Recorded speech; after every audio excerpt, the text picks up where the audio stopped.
The slight confusing factor about this session is that, as I've mentioned, the 5 cars that are already into top qualifying 3 are permitted to run for the next 30 minutes, but they won't be taking up one of those qualification spots for top qualifying 2.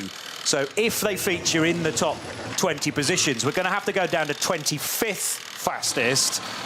And that's where the bubble is, the crucial bit of, we're not really that bothered about who's going to be quickest in top qualifying 2. It's those that just make it and those that just fall out. I'll give you the list of those that are already through, by the way. The number 1 BMW from Rover Racing, the 16 Shera Sport PHX Audi, the 45 Realized Condo Racing Ferrari, the KCMG Mercedes AMG, which is number 47, and the 84 Red Bull team at Lamborghini. Their positions in top qualifying 3 already confirmed because of results earlier in the year.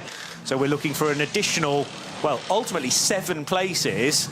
So it'll be 44 cars down to 20, and then then 7 cars to be added to the 5 we already have, which will mean there'll be 12 in top qualifying 3. And the format for top qualifying 3 is very different. That is not single lap qualifying. You get 2 goes at it, but you get the Nordschleife completely to yourself, and they're waved off one by one at 15-second intervals.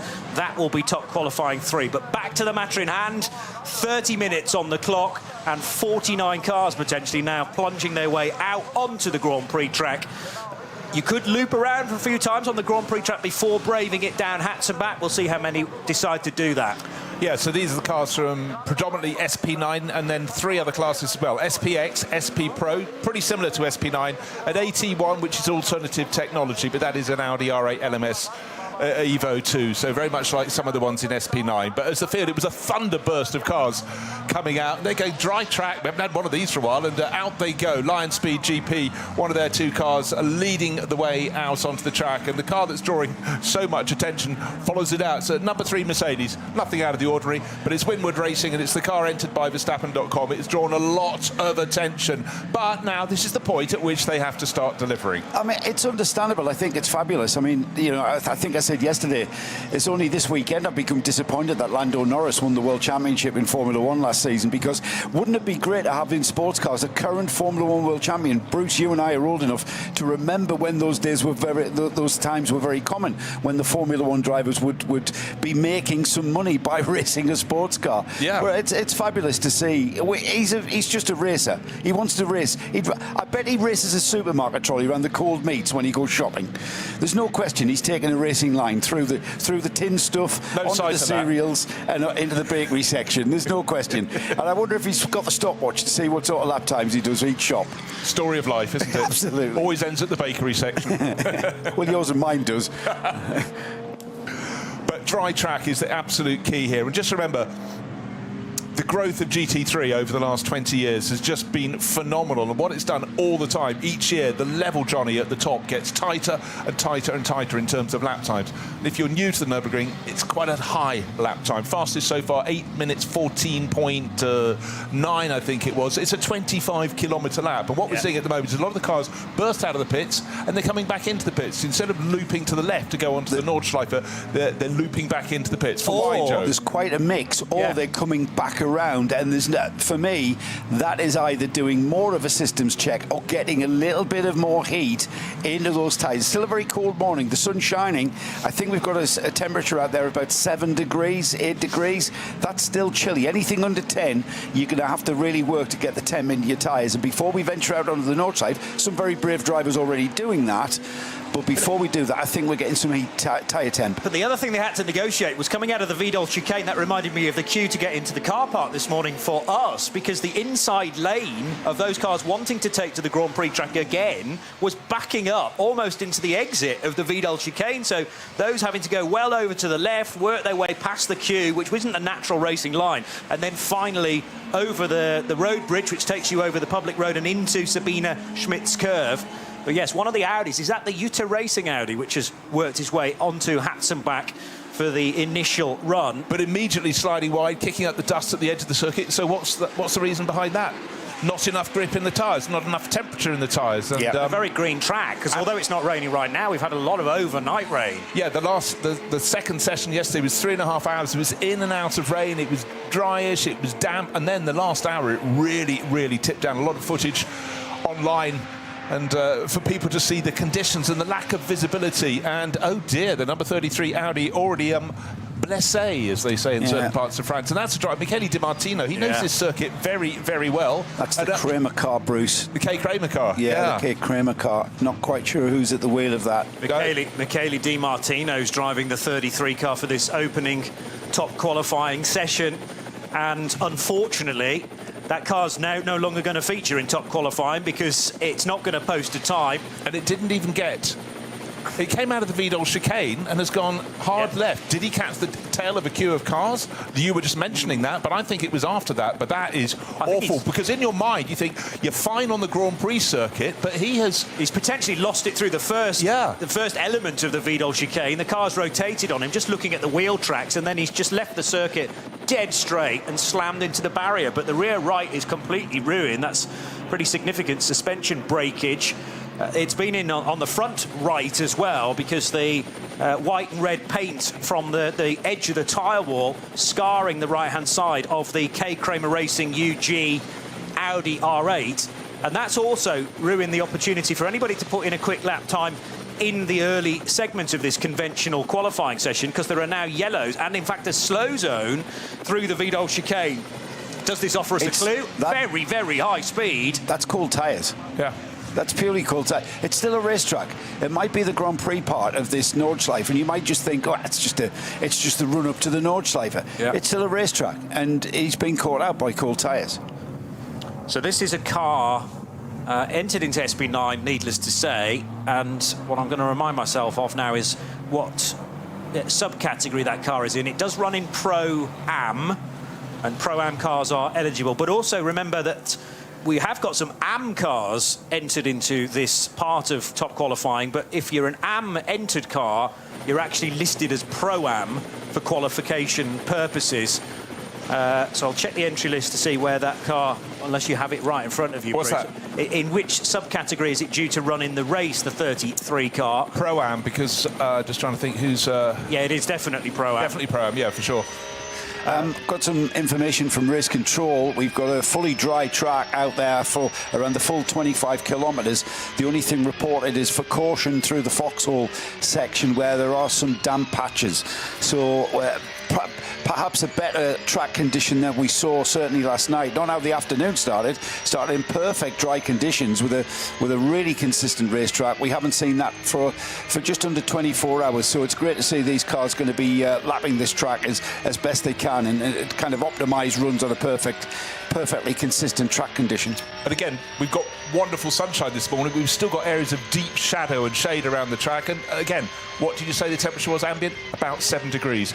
This is going to take a while. The track may look dry, but it's going to take a real while for this to dry out. So this is perhaps why we've got the fastest drivers here and the fastest cars out here in the start of this top qualifying. But what's happening all along, Johnny? The clock is counting down, ticking down to make your moment. Get clear track. Right now, running on board with Kevin Estre. He's quite quick round here. He's got a car in front of him. That'll be frustrating for him. True, but can he work out a way of getting by, or are the cars going to be doing very similar speeds? I would argue the latter on Kesselchen and Klostertal. The other thing to point out is that the build-up to top qualifying 1 began about 60 minutes ago when all the cars were checked by the technical staff. They have to be full of fuel at the start of top qualifying 1. So we're not necessarily going to see even times that are as quick as we may in the race, because these are now heavy cars, but it's going to pay a lot of drivers to start to circulate around the Nordschleife as early as possible to burn off that fuel and potentially to squeeze an extra lap out of it. By that I mean, if you can be crossing the line with 2 seconds left on the clock, you will be permitted, if you can start a lap before the checkered flag is displayed, to complete that lap. And that's the reason why actually there's a 20-minute break between this 30-minute segment and the next one, because it allows everyone to complete their laps. But Estre, no doubt about it, is faster than that Porsche up ahead of him. And in fact, there's a bit of a queue developing now. He's being joined by the Realise Ferrari, which is already in. It's certainly Ferrari 296. It's one of the 2 McLarens, the blue nose. Oh, is it?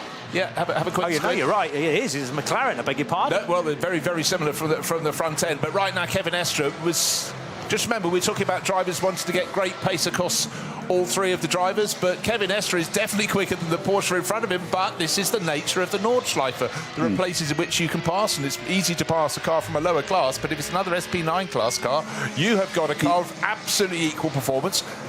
But yeah, that queue is definitely starting to build. Kevin Estre will be having to keep contained within himself. There would be a word that I would say to my driver as I shut the door of the car. Just the one word I would use for around here: patience. Yeah. And it's certainly at this stage of the afternoon, not so much towards the last 15 minutes of Sunday afternoon, but right now, the last thing we want is for any damage to be caused and a repair job for the mechanics going forward into the weekend. And as I say that, there's last year's winner, the #1 BMW that has gone off. Kelvin van der Linde, 3-time winner. How much traction could he get on the grass? Not much. How much could he get on the wet grass? He's next to none. Now going the wrong direction as well. Yeah, offline is going to be hopeless. By the way, I think that's Marvin Kerkhofer, if that's the Doer Motorsport McLaren that has joined the queue in behind Kevin Estre. But the higher priority here is getting the Rover Racing BMW off the curb. And this was fairly late on in the lap as well. So heading up towards Brunchen. And has he lost it at the Brunchen right-hander? He certainly has, and backed it into almost, well, there's a large gravel trap there. He's done very well not to end up in the stones, and a significantly wide concrete curb there, which has provided a bit of traction until he got on the grass. Yeah, but when he tries, is the engine still running? It was. Has it bogged down? Well, bogging down, no, he's got it moving, but it's a very, very narrow track, and he's got to spin the car around. He's got to wait for a gap in the traffic. Who knows? The marshals are going to be playing their role, and now finally one of the cars that Kevin Estre is trying to get past has been passed along the Dottinger, starting to take the rise, still wants to get past that Porsche in front of this car collection Porsche, isn't it? Okay, the Gorian by car collection number, but yeah, you don't want a queue of traffic, you don't want to be in the queue. Kevin Estre may just find a way past on the start finish straight, but his car's got equal performance. It's no given at all, Joe. He's given good insight as to what sort of progress we're going to see in the race as he follows him into the turn one. This is where he just slingshots past, and that was more to do with the Porsche allowing Estre through. Johnny, did I see a rule where any of the 5 qualifiers that have gone through to Q3, if the driver takes part in this TQ1 session, they are not the driver that will take part in Q3? Correct. So, strangely, that means that Kevin Estre is not going to be their qualifying driver, and yet he's been ultimately the quickest driver we've seen out on the track literally all week. So that's a strange decision. But but it's a little bit like a penalty shootout in football, in that you don't necessarily leave your best penalty taker till the 5th one, because you might not get that far. Is it better to actually build the foundations with your better driver, ensure that you get the Manthey car into the top 20, and then worry about where you're going to feature? But for me, you know, starting 40th in a 24-hour race is much more of a negative than starting, let's say, 20th position. A lot of people argue what's actually the point of qualifying for a 24-hour race, but I'd sooner think that you want to be on the first 3 rows to avoid any potential carnage, potentially through the Howard Cook, the first 2 corners on this lap, which begins a very, very long race, but it's very easy to make contact through there and destroy your race at the first corner. 100%, but you know, the thing for me, I'm just looking at the strength across that crew. Kevin Estre, we've seen him in the 911 Manthey. Can Guven, really talented German-based Turkish racer, and Thomas Priding, and as a reserve they got Matt Campbell, who's got such an illustrious career history. Right now, fastest time on the board, bear in mind it was a standing start, effectively 8 minutes 26, so we're about 12 seconds off the fastest pace yesterday, but track will be getting drier just by traffic going around it, but still deep shade around the back, and again, as we saw, if you're sliding off, you're going to be in real trouble. And for the Rover Racing BMW, look at it now, again, Kelvin van der Linde's got that back going, but, you know, it's a frustration. It's a 30-minute session. As long as there's no damage to the car, it's not the ultimate spill, but he could have been another foot over, and it would have been. Slick, dry tyres, of course, and we talk about tyres, we talk about setup, but then we kind of take for granted the human element, don't we? That these drivers have got to switch it on here this morning, switch it on and start focusing and start not missing those apexes, not missing those breaking points, and being the ultimate pros that they are. And it's so easy for us to take things for granted and become complacent, and find it quite shocking when a driver like Kelvin van der Linde we see off track and having spun, but it is the human element that can sometimes let us down. Was there a getting together at the first corner? It looks like there was probably contact from another angle. Yes, indeed. Front left of the 77 BMW gets a little bit clattered by the number 5 Porsche, both going for the apex at the same time. So in the 77 BMW is Philipp Eng now. Talking of human element, I forgot to mention that bit, not clattering with your other competitors as well. That's quite a long way down the list, isn't it? But, you know, what I just want to reiterate, this is a round of the Intercontinental GT Challenge. You've got the best of the best GT drivers from across the world. This is one of their 5 key events. But it's the depth of strength and talent at the top that just every year's grow. When I first came here, this was an event for touring cars, and you wouldn't have that many cars in the top class, but we come here with 44 cars in SP9, which is the class for GT3. Some are AM, some are Pro-Am, but you've effectively got about 25 all-pro crews here, and they race these cars all year round. So the difference between the fastest and the slowest is not going to be great, and that's why each of these 3 top qualifying sessions, for those that get to do all 3, are going to be vital. And just to reiterate, if you weren't with us right at the start of the programme, 5 cars have already, by dint of great performances in the approach, running in the Nurburgring Langstrecken Series and the 24h qualifying, Nurburgring 24 qualifying races, they have been selected to go to TQ3, but right now, one of them has decided not to go out on the track.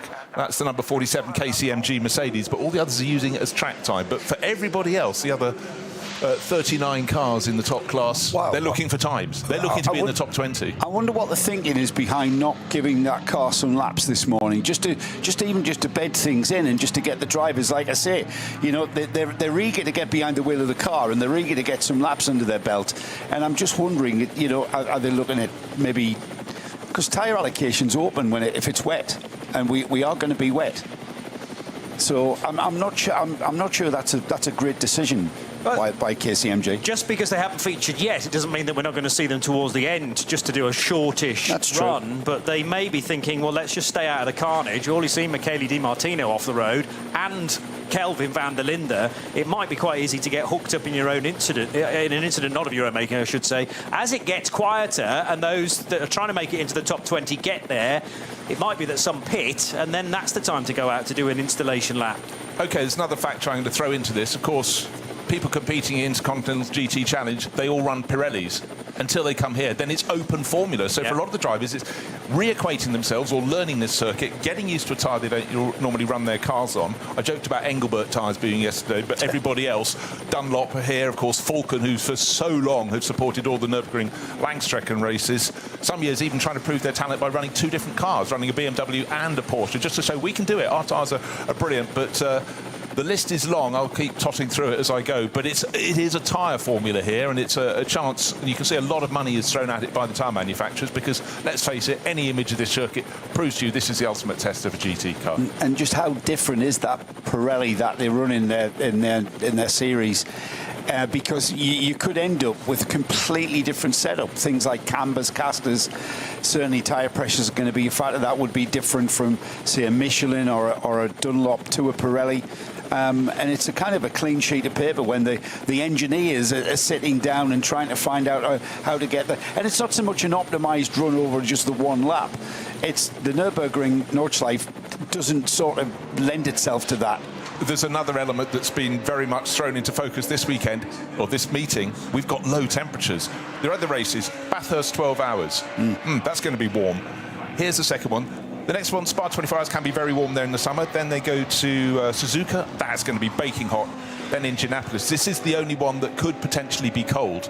And it really is. So that throws another element. And that's the challenge, isn't it? Yeah. It's not just about turning steering wheels and pressing pedals. It's a team effort, this. Endurance racing is a team effort. Motor racing is a team effort because you've still got the boffin on the pit wall. Endurance racers won on the pit wall is the saying that I like. And, you know, it's all that team effort. The engineers deciphering and analysing the information that the drivers are telling them as well as what the computers are telling them, and then coming up with what will be, for this race, an optimised setup where the tyres will work through the length of the stint.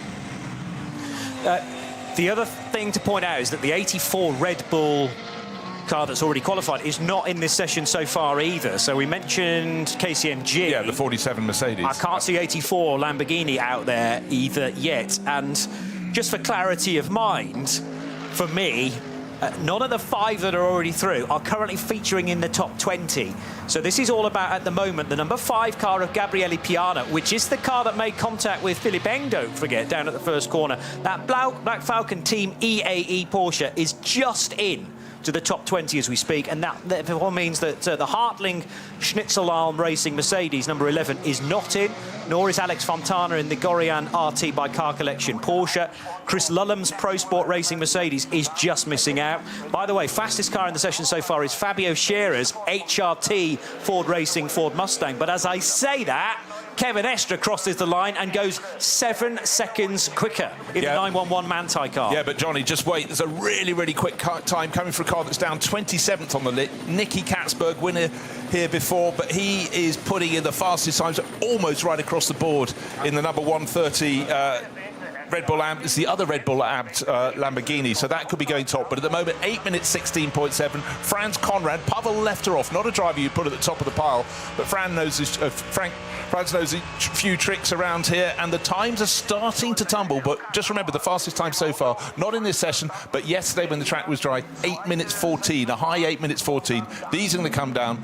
And at the moment, it's the number 3 Mercedes going out onto another lap, but that is not fastest. It's 3rd fastest for Luca Auer, but it's changing in front of us. I'm still waiting for Nicky Katzberg to put his time on the board. He's fallen to 29th, but he's about to complete his first pucker flying lap, and that looks like it's going to really put the cat among the pigeons. And last year's pole position time, by the way, guys, in 8 minutes 12 from Kevin Estre.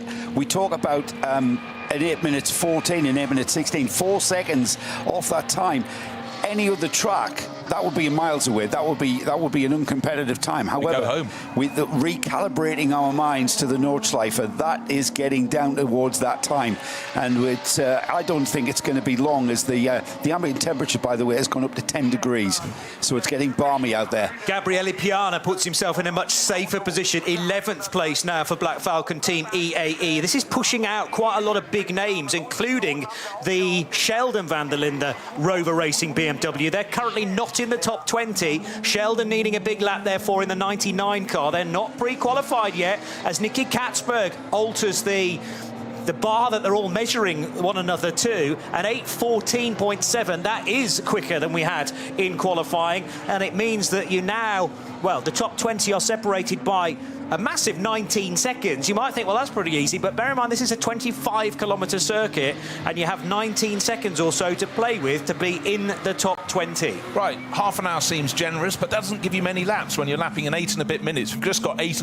minutes 30 seconds left. So anyone crossing the start-finish line now will get this lap and may just get onto one further lap. That is how, if you make a mess in your lap, it really, really hurts. Some cars actually even coming into the pits now, but not among the front runners. It's 2 Lamborghinis at the top. We've got Nicky Katzberg from Pavel Lefteroff, who's just entered the pits. Ford Mustang, Fabio Scherer 3rd, and at the moment Luca Stoltz 4th in his Winward Racing Mercedes, and Aston Martin in 5th place. We've got a fantastic array of manufacturers, which is the very essence of racing in GT3, known here as SP9. But a car that we really fancy on screen, Alexander Sims. This is the number 16 Scherer Sport PHX Audi that's been going so well across the NLS season so far. This is the one that doesn't have to worry, because of course this is one of the 5 cars that's already met the details that were required of being fastest across the first few races, first handful of races. They've already got a slot in TQ3, top qualifying 3, but we are getting closer to the end of TQ1. Still, at the end of this lap, I think we'll get a clearer picture, but most of the cars will have one further flying lap to make their mark.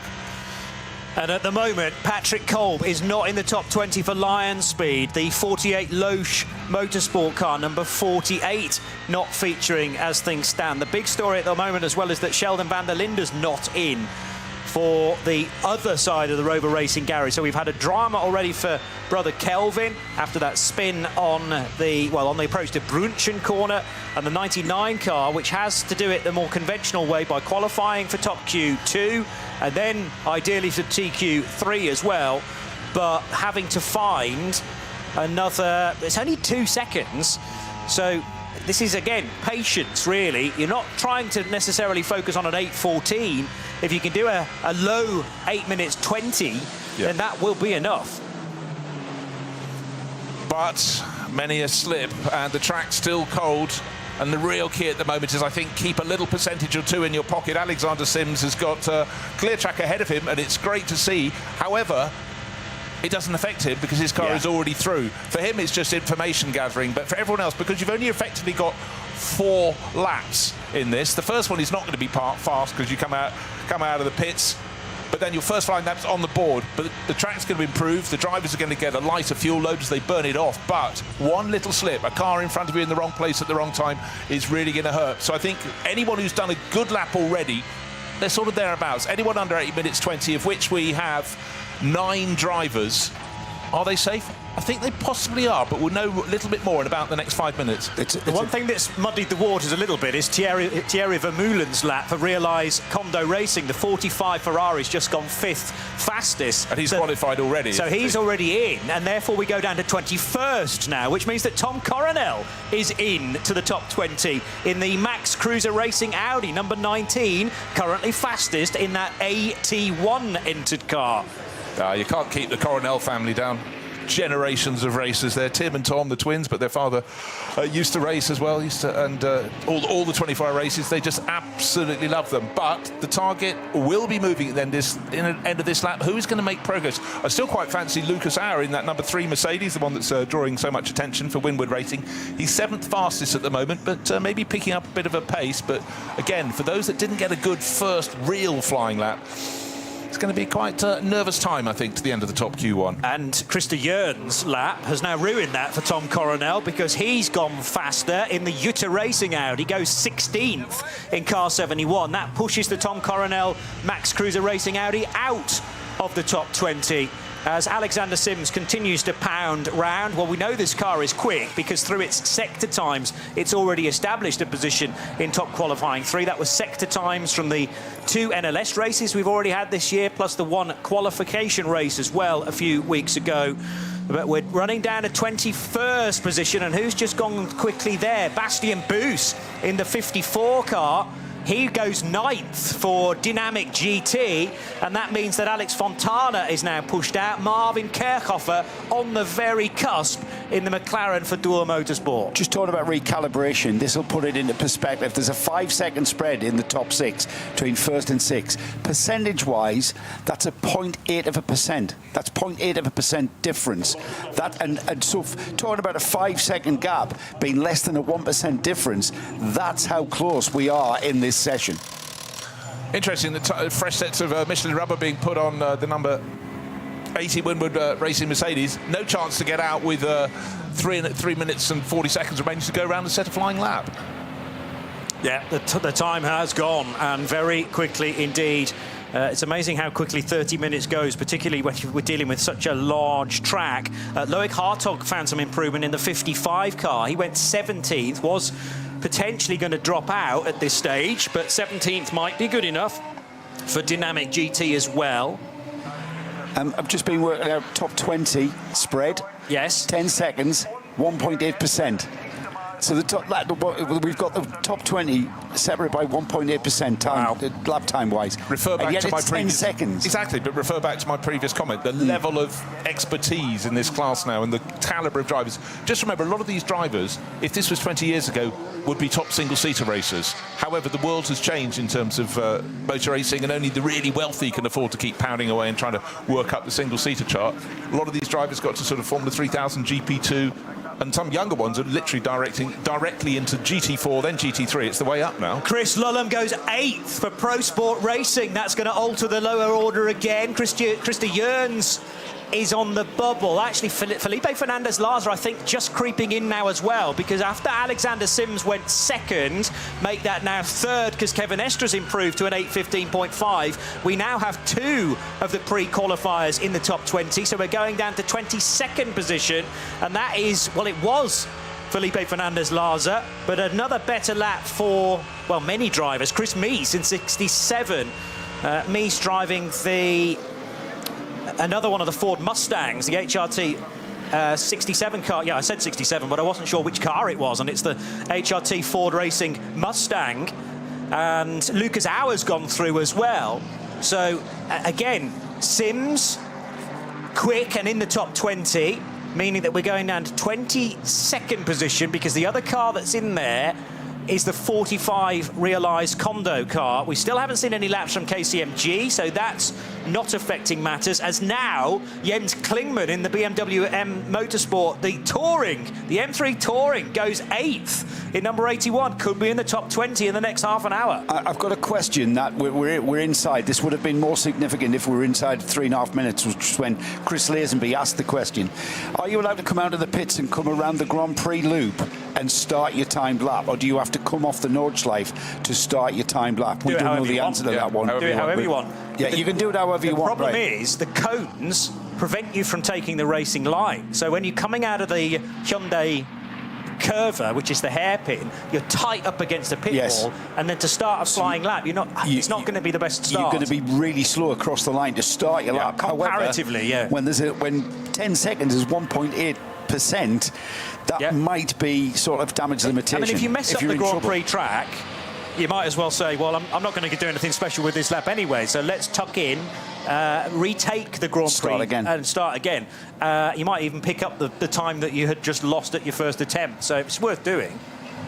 Yeah. It's a good use of the 30 minutes, actually, because it's going to as we established, it's going to disappear very, very quickly indeed. Professional photographer Chris Lazenby thinking like a team manager. Yeah, like it. Or a devious racing driver.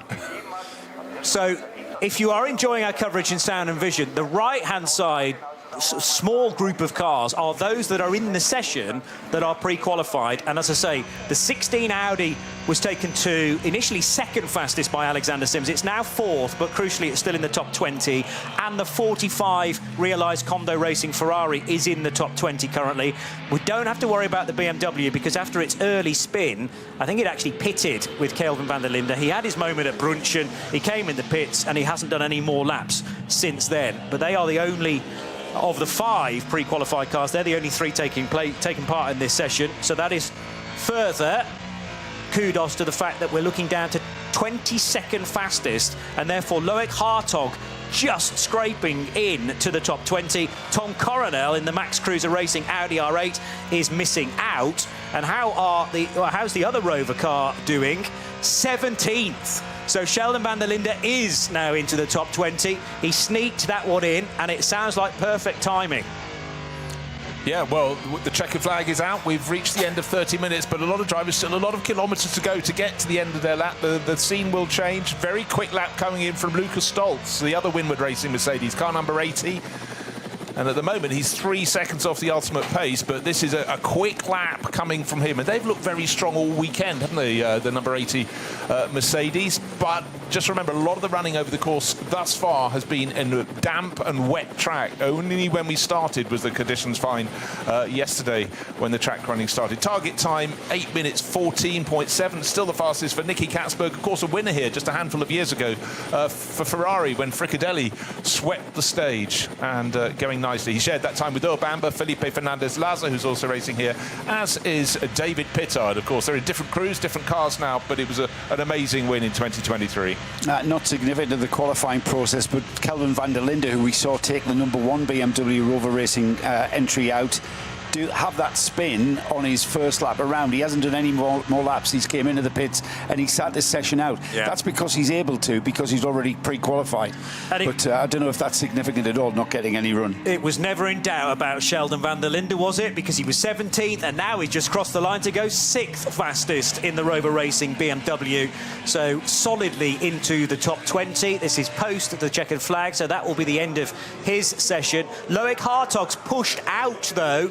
And why was that? Is it the Fontana lap? Yes, it is. Alex Fontana's gone 22nd, and that has just switched those positions around. The Gorian RT by Car Collection Porsche, the Pro-Am entry, which initially in this session was actually holding Kevin Estre up a little bit, has just done enough, unless more things change. And of course they will, because Krista Jørns, was Jørns already in? He may well have been. The 32 car's just gone quicker, though. Yeah, he was at the one ready for the drop. I just want to pull out one driver who I think has done a stormingly good job. It's Pavel Lefterov. You don't often get a Bulgarian driver near the top of the pile. He's largely raced GT4 until now, occasionally doing Lamborghini Super Trofeo.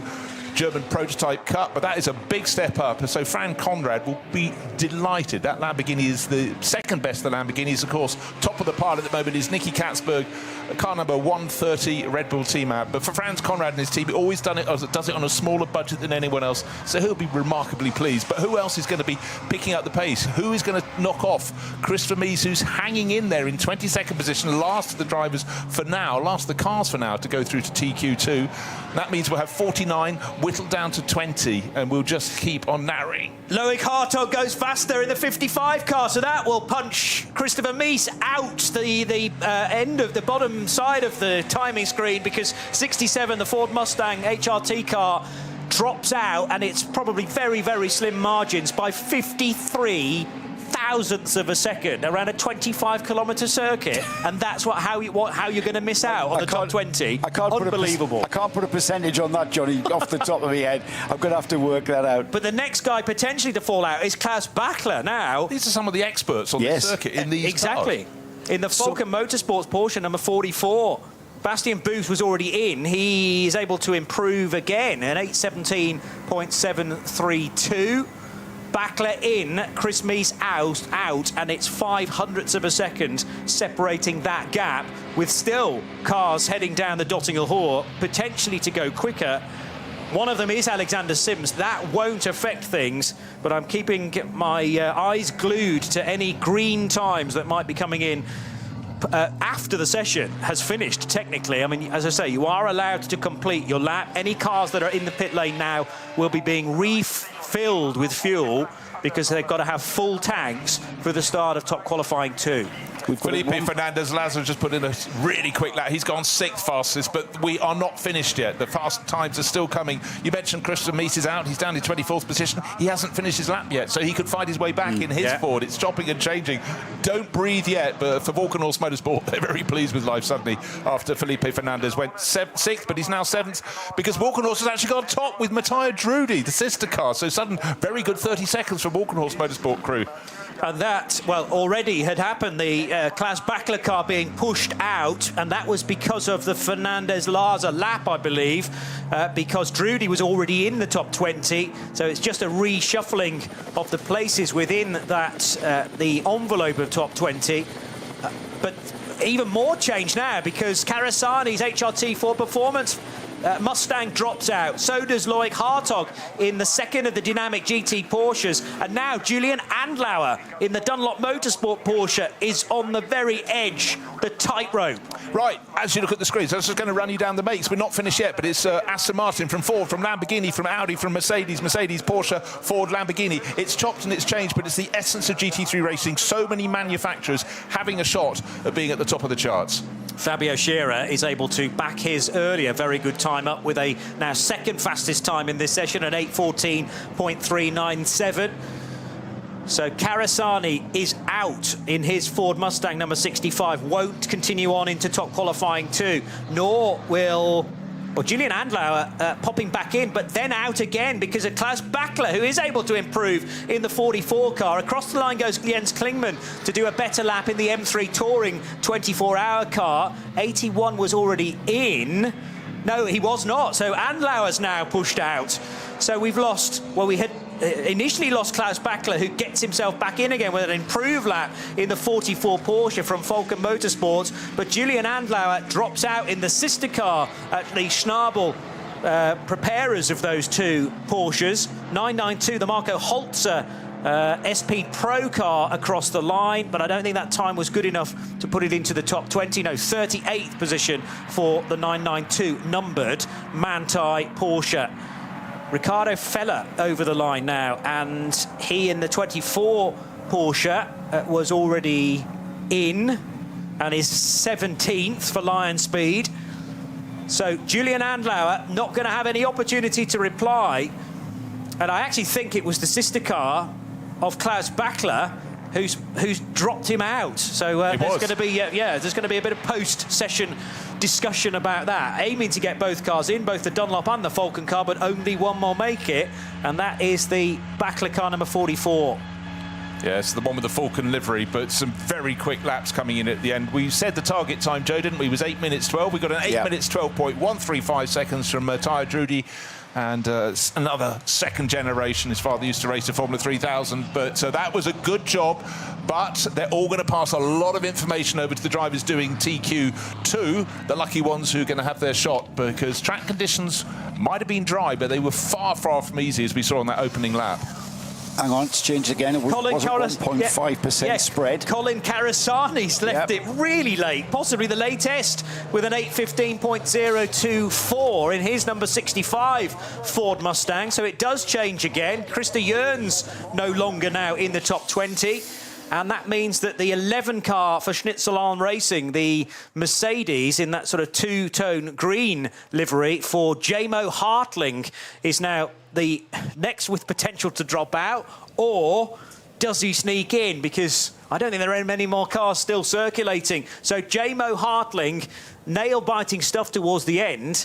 It's a 54 thousandths of a second now that separate the Hartling time from Krista Jörns. But Mattia Drudi, fastest in the session for Aston Martin and Valkenhorst Motorsport, clear by 2.2 seconds from Fabio Schirra's Ford Mustang number 64. Then Nicky Katzberg's Lamborghini Huracan, which was top for a little while longer for the Red Bull team apt Lamborghini crew. Alexander Sims already through into top qualifying 3, but he was 4th fastest for those noting down the times within the session. Did not need to be a qualifier into top qualifying 2. In fact, he's not going to be permitted to run in TQ2. Then Lucas Auer in the number 3 Mercedes, ahead of Colin Carasani, who was the last car to improve, and he went 6th with an 8:15.024, which at the same time pushed Krista Jörns and the Jutta Racing Audi out of the top 20.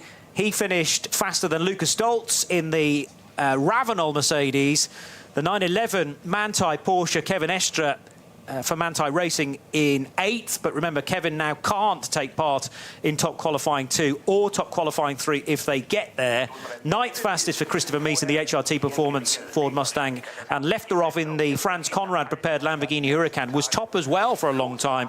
So great to have the Bulgarian showing his speed around here with very little experience in SP9 or GT3 machinery to this point. He in the number 7 car. Those that missed out, and remember we're going down to 22nd position within the session because Thierry Vermeulen's Realised Condo Racing Ferrari is already in, as is the number 16 car. So just missing out Krista Jörns for Jutta Racing, Julian Andlauer's Dunlop Motorsport Porsche, Loic Hartog in the Dynamic GT Porsche. So a 30-minute session beginning on time and in much better weather conditions compared to yesterday. Brand new slick tyres for the majority, but a full fuel load, which meant that we weren't necessarily going to get down to qualifying times of old. However, 8 minutes 12 is faster than we'd been all weekend. The BMW of Calvin van der Linde with a spin at Brunchen. There was also contact, early contact for Philipp Eng in his Schubert Motorsport BMW with the number 5 Black Falcon car. Lucas Auer in the Verstappen.com Mercedes. So we now know that there's still the potential for Max Verstappen to be in the car for top qualifying 2 or possibly top qualifying 3. Mattia Drudi, though, for Valkenhorst Motorsport and the Aston Martin Vantage AMR crew, leaving it relatively late in the session, as did Nicky Katzberg, but the 34 car quickest for what it matters in top qualifying 1, because remember, it's all about who was on the bubble of the top 20 and those that were just falling short. And we now, provisionally at least, have our top 20 that will go through into top qualifying 2 in probably about 10 minutes' time. There are 6 cars from 22nd to 28th that missed out on getting through to the next qualifying session by 0.5%. Now try and decipher that 0.5% from the driver's perspective on where you improve that 0.5%. It's not discernible, is it? No. Around 25 kilometres of this racetrack. Could I have gained that 0.5% at such and such braking area? You know, did I optimise the momentum through a particular, you know, down the foxhole? Did I hesitate too much? Was I confident enough? Was I confident enough? 0.5%. Okay. You can't even sort of put that into any kind of sort of realistic context. Any flying lap around here, against the field of this calibre, you have got to really, really hang it out there. I've done a little number crunching myself. The percentage difference between the fastest time, which set by Matteo Drudi in the Walkenhorst Aston Martin, he was 2 and a bit seconds clear. But back to the last of the qualifiers in 22nd position, it was just under 1.4%, 1.38%. Yeah. Nothing, slip and slide. If that had been on a track around lunchtime, if on a dry day, but it wasn't uniformly dry. Remember, we lost Michele Di Martino at the chicane right at the start. Conditions were very, very difficult. So hard to get heat in the tyres. This next session, be a little bit warmer. But let's take those margins through to Saturday afternoon, through the night into Sunday. This bodes very well. This is how competitive we are in GT3. I mean, we're talking about GT3 here. There's all of these other class races that are going on that are equally as quick down the order throughout this race, throughout the 160-car field. But we're focusing on GT3. GT3 racing, Bruce, I think you mentioned it earlier on, just how competitive GT3 racing is. And it's mind-boggling just how close these drivers and cars are. And it's also just the fact you've got this incredible array of manufacturers. So for people in the grandstands, they all have their favourite marque, manufacturer, and it gives them something extra to cheer for. But also a lot of the drivers are now becoming incredibly well known because they are competing pretty much week in, week out. If you're a works driver for Porsche, for Mercedes, one weekend you could be in GT World Challenge Asia. Next weekend you could be doing something like this. You could be doing GT World Challenge in America, in Australia, it's all around. And then you've got all the people who race regularly here in the Nürburgring Langstrecken series, and so we go on. And of course, GT3 is the secondary category in the World Endurance Championship, so it's really, really cemented it. But it's when you look at the names and the continual excellence of some of them. Matteo Drudi, he's a bit of an unsung hero with Aston Martin.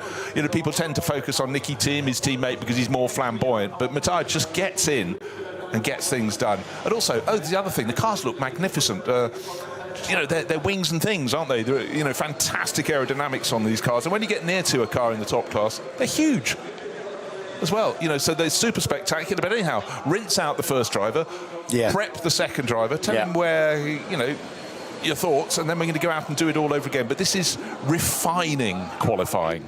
TQ1, great, one faller that counted and one that didn't. Kelvin van der Linde already pre-qualified, so his little spin didn't come to any cost. What we did see is Ford definitely finding its ante this morning with two cars with their Mustangs in second and sixth position. Well, they left it to the very end, Bruce. That was pretty much on their last flying lap. And talk about jeopardy. We talk about a lot. We talk about how important pole position is in endurance racing. It was 2008 the last time we had the pole sitting car win. 2007 and 2006 likewise, and then we go back to 2002, 2001, 2099. That was a clump of years where I think we must have had, and I can't hark back to my memory, quite a dominant car that was in this race. I don't think we've got that kind of dominance from any particular competitor or team here, or even manufacturer here, that I think that it is so close as we've just seen. Bear in mind, all of these cars for the next segment of top qualifying are going to have, again, maximum amount of fuel on board. So we're talking for the BMW M4, 115 litres. The Lamborghini will carry 124 litres.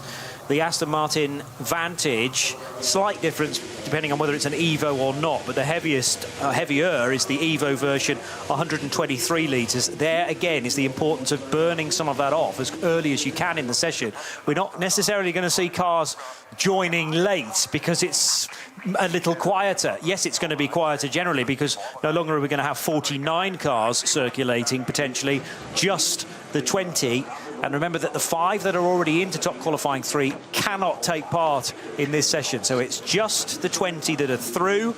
But as you've mentioned, Bruce, actually all 3 Ford Mustangs got in. 2nd, 6th and 9th fastest for Fabio Scherer, for Colin Carasani and for Chris Meese in the 3rd of those with an 8:16.4. But it's when you focus, you know, we've quickly eliminated 20-something cars to get the 20 going through. But when you see someone like Marvin Kirchhofer, you normally put Marvin Kirchhofer pole. I always thought he was double-barreled, his surname. But he ended up down in 31st in McLaren. He said traffic on his first 2 laps. And that was that. You just reiterate, you've effectively got 4 laps to stake your claim, make your mark. But as you pointed out, you're burning off fuel, getting heat in your tyres on the first one. And if you do get interrupted, we saw Kevin Estre for quite a long time being delayed. That, luckily for him, was on his first flying lap, so it didn't really matter too much. But it's very much about getting a marker on the board early on. We saw that with Nicky Katzberg, the number 130 Red Bull Team Ab Lamborghini. He stuck in that time 8 minutes 16, I think it was, and sat there. Everyone else was still in the high 20s at that point, so he'd got his job. He'd had the clear run. But right now, obviously, half the number of cars pretty much are going out for top qualifying too, but it's going to be super, super intense. Will we go faster? I'm fairly confident we will, but 8:12.1, that was a very, very good lap from Matteo Drudi in his Walkenhorst Aston Martin. You look down that timing screen, Bruce, and you see some really, really quick drivers and teams. Harry King stands out there. Harry King's down in 39th in the high-class racing Porsche. You know, why Harry's lap time there was an 8 minutes 35, considerably off the 8 minutes 14. There were slow zones in that session. There were yellow flags, and if you can get caught out. Yeah, wrong absolutely. place at the wrong time. There's nothing you can do, is there? You've got to abide by the officials. You've just epitomised the race there, Johnny. Yeah. You really have just said what you know what we've got in store for Saturday, Sunday. The other thing is, when we get to the race, a 20, 30-second lead can disappear on a single lap if the Code 60 is in the wrong place for the race leader, because they're having to back off.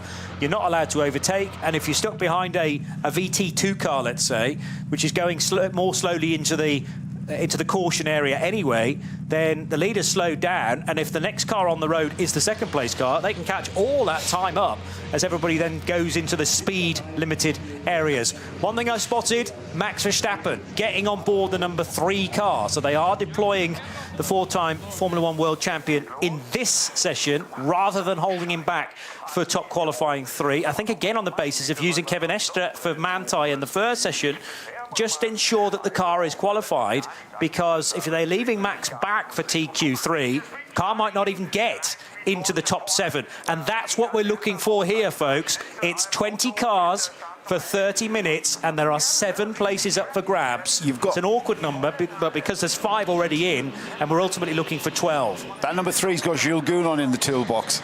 You're going to, you know, that is a very, very good tactical choice to leave Jules for that optimum time to get that pole position. Keep him hungry. Yeah, absolutely. He responds to stimulus like that, I think. Yeah, absolutely. We're not saying that Max Verstappen isn't capable of that optimum time, but yeah, you just want to consolidate that, don't you, and make sure you get through. Well, also, let's face it, if, for example, they put one of the other drivers in the number 3 Mercedes in now and they didn't get into the top 7 positions, Max wouldn't get a qualifying run. So, you know, it's a very sensible thing, but it's fuel burn now. Get heat in your tyres. We had, 2 fallers in the first qualifying session. Just bear in mind, they could have been aiming for just the top 6 positions, but one of the qualifying races, unfortunately, we had the death of Juha Meitinen, and that led to red flag. Awful situation here, but it meant that race nobody was able to set the sort of, you know, to fit in the qualification ramifications. So we could have had 6 already pre-qualified for TQ3. We have 5. That means 7 places on the board. Still a lot of cars aiming for those. 20 of them out on the track at the moment. Who's going to blink first? Oh, and if you're wondering how the cars in the other classes qualifying, they did theirs yesterday through the course of 5.5 hours, split across 2 qualifying sessions. With the thoughts of these guys trying to set their time with another 140 cars out on the track. Far different performance potential, potentially nearly 4 minutes between the fastest. I'm kind of all for that, though.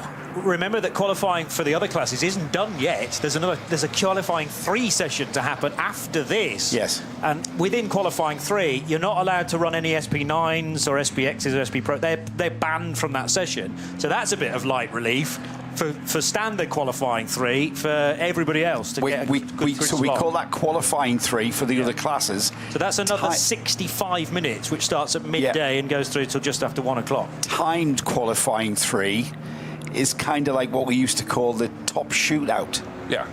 It's called top qualifying. Top qualifying, isn't it? Yes. Top qualifying 1, top qualifying 2, top qualifying 3. So TQ. Not to be confused with qualifying 3, which is for the non-SP9 classes and the other bits. The word top, that little short word top is so crucial. It is, yeah.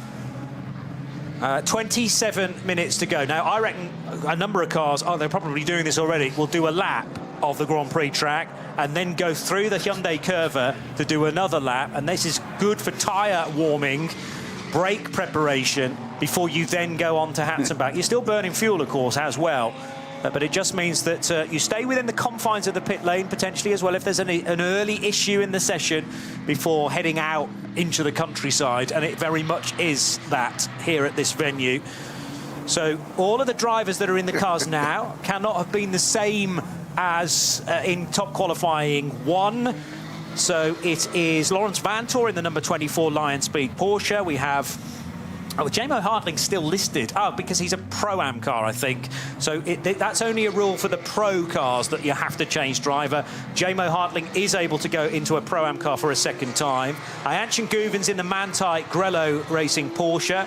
We've got Joel Sturm in the dynamic Porsche number 54, David Schumacher in the 65 Ford Racing Ford Mustang, and the other Mustang drivers are Arjun Maini in 64, Dennis Olsen in 67, Max Hesse in the 99 Rover Racing BMW, Max Verstappen, as I mentioned, in the Verstappen.com Mercedes number 3, Maro Engel in the number 80 car, that's the sister car at Winward Racing with the Ravenol sponsored AMG. Benjamin Leuchter for Max Cruiser Racing, number 75, is in his Audi. Then Christian Engelhardt for Franz Conrad Lamborghini, number 7. 48, the Loesch Motorsport car. Is that another Pro-Am car, 48? He says, just checking the various notes I have in front of me, because I think that's the same driver again. 48 Loesch is a Pro-Am car. So Tobias Muller stays on board, but hang on a minute, Maro Engel's in the fence. At the start of top qualifying 2, Maro Engel has gone backwards, and it looks like done quite a lot of damage to that AMG. Difficult to tell from that angle whether it's a light hit or not, but Maro Engel is absolutely so frustrated with that mistake. Or was it contact? I have to say I was looking down at notes, but what did you guys see? We didn't see anything. Well, the first time the stream went to Engel, he was already off track and backed into the barrier. We might get another look at it, I think. So information coming in that he completely just went wide. That's the lost big it, hit, isn't it? You put literally 2-3 centimetres, an inch onto this muddy grass, and you are a passenger. And then he was a passenger. He destroyed the left rear suspension by clouting the barrier and has distorted the barrier. So there's going to be a barrier repair. We're just coming into the Hatzenbach section of the track here, so it's the beginning of the Nordschleife. And it's that tricky. We've all done that in iRacing as well, to be honest, but not what we expect from Maro Engel, just being caught out there fractionally. Look, if you ask me who is the safest pair of safe hands in this field, I'd say Maro Engel. He's been racing at this level forever and a day, and he doesn't just compete, he wins championships. He's won title after title. That is so unlike him. What I can tell you, that before he did that, he wasn't as quick as a certain Max Verstappen, who is setting purple sector tyres. And importantly for Max, he's ahead of this shenanigans and any barrier repairs. Okay, it'd be his first flying lap, but he'd get it on the board. We'll see what the delays are, but it was a mistake to the left and then to the right at the track through Hatzenbach.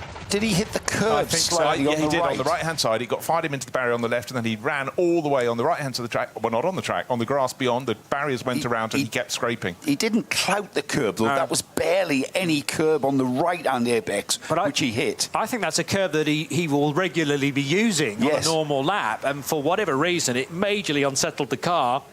Was there a bit more moisture there than he was expecting? But it jumped the car half a lane to the left, and then he was out in the marbles and has pushed that Armco barrier back by several feet, actually. That was the biggest contact. And then with the rear left wheel entirely broken and at 45 degrees, then scraped the right-hand side of the barrier. The car pirouetted, and he's ended up at the end of Hatzenbach, now a spectator. A lot of rain last night, pure green track, very low ambient temperature. Tyre pressure, tyre temp, not quite up there. The tyre reacts differently if it's got a soft sidewall because it's not up to that not up to that operating pressure. And again, we're talking about minute margins of error here that cost you so dearly on this track, on this particular track. Yeah, just going to throw in the names of his teammates. Lucas Stoltz, Fabian Schiller and Maxime Martin. Huge amount of experience. They were definitely one of the favourites. Been going well all weekend. Others are still going well because people going on around the track, the people who were in front of him, the ones who got past in case there were any delays. Still yellow flags at Hatzenbach. No surprise because the Engel car is there. But into the carousel goes a certain Max Verstappen, banking his way round and then immediately being spat out over the rise, then you're quickly flicking to the right, and he's got his foot down because he set 3 fastest sector times of anybody through the first 6 sectors, 9 sectors in all to form this lap. He's got a track and he'll be getting a message. It's in fact his own team, the sister car, that went out and hit the barriers there from Winwood Racing. Maro Engel, that is such an unusual sight, and you know, you sense the frustration. Oh, poor guy. Remember that all is not lost for the 80 car. Because they've made it into top qualifying 2, the lowest that car can start is 20th position now. We're fitting in 12 from top qualifying 3, but the grid will be ordered in the times from top qualifying 1 of those that didn't make it into the top 20 at the rear of Group 1. The middle part of Group 1 will be those that don't get into the top 12 rather, so from 13th back to 20th, and then everybody that does get into the top 7 in this session, add to that the 5 that are already through. That means that it'll be a 12-car top qualifying 3 session to determine the front 6 rows. And I was going to ask you, Johnny, you might have already mentioned this, the top 5 pre-qualifiers aren't taking part in any way in this session. So they are not on the track. We've got a track that has just got the 20 cars on it. Yeah. Yeah, now I just want to pick out some people going very fast. I mentioned Max Verstappen, all eyes on him at the moment, but Christian Cronje is a driver with so much experience, doesn't race across the whole season. He's a Nürburgring specialist. He is in one of the Aston Martins and Walk on Horse Motorsport. Bear in mind, one has already been fastest coming into this session. Time's going to change, but you have to keep looking. We might only have 20 cars in this field, only 19, of course, without Maro Engel now, but a lot of them are coming around to put their first flying lap on the board. Then we'll see the true colour. Also going very well is Christian Engelhardt in a Lamborghini, and Nick Yellerly, in another Lamborghini from Red Bull Team Abt. We'll see the times on the board when they complete the lap, and for people like Max Verstappen, it's the long run along the Dottinger. Then a couple of little tricky twists at the end, but he is nearly at the end of the lap. Still time for more. Nearly just over 20 minutes remains in this 30-minute qualifying session, but one faller, one of the big kingpins already in the fence, Maro Engel.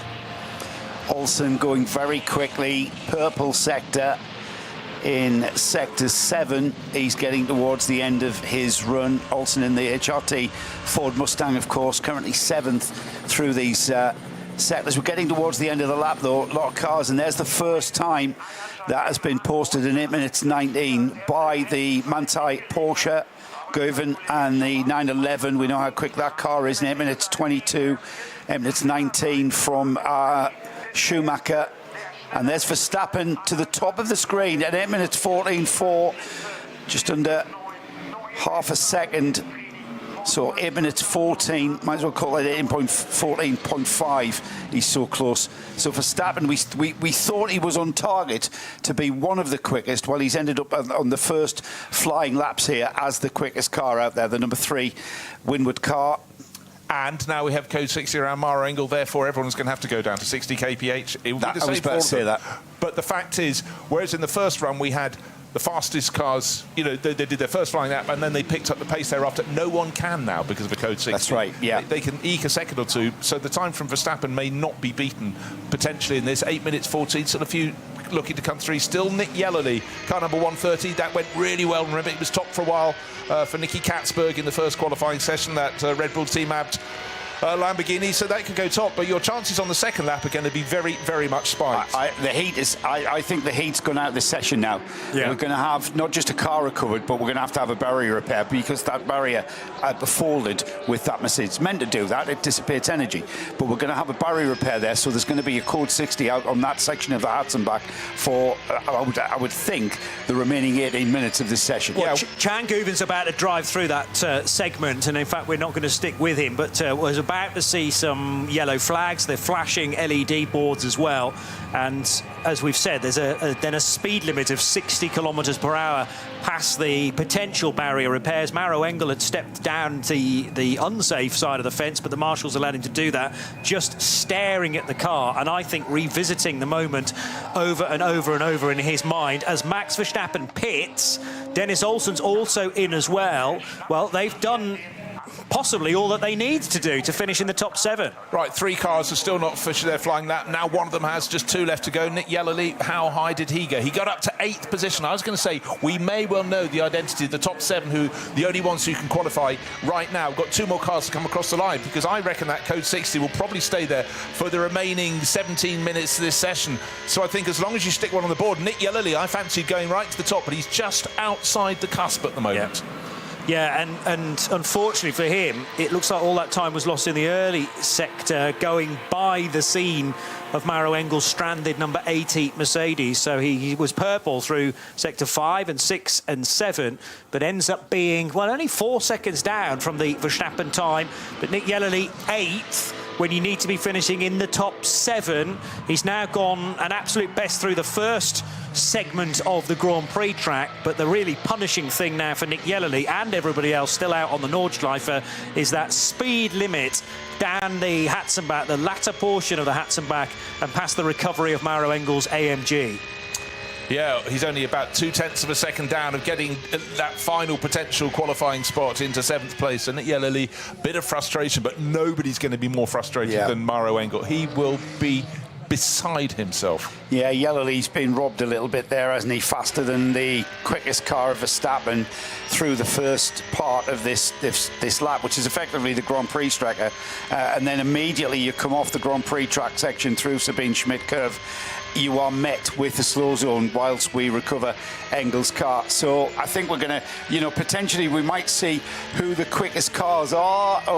But then it's hard to judge, isn't it? Because we're talking about one sector of 9 sectors on this track. So it's kind of just conjecture and speculation on our part, really. Yeah, OK, so the fastest time in the first top qualifying session was 8 minutes 12.135 seconds. We haven't met that, but certainly for the first flying lap, the top times we've seen in this have been more impressive. It's slightly warmer. A bit of information has been passed to drivers, slightly fewer, still vaguely damp patches from the overnight rain, but the gun is spiked because of that code 60. So Guven is sent out onto the Nordschleife by the team in an effort to just keep burning off fuel in case we go green in the remaining 15 minutes on Hatzenbach. But Nick Yellerly, although he did an absolute best through the first sector of this long lap, then actually pitted at the end of the second sector, which you are able to do, sneaking in the pits via the Hyundai Curva, the hairpin bend of the Grand Prix track. Also, though, out on the main circuit is Christian Engelhardt in the Conrad Lamborghini Huracan.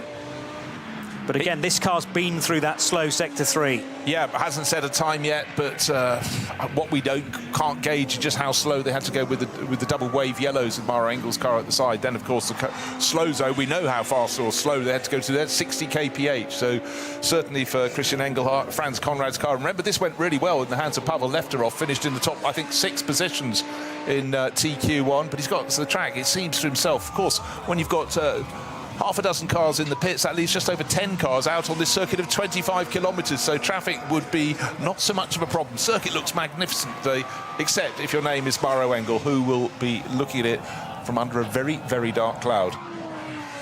The Nordschleife transition was just briefly on the yellows. I don't think that's a clue that the 80 car has made it all the way back there on a flatbed yet, but it was then very quickly wave green just 15 or so seconds later. Nobody was in the vicinity of the link road between Hohenrhein and the main start-finish straight. Now at Schwabenschwanz, though, Christian Engelhardt, 7 minutes and 30 seconds so far, but well down on a potential or provisional pole lap within this session. Not that you can take pole position in top qualifying 2.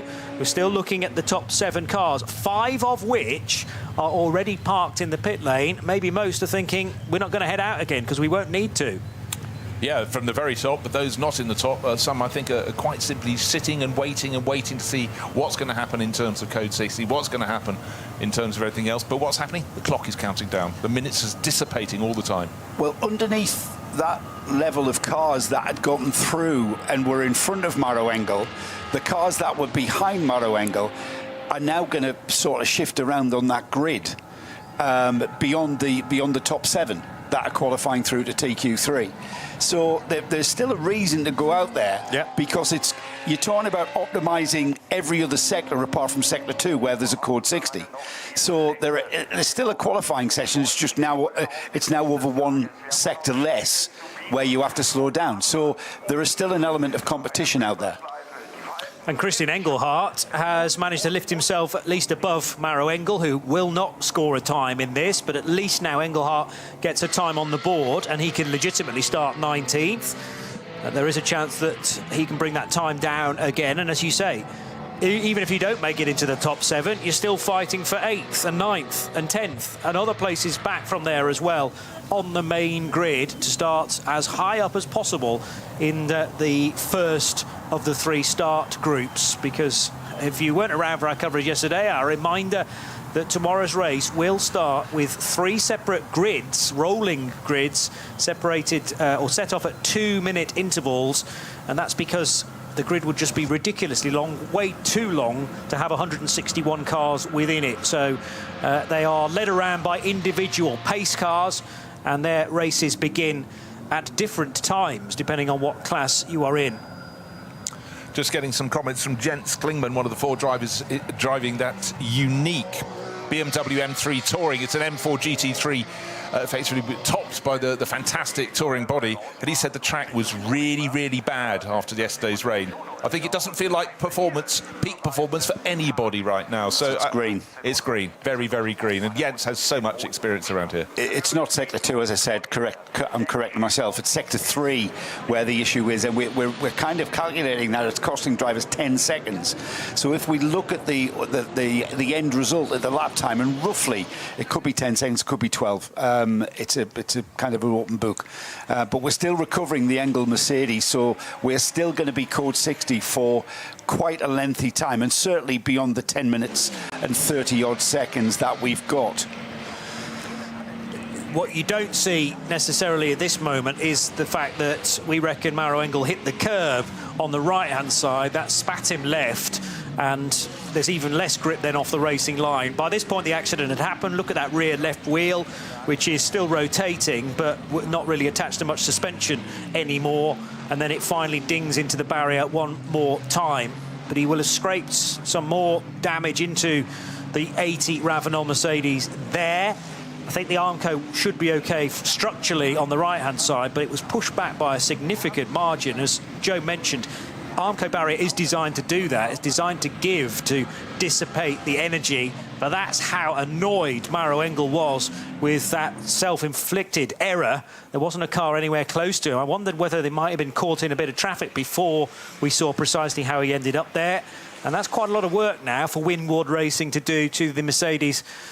They've got all night, I suppose, should they need it. And to a certain degree, a modern-day GT3 car is modular, so the components will be sourced, will be being sourced as we speak, and they'll have to repair certainly one corner of that car, and the right-hand side will need some attention as well.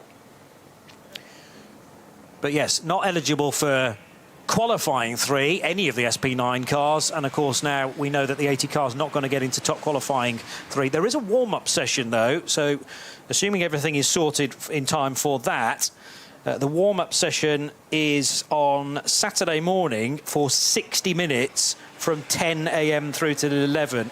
So that is the chance for the 80 car to get some kilometres under its repaired wheels in readiness for the start of the 54th edition of the RAVENOL 24 Hours of the Nürburgring, a 3 o'clock start tomorrow.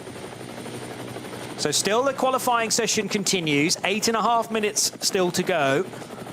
And if nothing else, a chance to, again, assess current track conditions. But how much risk do you necessarily want to put in, having, well, everybody has seen Maro Engel's very small mistake from someone so experienced around here. Ayanchin Guven, you're going to struggle to wave him in at the end of this. He's just going round and round and round. Well, when you know what you like, just carry on doing it. But, yeah, no, the gun has been totally spiked down. Because, you know, this year, the way that qualifying has been entirely reorganised. Took quite a while to get our heads around it, but I was really looking forward to the 20 being whittled down for the 7 that would join the 5 pre-qualifiers, and unfortunately, all drivers to have spoilt that by one, you know, tiny slip-up as Chan Guvin does actually choose to go the short way round back to the pits. We didn't get to see this, but for those that did a really good banker lap, Max Verstappen, Christian Cronjes, Dennis Olsen, that's Mercedes, Aston Martin, Ford, you know, they've got a smile on their face. And Marco Wittmann, best of the BMW drivers in 4th overall. But it's that jeopardy, Joe. How hard do you push on your first flyer? Or are you just gaining experience for the second one? But for most of them, they didn't even get a first flyer, or they did, but they'd already been interrupted because they had to go past the scene of the crime, the scene of Maro Engel's car sitting at the exit for Hatzenbach against the barriers. And we've spoke all morning about small margins. It's also minute margins of error that caught Maro Engel out there. And how many laps has Maro Engel done around here? He'll be analysing that in his head now on the walk back or the ride back to the paddock. He'll be wondering. He'll have a look at the data. He'll have a look at the onboard. He'll have a look at the live stream footage. He'll be analysing everything about what happened there, just to get it right in his head as to what exactly happened. And then as his head's on his pillow, he'll close his eyes and there'll be another replay being beamed through. Absolutely. But his job as a professional racing driver is to park it. Park that thought. Key is for the car to be put back. He knows the car's quick because we've seen that through the practice sessions. He knows he's got very quick teammates. He knows he's quick, but it's still a shocker. But I think with his decades of experience, he can put it behind him. But if it was Johnny, if it was a much younger driver, they would be entirely haunted by that and not have a way to get around it. Let's wait and see what Ayanchin Guven's going to do at the end of this Grand Prix lap, because he's been circling around the Grand Prix Strecker for the last probably 10 minutes or so, and now he's going to dive into the pit lane properly. So as the Hatzenbach is cleared, are Manthey going to give him a new set of tyres? He's been burning fuel nicely, but it's time potentially for a brand new set of slicks here. Manthey, as we know, are wily old foxes who've been at this game for so many years, and they think, right, no need for the Armco barrier to be repaired on Hatzenbach. That's going to be left by the sounds of things. Hoogeiken is now clear, and that were the yellow flags that were following the flatbed with the AT RAVENOL car on it. Kittelbacher Horse now yellows as the ADAC recovery lorry continues on its way. And it's surely a new set of tyres for Ayanchin Guven. Out of the heaters as well, by the way. So preheated tyres about to go onto that. Stand back, because we're going to see a one-lap shootout here. All right, let's just take away the Sector 3. Ignore that bit. It is all about how you optimise the remaining sectors that you're allowed to go absolutely maximum on. So it's going to be quite dramatic. Well, look, I'm hoping that's what we're seeing. Yeah, well, no, I think it is. Max Verstappen also looks so someone's taken his wheels, going to bring some fresh ones with fresh rubber. So this is suddenly refining it down to a tiny, tiny point. Those that are sitting at the top of the pile are not necessarily home and hose. Hopefully that rescue vehicle has now found an exit road to take the battered number 80 Winward Racing Mercedes away, but the clock continues to count down. 4 3/4 minutes remain. It's going to be an explosion of cars out onto the track, and just hopefully, the truck is still making its way to a gap in the barriers. Yeah, it's down in Schredenkreuz now. Where I think it's found a gap there. Yeah, it has. It's about to clear the track. Now, my concern was on the face of that, just how concerned are they about that Armco on the left that Engel struck. They must be happy with that, because we have cleared the code 60, the slow zone, as you described, moving around the track now. It's just on the Flugplatz now, but about to disappear as it looks like that intervention vehicle is about to exit. It is. It's behind the barriers. Yeah, it's behind the barriers now. So we're about to see that slow zone disappear. So that is why we've got Verstappen's car now on fresh Michelin rubber and about to go out in quite dramatic style here. It's going to be a one-lap shootout, isn't it? 3 minutes and 40 seconds remain. Not enough time to do a Nordschleife lap, so they're going to go around, do a Grand Prix lap, and then launch themselves from that inner lane to the right-hand side of the cones. And how busy is it going to be? Are we going to get that backup of traffic to the Vidal chicane again? Because we're going to get so many takers here of a potential 19 cars that remain in the session. Max Verstappen is rolling and is back into top qualifying 2. And away will go Ayanchin Guven in the 911 Manthey racing car, also on a brand new set of Michelin tyres. Right, let's log what the fastest time is so far. It's set by Max Verstappen, Winward Racing Mercedes number 3, 8 minutes 14.459 seconds. That's 2.3 seconds slower than the best time in TQ1, but they had an uninterrupted run. don't discount Christian Cronjes, the Aston Martin driver, a real Nürburgring expert for walk and horse motorsport. But still, a host of drivers outside the top 7, the crucial top 7, who could get there. You just said there, don't discount Cronjes, don't discount Dennis Olsen, don't discount Mark Whitman, don't discount Chan Guven. Let's not discount anybody in that 20-car lineup, because it's such a long lap, 25 kilometres, as Johnny described, anything can happen there. A car getting caught out by traffic, a car hitting the barrier can destroy what is going to be this one-lap shootout here. So fingers crossed, we have a clean run to the flag here. But I tell you what, talk about drama.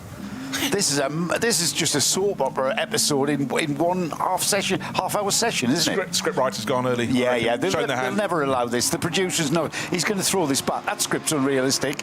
So Max Verstappen goes quickest, and then there's a truncated session, and then there's a one-lap shootout, and then we're all watching, to see what happens. Fantastic. That's not realistic at all, is it?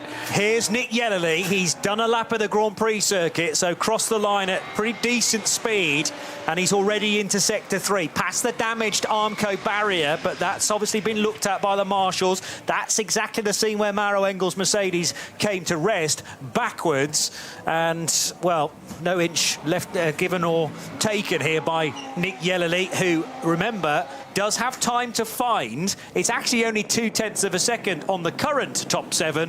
Well, what am I talking about? That top 7 and their times are going to alter dramatically, and Max Verstappen could not afford to be staying in the pit lane in his Mercedes for fear of dropping out of the top 7. But everybody who's still able to run in top qualifying 2 is now back out onto track. You're concerned about the barriers on the left-hand side that Maro Engel struck in Hatzenbach, early part of Hatzenbach. Just very brief sight to them. It was a glancing blow. It wasn't a sort of impact blow, and that is why I think they've done their job, and he's we can carry on. But right now, number 130 Lamborghini, Nick Yellerly, he is shortening this lap. I mean, 25 kilometres, very generous length, but he's getting it down to about 24 3/4 at the moment. Every corner is being cut, which is what he has to do. This is a one-lap flyer for them. 63 seconds through Sector 3, which is much more like it. We were seeing times of 1 minute 20, 1 minute 25 sometimes past the various incidents that were being cleared, or the incident and the various bits of it. And now 10.2 seconds through Sector 4. But the crucial sectors on this long lap, Sectors 5 and 7 being the longest, and that is where even just a minor mistake can butterfly into a bigger deal. So Nick Yellerly we're keeping our eye on, but also Ayhan Guven in the 911 Manthey Racing Porsche, Connor De Filippi in that BMW M3 Touring. It's an M4 underneath, but with the M3 Touring 24H series, 24H rather, body on the top of it. Vidal Chicane now for the American. Ayhan Guven is already onto Hatzenbach and working his way by the Maro Engel corner. And I think the issue we just have to reiterate here was Nick Yellerly was very, very quick on his first flying lap, but the early stage, he caught those double-waved yellows passing Maro Engel. That made him back off by a handful of seconds, and thus the gap between him on his first flyer and the fastest was 4 seconds, so he could be right there at the sharp end, but for incident. I'm glued to Sector 3 here. Yellerly was 63.3. Hesse was 63.6. Wittmann in the Schubert BMW was 63.4. Verstappen through there, 62.7. Verstappen on target to be quickest still with 62.7 there, putting him just at the front there, fastest as we get towards Sectors 4 and 5, which will be the next ones we check. I reckon he'll get back to the pits, his coffee will still be hot. The holder of the fastest Sector 5 time is Nick Yellerly, and he's gone even quicker than that now, doing a 1:45.7. So certainly the lap time for the 1:30 Red Bull team Lamborghini Huracan could pivot on that. He's just done another absolute best through Sector 6 as well. And don't discount the driver in 19th place. I don't you get to use that phrase very often, but Christian Engelhardt, remember, he was the last one to set a flying lap. He was definitely interrupted by the code 60. So his best time at the moment is 18 seconds and a bit, down on the fastest time, but he's setting very, very quick times. Look out for him. He can still strike. Oh, by the way, 30 minutes have been completed. The session is over, but they get to complete these laps. You mentioned Cronjes in the Volkenhurst Motorsport Aston. He's matched Verstappen 62.7, literally 85 thousandths of a second, less than that actually, about 60 thousandths of a second difference just off Verstappen's time through sector 3. I'm still waiting for sector 5 to come through. We've seen Lamborghinis have pace, Mercedes have pace. Haven't talked to you about right at the end. Remember, the Mustangs came good in TQ1, and we got Arjun Maini, who looks like he's setting the fastest lap of anybody out on the circuit at the moment. Arjun has been racing forwards for our racing team for a while, but he's never performed like this. That car is clearly absolutely hooked up on its rubber right here, right now. Felipe Fernandez-Laza has bailed. He's done 2 parts of the Grand Prix circuit, but now sneaks into the pits, and that will be the end of the session for the 35 Valkenhorst Motorsport Aston Martin Vantage. No better, therefore, than 14th position for Felipe. But everybody else, bar Maro Engel, is remaining in the session as going through Brunchen, and almost stepping the tail out there was Nick Yellerly through the next sequence of corners. He's heading for Flansgarten, where the cars famously take off, and certainly the Lamborghini did exactly that through that little gap in the fence where the camera lens can be poked for a good view of that sequence of corners. Schwalbenschwanz, well, Stefan Beloff S first of all, then Schwalbenschwanz just around the next corner, and then how good is the Lamborghini down the long straight? There's going to be nobody around him to pick up a tow, whereas some of the other cars that were released in traffic might well benefit from that in the next few minutes. But everybody else, even, well, what about Laurens Vanthoor in the 24 car? He's got a sector 1 time. I don't think he crossed the line at the right point, though, in car 24. Keep an eye on the 64 Mustang, guys. Okay. Arjun Maini, Absolutely. 62.5. Yeah, but I tell you what, the first time's coming on the board at this flying lap. Max Hesse has suddenly put the Rover Racing, the sister car, car number 99, into 3rd position, with an 8-minute 16 and 8-minute 17 for Schnitzelar, J-Mo Hartley into top 7. Top 7 is what counts, but this is not going to be. Someone is going to yank the rug in a second. How fast are we going to go? Are we going to get down into the 8-minute 12s? Waiting for Nick Yellerly to come through. He's going faster and faster towards the end of the lap. Green and white metallic car, looks fantastic. It's also sounding amazing, the whistling down the Dottinger Her, and then the final twisters to see what he can do. Target time, well, target time is, you might as well go for the top, 8 minutes 14.4, but Max Verstappen will be lowering the end of this lap for sure. This is going to be right down. The checkered flag has been out for some considerable time, waiting for these cars to come round. Only 2 so far have crossed the line.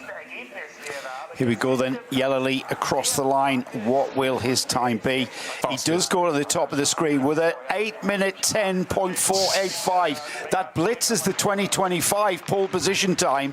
That is not the pole position time that we're talking about, but he's faster than last year's 8 minutes 12 and 8 minutes 10.485. That's the target for everyone else.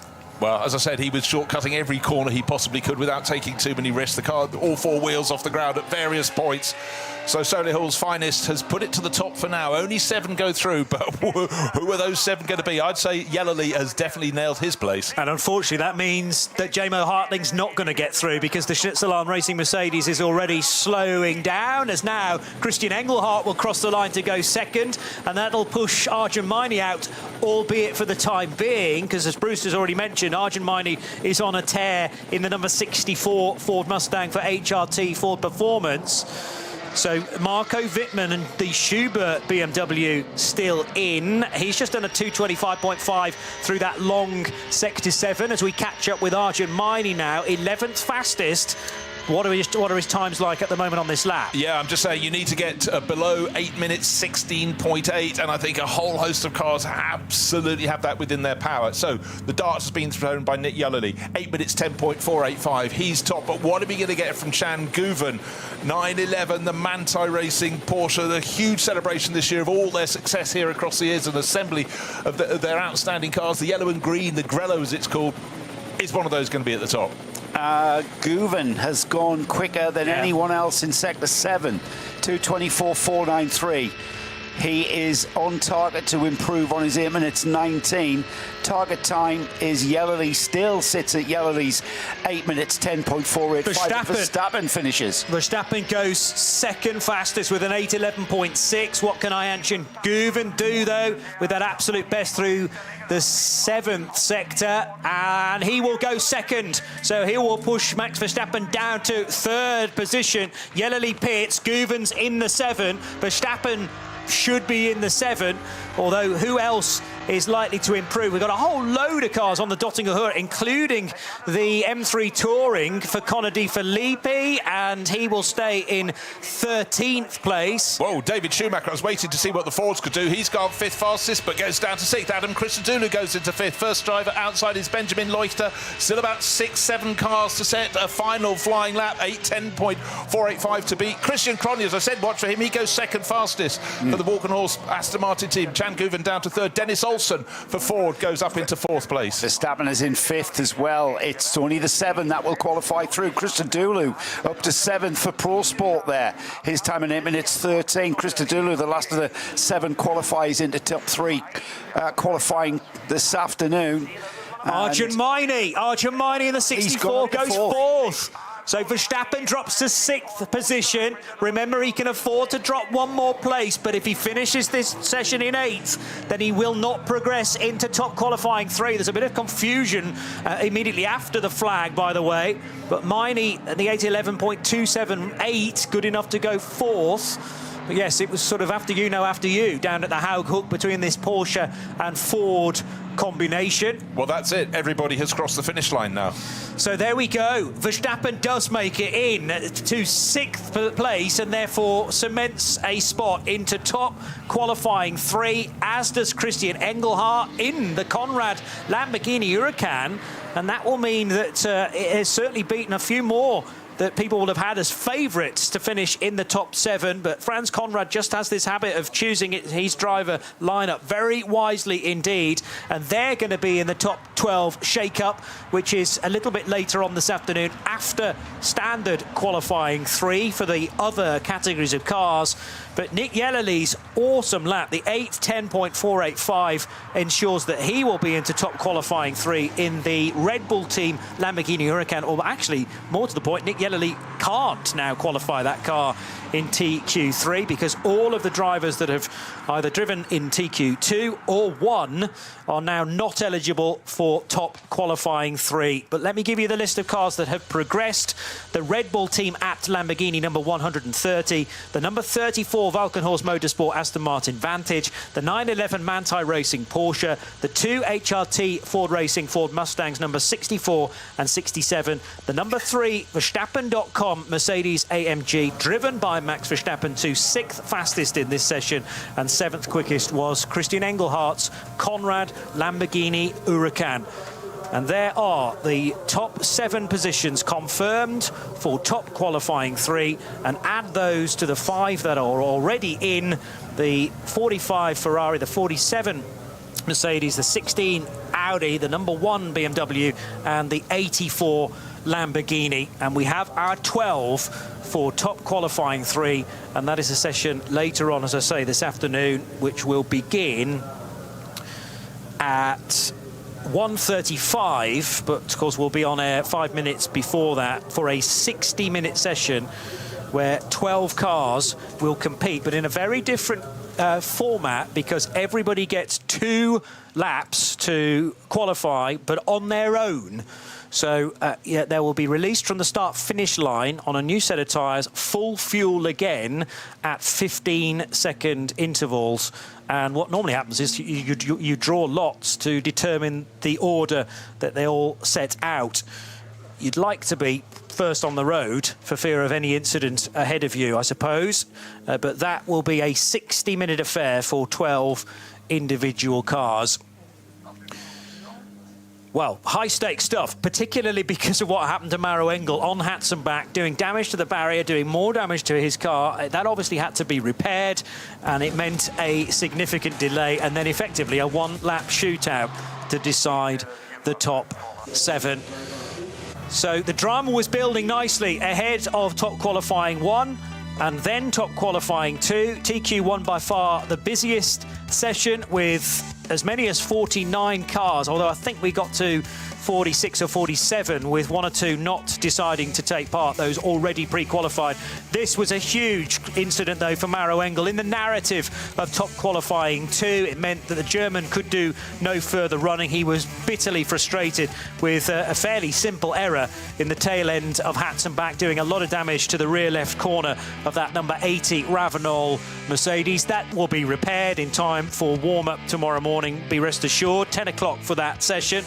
Meanwhile, though, everybody else kind of sitting, waiting, deciding will the session go green or not. Many circulating on the Grand Prix lap, and in the end, Nick Yellerly left it pretty late to do the 8:10.4 to ensure that he would be one of the 7 to progress, and also through Max Verstappen's Mercedes, the Christian Engelhardt Conrad Lamborghini, 2 of the Ford Mustangs, the Anchen Guven-driven Porsche for Manthey Racing, and the Christian Krognes Aston Martin Vantage for Valkenhorst Motorsport. And now we have to wipe the drama of top qualifying away for the moment, because there are, well, a lot of big business to be done for the other categories within this race. John Hindhaugh, the 54th edition of the ADAC RAVENOL 24 hours of the Nürburgring matters a great deal to the other 120-odd runners, and they're going to be deciding their absolute grid position in the next hour or so. So we've got more than 20 poles still to, or about 20 poles still to be decided in this next session. I like this new format. I think that worked really, really well. Getting effectively a one-lap shootout at the end wasn't necessarily in the plan, and it certainly wasn't, Peter Snowden, in the plan for Maro Engel to inadvertently hand his teammate a bit of a leg up. I don't think Max Verstappen, a rookie here for the 24 hours, remember. Let's just, you know, put that in context, that lap that he's just done, and still ending up in the top qualifying. That's all they wanted to do, get in the top qualifying, and they've done that, and I reckon it'll be Jules Gounon who'll take that car. We now turn our attention, oh, by the way, before we leave that top qualifying 2, congratulations to the marshals and the recovery for getting Maro Engel's number 80 Ravenol EMG off the track and away, so that we could have that last, I mean, all I had to do was get across the line, but they still had to do it, and what did we get, 3.5, 4 minutes? I mean, it didn't look like it was going to happen. Brilliant stuff. Absolutely, 100%. As we say many, many times, the unsung heroes are behind the scenes. Everybody, so race control, race organisation, marshals, everybody gives it. We see the highlights, we see the bit at the front, we see the drivers doing this, that and the other. We see something, whether it be on camera or talking about it on radio, whatever we're discussing, we see an incident, discuss an incident, but it's everything that goes on behind, everything that goes into action when those things take place that do that. And I have to say, for Maro Engel, for me, that's what I'd call a real raised eyebrow moment.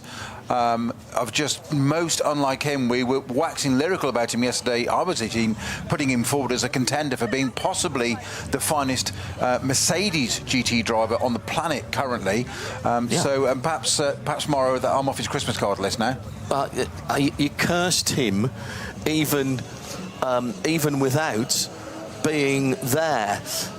Peter Snowden with me, John Hindhaugh, in the booth as we build towards setting another, as I say, 20 or so pole positions.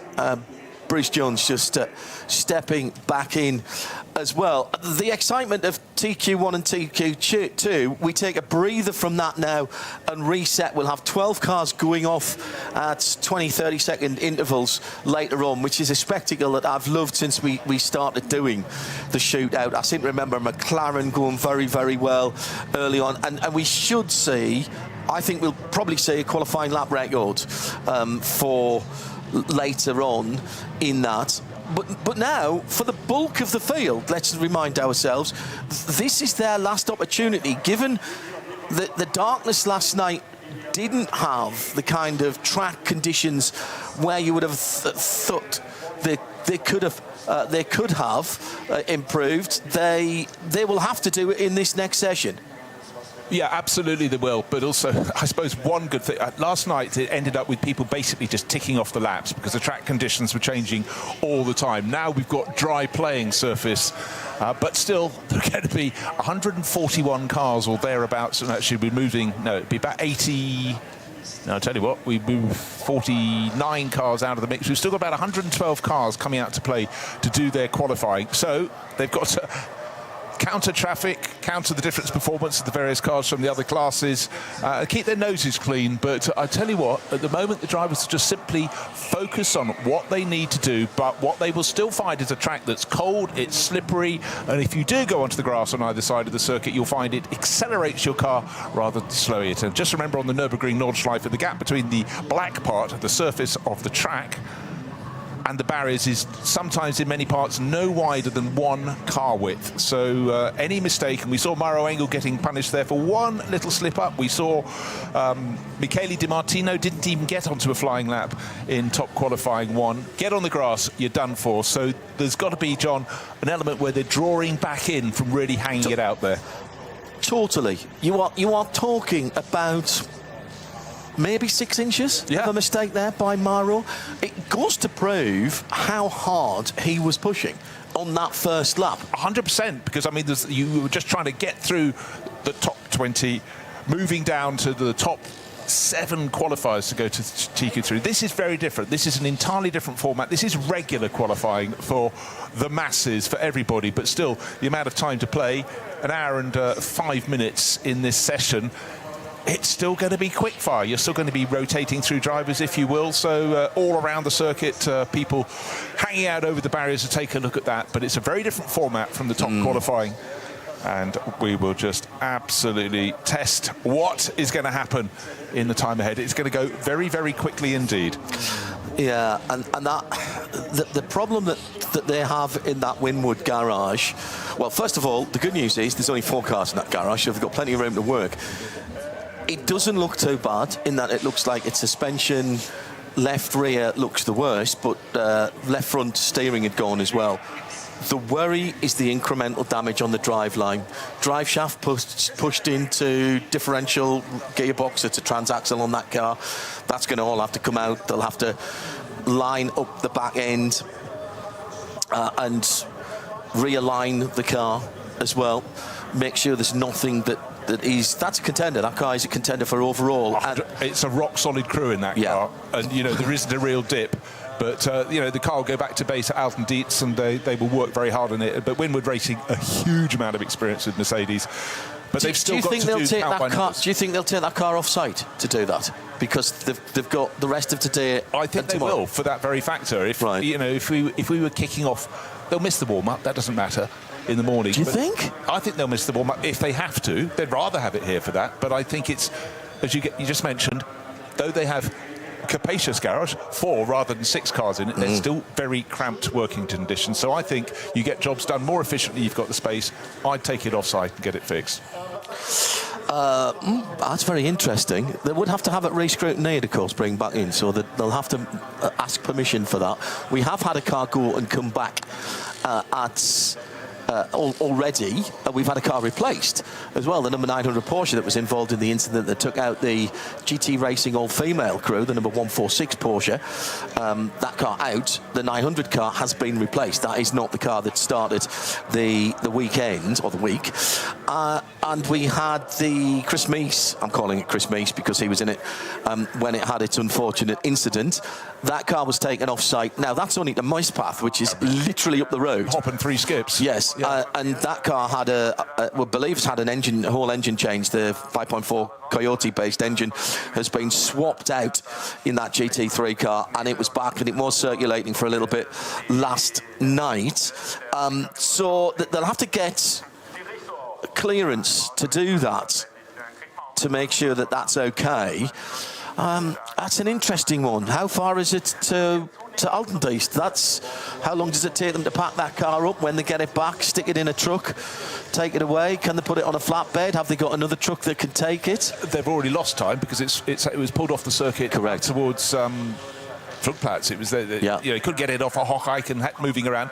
And then, there's traffic on the roads outside the circuit, but you don't have access roads all the way around the circuit, so it's probably out onto the public road. From there, and it's just losing time that's so valuable. But anyhow, with a team like Winward Racing, so super experienced, they'll be right on it. They already, before the car's coming back, they'll have the requisite parts that they think might need replacing lined up, ready for the repair work. But 2 fallers so far, one in TQ1, which is Michele Di Martino, and then one right at the start of TQ2, top qualifying 2, Maro Engel for Winward Racing. For everyone else, though, cars lined up in the pit lane, cars lined up beyond the pit lane, and in fact, with up to 6 cars in most of the garages here, there's queue even to get out of your own garage onto the pit apron. Good condition, though, sunny, dry weather conditions, and that's what's about to greet the drivers. Sunshine greeting us here at the Nurburgring Nordschleife for the 54th edition of the ADAC RAVENOL 24 hours of the Nürburgring. Bruce Jones and John Hindhaugh for the opening part of this session. It is not warm. I've just been out the back of our broadcast booth, which is directly opposite the start line. We're right on the finish line, actually. We're right on the stripe. Couldn't be any closer. If there's a photo finish, we'll be able to do it with our cell phones come 3 o'clock tomorrow afternoon. Huge crowds. It was, road-blockingly immense yesterday when people were trying to get in. It was a bank holiday here in Germany yesterday for Ascension Day, and people trying to get into the campsite. And this morning it wasn't so bad when we came in early deliberately, but there's still a steady stream of traffic coming down that road that runs parallel to the Dortiger Höhe. Yeah, the whole enterprise of people getting motorhomes and their converted lorries into the endless areas of campsite around the track. And I don't know what proportion of the actual track side is a spectator area, but a lot of people, the people get here super early to go to places like Hatzenbach, where they set up, and you just have to walk past to just experience the craziness of the place and the effort people go to. I love the idea of this being a sold-out event. They've sold all the tickets, but there's places where you don't need a ticket to get to because it's forest and people yomp in from miles away. So we actually never know how many people are watching this at the circuit. There are people who I know and I've spoken to down through the years, locals as well as some people from outside of Germany who have their own special little places that they go to.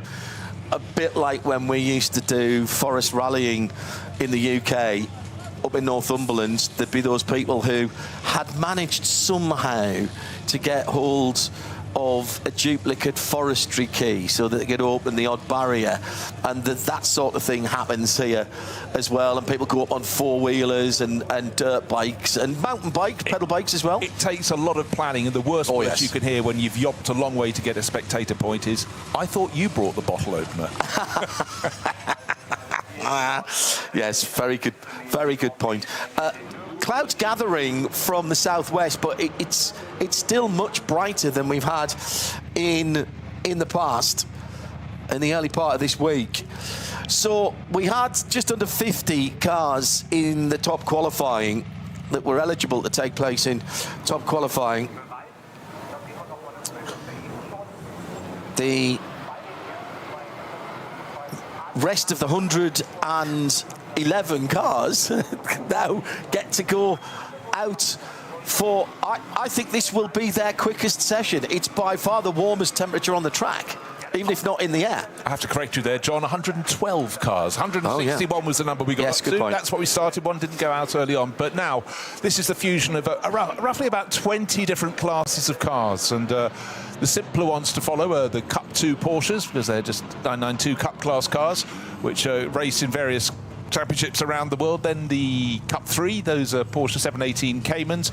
But we have everything else in between. We've got front-wheel drive, we've got rear-wheel drive, we've got one 4-wheel drive car in the race, we've got cars that are production-based, we've got cars that are very much sort of junior GT categories, all with their own classes. And through the course of the race, they begin to sort of form their own pattern. But right now, it's a mélange, it's an absolute mixture as all the cars go out, all with one purpose, to qualify as well as they possibly can. They'll be saying, dry track, tick. It's a cold, dry track, though, so please remember, for all the drivers, they need to get out, they need to burn off a bit of the heat, get the heat into the tyres, burn off a bit of the fuel, but it's really not out and out about setting the best time. It's about setting a sensible time, getting your drivers comfortable, because, of course, it's a 24-hour race we're going to. The really tight stuff in qualifying was to define the top few rows of the ultimate grid. We've still got top qualifying 3 to come. 12 fastest cars, or 5 pre-qualifiers and the 7 fastest from an astonishing top qualifying 2 session, an interrupted session. But right now, we're going qualifying in a more simpler, old-fashioned way. Hello to Robert Cruiser, who's been tuned in from North Carolina for a while, and his daughter Ellie tuned in as well yesterday in Chicago. It's 5 o'clock in the morning Central Time. Oh, yeah, spot on. And Ryan Hoover Transport just outside, getting ready to go to work. Matt Hunter from the UK tuned in. The Simcast was a great show last night. We'll have that for you on the archive as well. If you weren't listening, they did a little preview of this as well. And if you want to get in touch, it's at RSL_studio and use the hashtag RSLN24. I was amazed yesterday that this race keeps doing this to me. Just the variety of people who were tuning in, and the different territories. We had at least a couple of people in Trinidad. Not sure whether they were having a party together or whether they've met up since. South Africa tuned in, a lot of Australia, in a variety of the Antipodes, actually. Our colleague Phil Anson, back in God's country, as he would certainly tell me. He was listening in. Welsh. Yeah, I was going to say, I didn't realise he was from County Durham, the land of the Prince Bishops. Let us know where you're watching and listening from. Hope you're enjoying the coverage. Later on today, we will have English language world feed coverage of the DHL-M, which is sort of the replacement for the young timer race that we've had in the past. It's not exactly the same cars, though, Bruce. No, I think a lot of them still exist, because these are cars from sort of 30 to 40 to 50 years ago, but a lot of them have got, they have the cages in, but a lot of them are used regularly for people doing the day laps around the Nordschleife. A lot are race, but they're not the out-and-out built for racing cars, but it's going to be a packed field, and, you know, wandering around the paddock, you know, I come from a lot of, as you do, John, quite a lot of historic, top-end historic racing. This is sort of somewhere further down, but it's people coming to race on the Nurburgring Nordschleife. And seriously, you know, I can't think of a driver in the world who wouldn't want to come at one point in their career to compete in something. So it's this Deutsche Historic Langstreckenmeisterschaft. So the Langstrecke means racing around the Nürburgring. And we will get to see what they can do. So now I've got to scroll my screen down to beyond the top 50 odd, haven't I, really, to see what's going on there.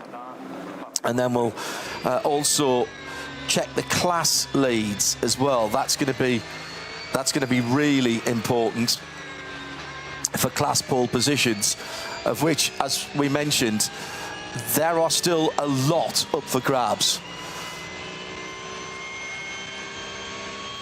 Now that is the sound of a Porsche. Yes, it's a GT3 Cup car, the Black Falcon Fanatec Manuel Metzger. Well, there's a name to conjure it with straight away.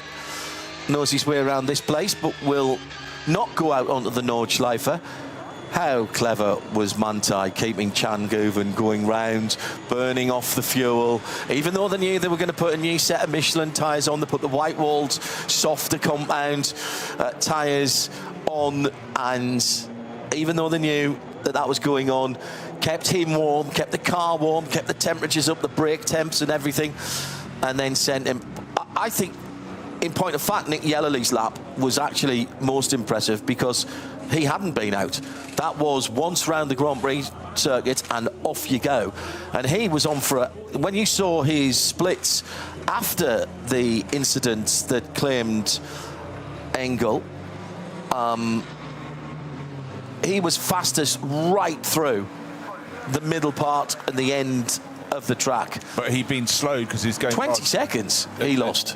waved yellow, but again, it was the ultimate jeopardy. This should be a very, very different session. This should be more standard. An hour and 5 minutes. We've just gone past the 1 hour still to go mark.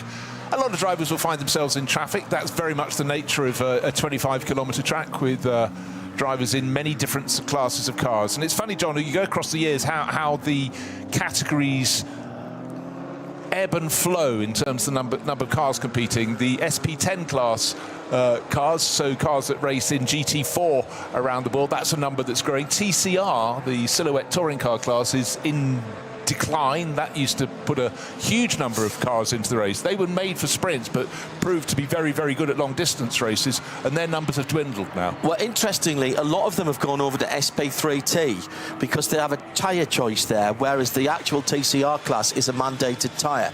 So there's quite a lot of TCR cars in SP3T now that are effectively homologated TCR cars.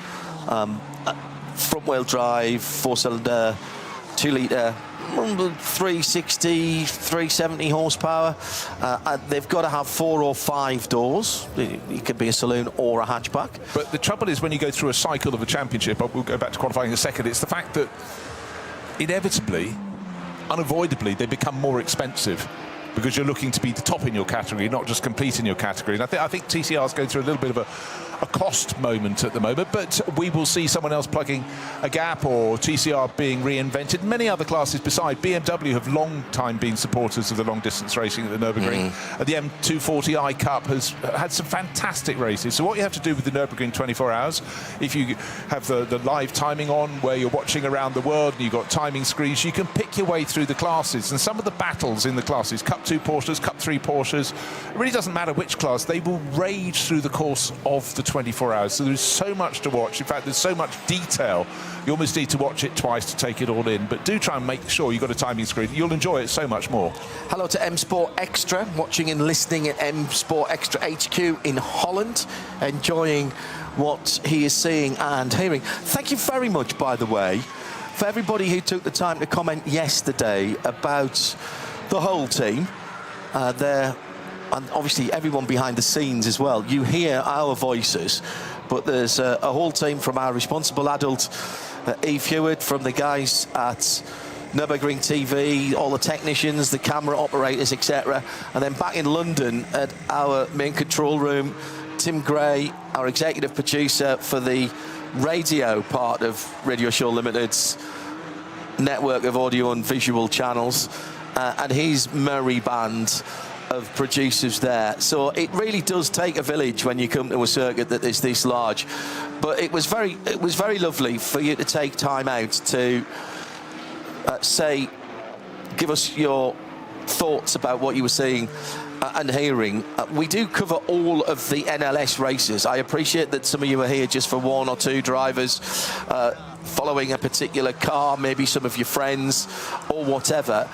But the rest of the season and the bulk of the NLS season, this race is not a part of that.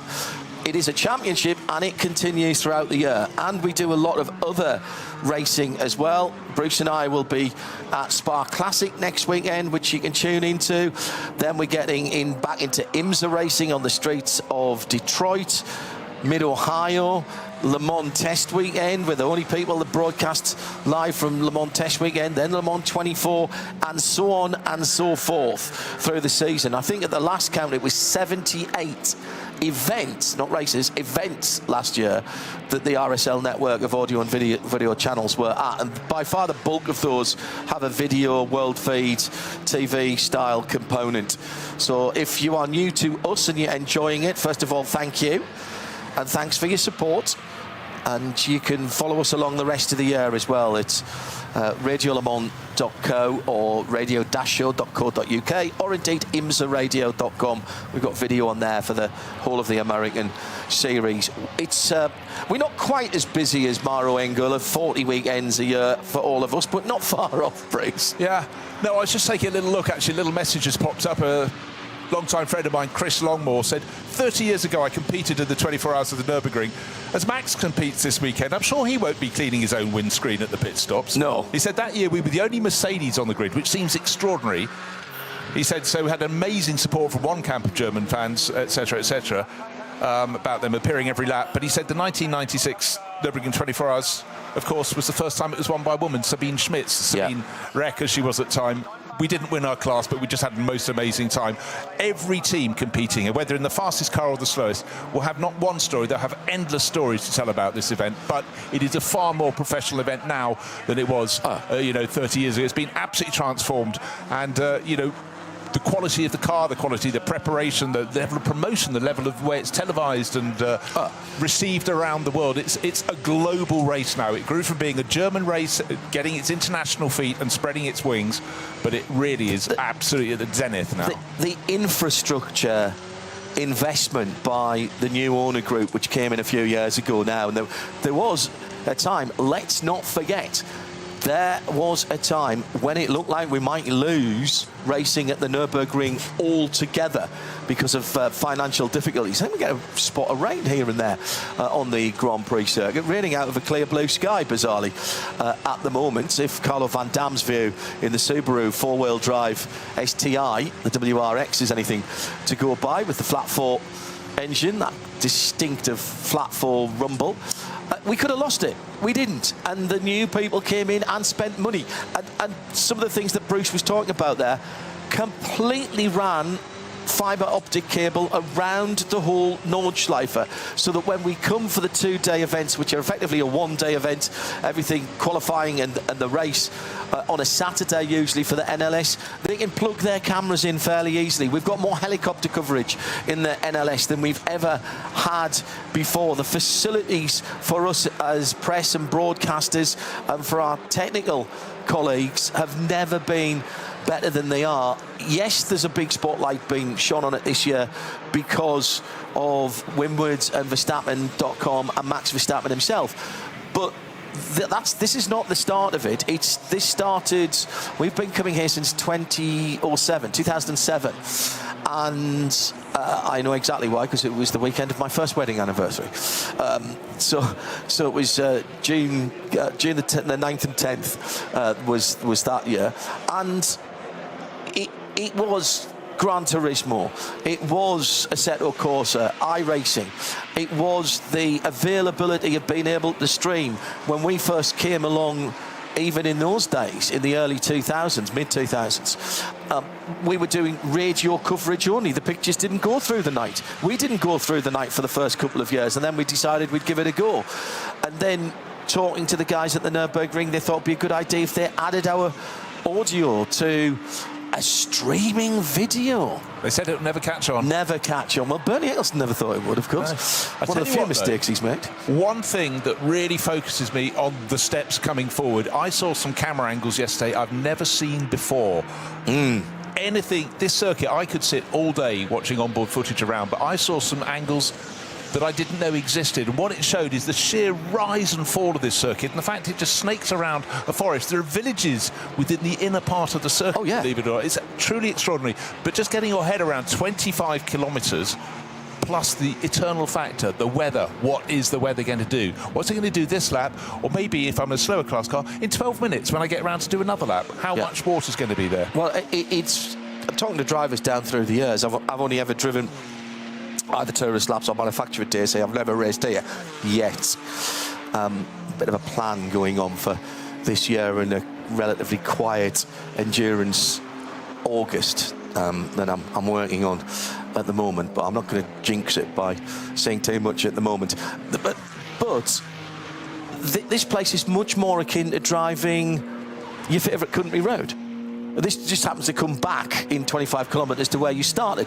But think of it as a tarmac rally stage, actually. Yeah, that's exactly where I was about to go. Yeah. And you're doing, if you've got a really competent road car with very good brakes and you know what you're doing, you can probably do 3 laps off the bounce here before things start to get far too much overheated. I would never suggest that. I would say 2 laps at the absolute most in a road car. But I've been fortunate enough to jump into GT4 cars here on manufacturer days and do 3 or 4 laps straight off the back of each other. And even on a sunny day, you just don't know.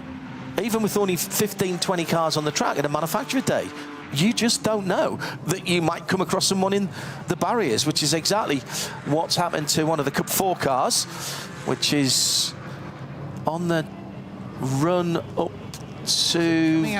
It's just coming up to Flugplatz, isn't it? Is it further round? I think it's a little bit further up towards Arenberg, I think. You might be right. It's actually, again, this is a camera angle I haven't seen before. No, so absolutely. They've got some cameras mounted very, very high on cherry pickers. Of course, they have to come down when the lightning descends. Oh, in fact, it's right towards the end of the lap before you get to Schwalbenschwanz. So just after the Stefan Bellof-Esses there. Yeah. On the right-hand side, driver's right, my apologies. So just to let you know where that is, that's just before you get onto the longest straight on the circuit, the Dotting-Höhe. They didn't quite get there, so lap not completed. Quickly take, before we get some times coming in, and I'll start going through the classes for you that we are setting pole positions for here. Hello to Emma, who's in Newcastle upon Tyne. So I'll put our religious and philosophical and cultural differences to one side, as you would say that I'm the wrong side of two rivers to you, Emma. But thank you for tuning in. Hope you are enjoying it. Tim Jacks at missing the N24 qualifying as he's setting off for Snetterton for the GT Cup meeting, where he's marshalling. Thank you to all the marshals, and there's a lot of British marshals here this weekend as well, and from other. I mean, it's a ridiculous number of people who are working. It's something getting on towards 5,000 people overall. Not all of those are marshals, but a lot of marshals here, as you might imagine. Roxy has been speaking to us across the weekend using RSL N24 as the hashtag at RSL_studio. Hello to Justin in South Africa, first time watching and now getting right into this event.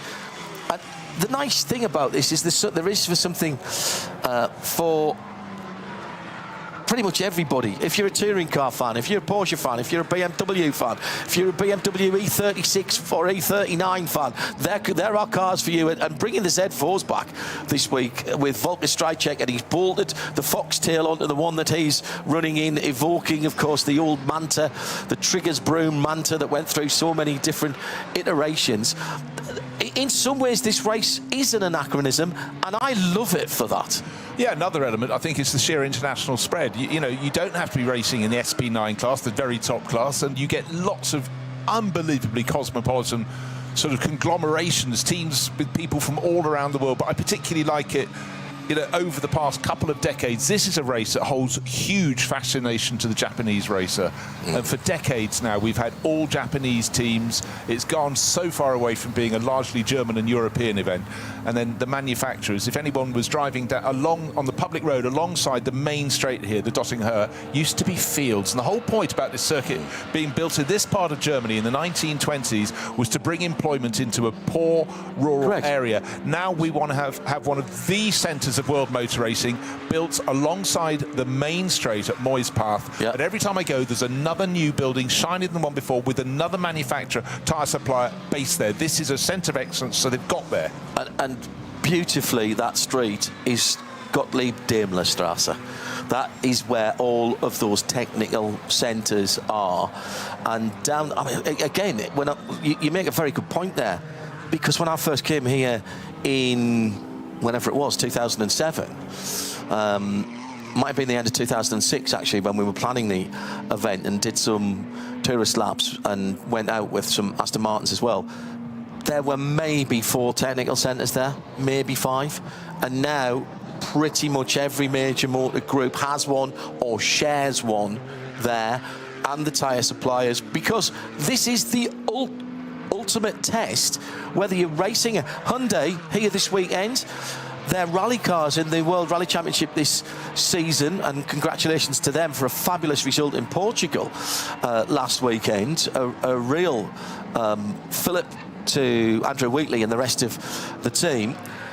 They've got a joint Nanking, which is their R&D centre in Korea, and Nurburgring livery on their cars, watching a Porsche going slowly, and now we know why, because it's hit the wall, and it is the Wolfall 320, 47th position for that car. And that car with now damage to the suspension. So I think that's Lopez Cesarato in that GT3 Cup car. Second in the alternative fuels category. Must remember to turn my split times off now, because I now can't see my whole screen. But this place has just become the place to do as close to real-world testing, country road testing as you can, but doing 250 to 300 Ks at places. So, you know, 120, 130 miles an hour. The manufacturers all pay money to come here. They have an agreement that when they bring their prototype cars out, that they don't photograph each other, that they don't have a too close a look. They roll them in from the test centres. Of course, you have the spy photographers standing around waiting to see them all in that sort of Baltic razzle-dazzle camouflage. That's not... Is that the same Porsche? No. That's it's GT. It's a Supra. Yeah, I thought so. GR Supra. Smoking away, what, 95% of the way around the lap. So the Porsche's at a gap along the Dottinger. That will be taken through. Double wave yellows there for all the cars coming down that main straight where they hit. You know, VMAX can't do that right now. But you talked, John, about the number of people working at this circuit. Not just the marshals, but also the rescue crews. And you need multiple flatbed trucks. You need multiple course vehicles that can get in position with their flashing lights on the roof to make plain where a situation is. So yeah. Another car to be towed away. And safety aspect is another part of the improvements, as I'm reminded by Johannes. 46 electronic signal panels being added round the track. They used to use them just in the night time. They've been used in the day now to supplement the marshals' flags. Hello to Wet Siggy. That's a great handle. Appreciating the coverage. Funny to see the cars driving around at 9 degrees at midday in Germany when I'm shivering here at 18 degrees at 8 p.m. at night in Australia. Weather is certainly very different over there. Yeah. You haven't endeared yourself to me, Wet Siggy, from Australia. Welcome, and have a lovely evening. Hope you're going to stay for TQ3 single car qualifying effectively. Auckland, New Zealand, amazing show, incredible footage.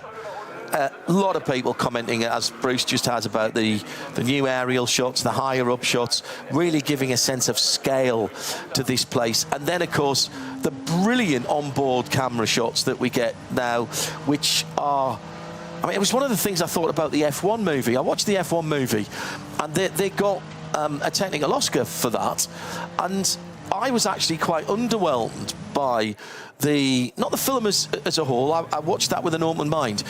But the thing is, onboard shots nowadays, at all level of motor racing, are more cinematic than cinema is, in fact. 100%, but one that will always stand out for me, the very tight, but almost entirely concrete-bound Nürburgring circuit in Germany, eons ago, but let's say very late 80s, very early days of smaller cameras. Christian Danner had one mounted on the door of his car, about halfway down, and he came out of one of the chicanes, and his Alfa Romeo, bang, he wiped it off the ball.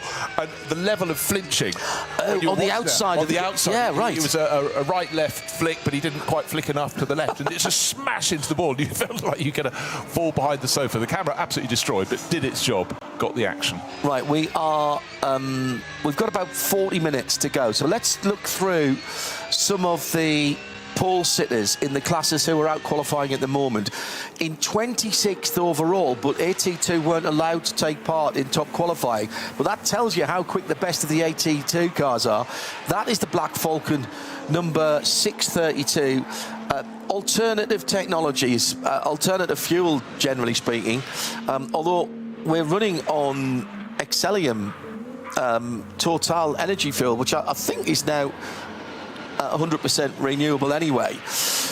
So not awfully sure what alternative technology is for. We need to dive into that. We haven't got any diesel cars anymore, but that car, I watched that fuel yesterday, the 632, the Black Falcon car. It's the yellow and black car, and they've done an 837 721 in this session that has pushed them to 26th overall and leading in AT2. This is their final qualifying session. Cup 2, it's a really, really tight affair between two Mühlner Motorsport cars, the 918 and the 904, obviously Porsche GT3 Cup car, 991.1. They are separated at a lap of 8 minutes 38.5 seconds by 0.2 of a second.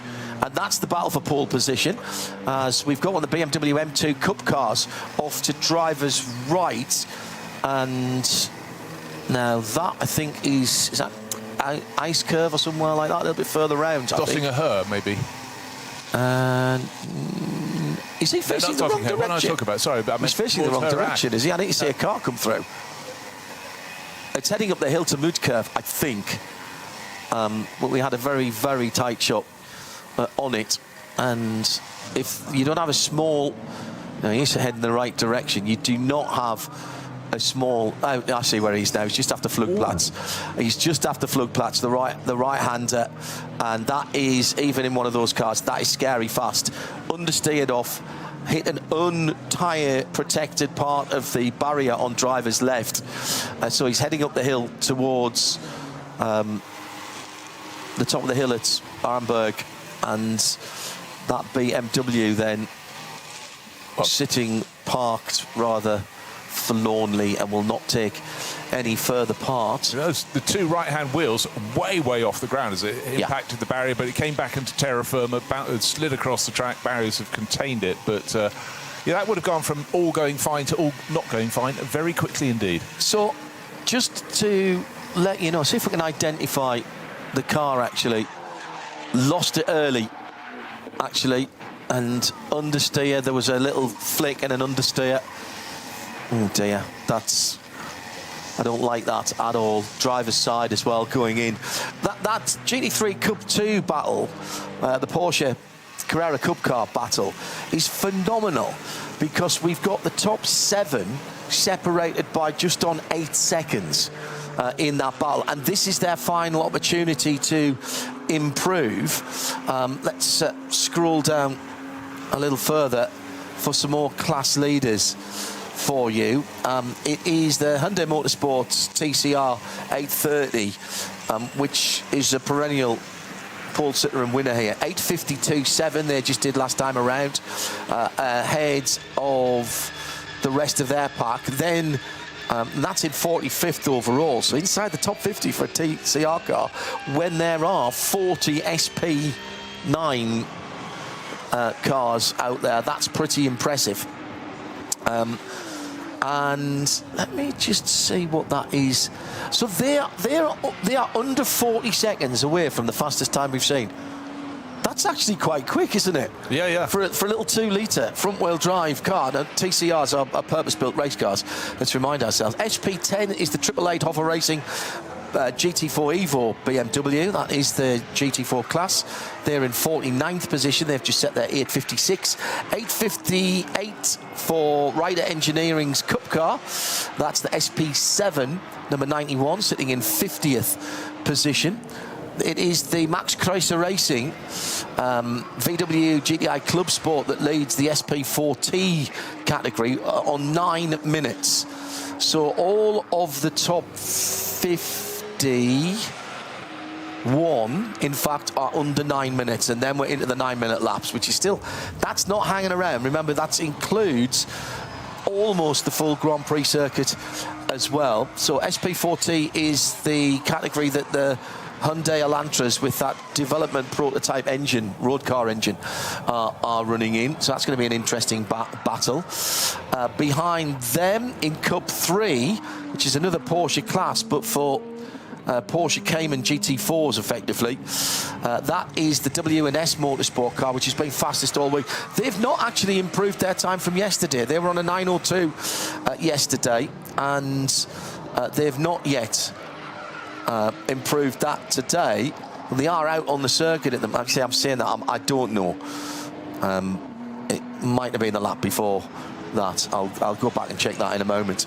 And they sit in a very creditable 58th position, so that's, you know, well inside the top half of the field. Some more pole sitters, provisional pole sitters at the moment. We go down into the 90s for the BMW M240i, started as the M235i category, and then they got a bit of an engine upgrade, not a bore out, but a little bit more power, some change in the electronics a few years ago. That used to be the entry level for BMW M Motorsport. That's now the BMW M2 Cup, but it's the 195 car sitting in 93rd. That's one of the myriad of adrenaline motorsport cars that take up the last 2 boxes at pit out. In fact, I think they've got 2.5 boxes down there. Adrenaline with always a fantastically turned out set of cars in a variety of the classes. SP2T is the Toyota Gazoo Racing Yaris, with the Japanese squad, the 109 car, and that leading there. That's a very interesting programme as well. Go and read up about that. V6 is the Porsche Cayman S, number 448. No team name there, but that's all right. That could just be a bunch of friends, or maybe they've rented a car. And what did I say? They were in position 97, so still inside the top 100. Max Kreuzer Racing SP3T, that's another GTI Club Sport Golf, celebrating 50 years of the GTI next year. So we've got a Porsche rotating in blue and orange, but not your standard Gulf colours. I think it was the 925. Bruce will look that up while I finish going through these class leaders. The Walkenhorst Motorsport M2 racing car, that's the G87. The 898, they lead their class in 107th position. The VT2 rear drive, that's interesting, because the Subaru, sorry, no, it's not. Sub 7, sorry, my eyes. The Adrenaline Motorsport BMW 330i leads that, but only by 1/10 of a second from the Ravenol Japan Supra, number 519, and they're both in 111th and 112th position. Then it's the front-wheel drive P2, the four-wheel drive cars go into there as well, and it's the Audi S3, the Dupré Motorsport car that we've been talking about a lot. It's great effort, bright red car. That's number 480. And then we've done the 240i's. Then it'll be the V5, is it? That'll be another Adrenaline Motorsport car. I bet it is, yes. The 444 Adrenaline Motorsport Porsche Cayman sits in 119th position. And there's got to be a couple more. We haven't done the 325 class yet. And that is the number 100, down in 135th position. That leads that category. And I think we've got 2 more, SP3 and SP4. And it's the SP4 car that is slightly ahead on 159th. That is the number 152. And the number 277 SP3 is another BMW, an old E36. Still racing, 318 Ti, the little stubby, great piece of kit. And they've got a little series of their own as well. Cheney Motorsport being involved in building some of those cars as well. Really cost-effective way to go racing. Those are your class leaders at the moment, with exactly half of this session back. Bruce Jones has taken his leave and headed off for some Spätzle or whatever our catering is provided. Day catering's been superb. Looks damp on the far side of the circuit, Peter, so once again the rain clouds coming in. It's been lovely here at the start finish line, but the nature of the beast here is just tackle whatever you get when you get to it. Our colleague you just mentioned, Bruce, nearly always says exactly the same thing, that the one thing that wins every single event that takes place on this circuit is the Nurburgring. The Nordschleife always has the final say. We talk about Bathurst and Mount Panorama and Le Mans. You know, we often say the mountain choosers. Well, the ring choosers as well. I do honestly. I know it's terribly romantic and not very scientific, but I do feel that there's a personality here that the circuit brings. The layout of the circuit, where we are, the topography. even the hospitality of everywhere around and how they get into it. The Japanese very much believe when we go to Fuji, they talk about Fuji-san, which is the spirit of the mountain that exudes its way down to the track. And I kind of like that sort of feeling one with nature. And the Nürburgring has that kind of feel, doesn't it? I totally agree. Every circuit's got a little bit of that sort of to it itself. Yeah, I'd say Le Mans in some ways is a little bit uninteresting, and in talking 24-hour races in that way. So, as in it's flat out. There's no real contours. And that's not putting it down, but you have other places, certain places like Monza, the Temple of Speed, has a majesty about it. That's true. There's something you go to there, and you think, it's Monza, it's fast, you know, it's incredible. You come here, and I always think it's set by that Schloss, that castle. Yes. It's watching, it's been here, it's coming up to 100 years. Yeah. And you arrive, you can't help but arrive in the paddock, and there's this aura, and you sort of get the sensation of the circuit is watching you. Correct. And no matter which way you come to the circuit, you almost feel the circuit, whether you're coming up from the south, and that's the Grand Prix circuit that you see first, and then you're at the back of the Dorint, and you know that Tiergarten is right there to your left-hand side as the Dacia comes out to see if it can improve its position in the number 300. I haven't checked to see where that one is in class. I will do in a second. Or you come from the other direction where the road runs directly parallel to the Dodiger Höhe, and you drive down, and if there's cars on track, you're driving down there at 70 clicks or whatever the speed limit is. It is 70 clicks this weekend. I think it's normally 100, but they pull it down because there's so many people around this weekend. And you've got cars going past 20 yards away from you on your right-hand side, and you could be getting passed by a GT3 car doing 300 clicks, 320 clicks down the Dodiger Höhe, and it's just, I love it. It drags you in at every moment, and well, as you rightly say, it's 1927, isn't it? It was completed. We're already into the 100th anniversary of the work having started. I think that was the back end of last year, sometime. As you can imagine, a massive engineering project that was effectively a job creation in quantitative easing in today's terminology. It was to bring jobs and to bring tourism. Yes, to take racing off the roads. The Eifel Rennen, the old Eifel Rennen, Eifel races were on the roads around here, which are, by the way, still superb. And some of the old Nordschleife, when we had, I think there was once when we had the conjoined circuit for everything before the Grand Prix track was in position. Some of the old Nordschleife is now public road, and you can still drive it. You can see some of the other stuff that goes into the campsite, but the nascent motor car industry took this place to heart, and it was built as a test and race facility. There was the test hill, effectively the shortcut, very steep shortcut, the Steilstrecke. That's just to the left of the Caracciolo. Correct. Carousel. You went straight on up there, which. But it's a one in. I don't know what. One in yeah. 2, 1 in 3, 1 in 4. I don't know. But it was a test hill, because in those days, it wasn't just about speed in the early days of the automobile. It was about torque, and it was about drivability. And can you get your car up that hill in the second of 3 gears that you might have had? And in those days, of course, there was no social media and advertising and marketing the way we had. So the old adage, which comes about in the 60s of win on Sunday, sell on Monday, really applied, because if your product was successful and finished, it was much more about reliability.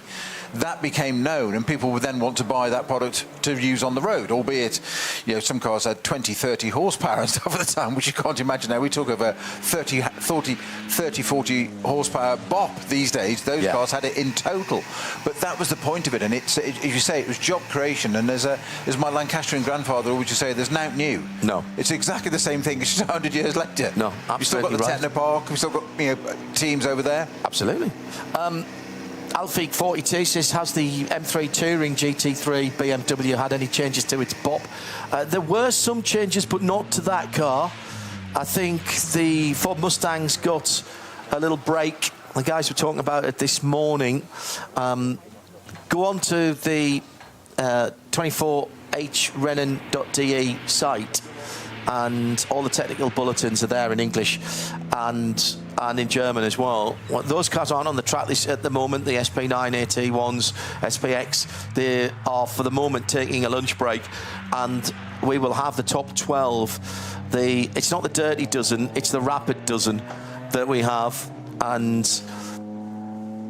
they are out for single car qualifying later on this afternoon. Hello to Phil Bell, thank you.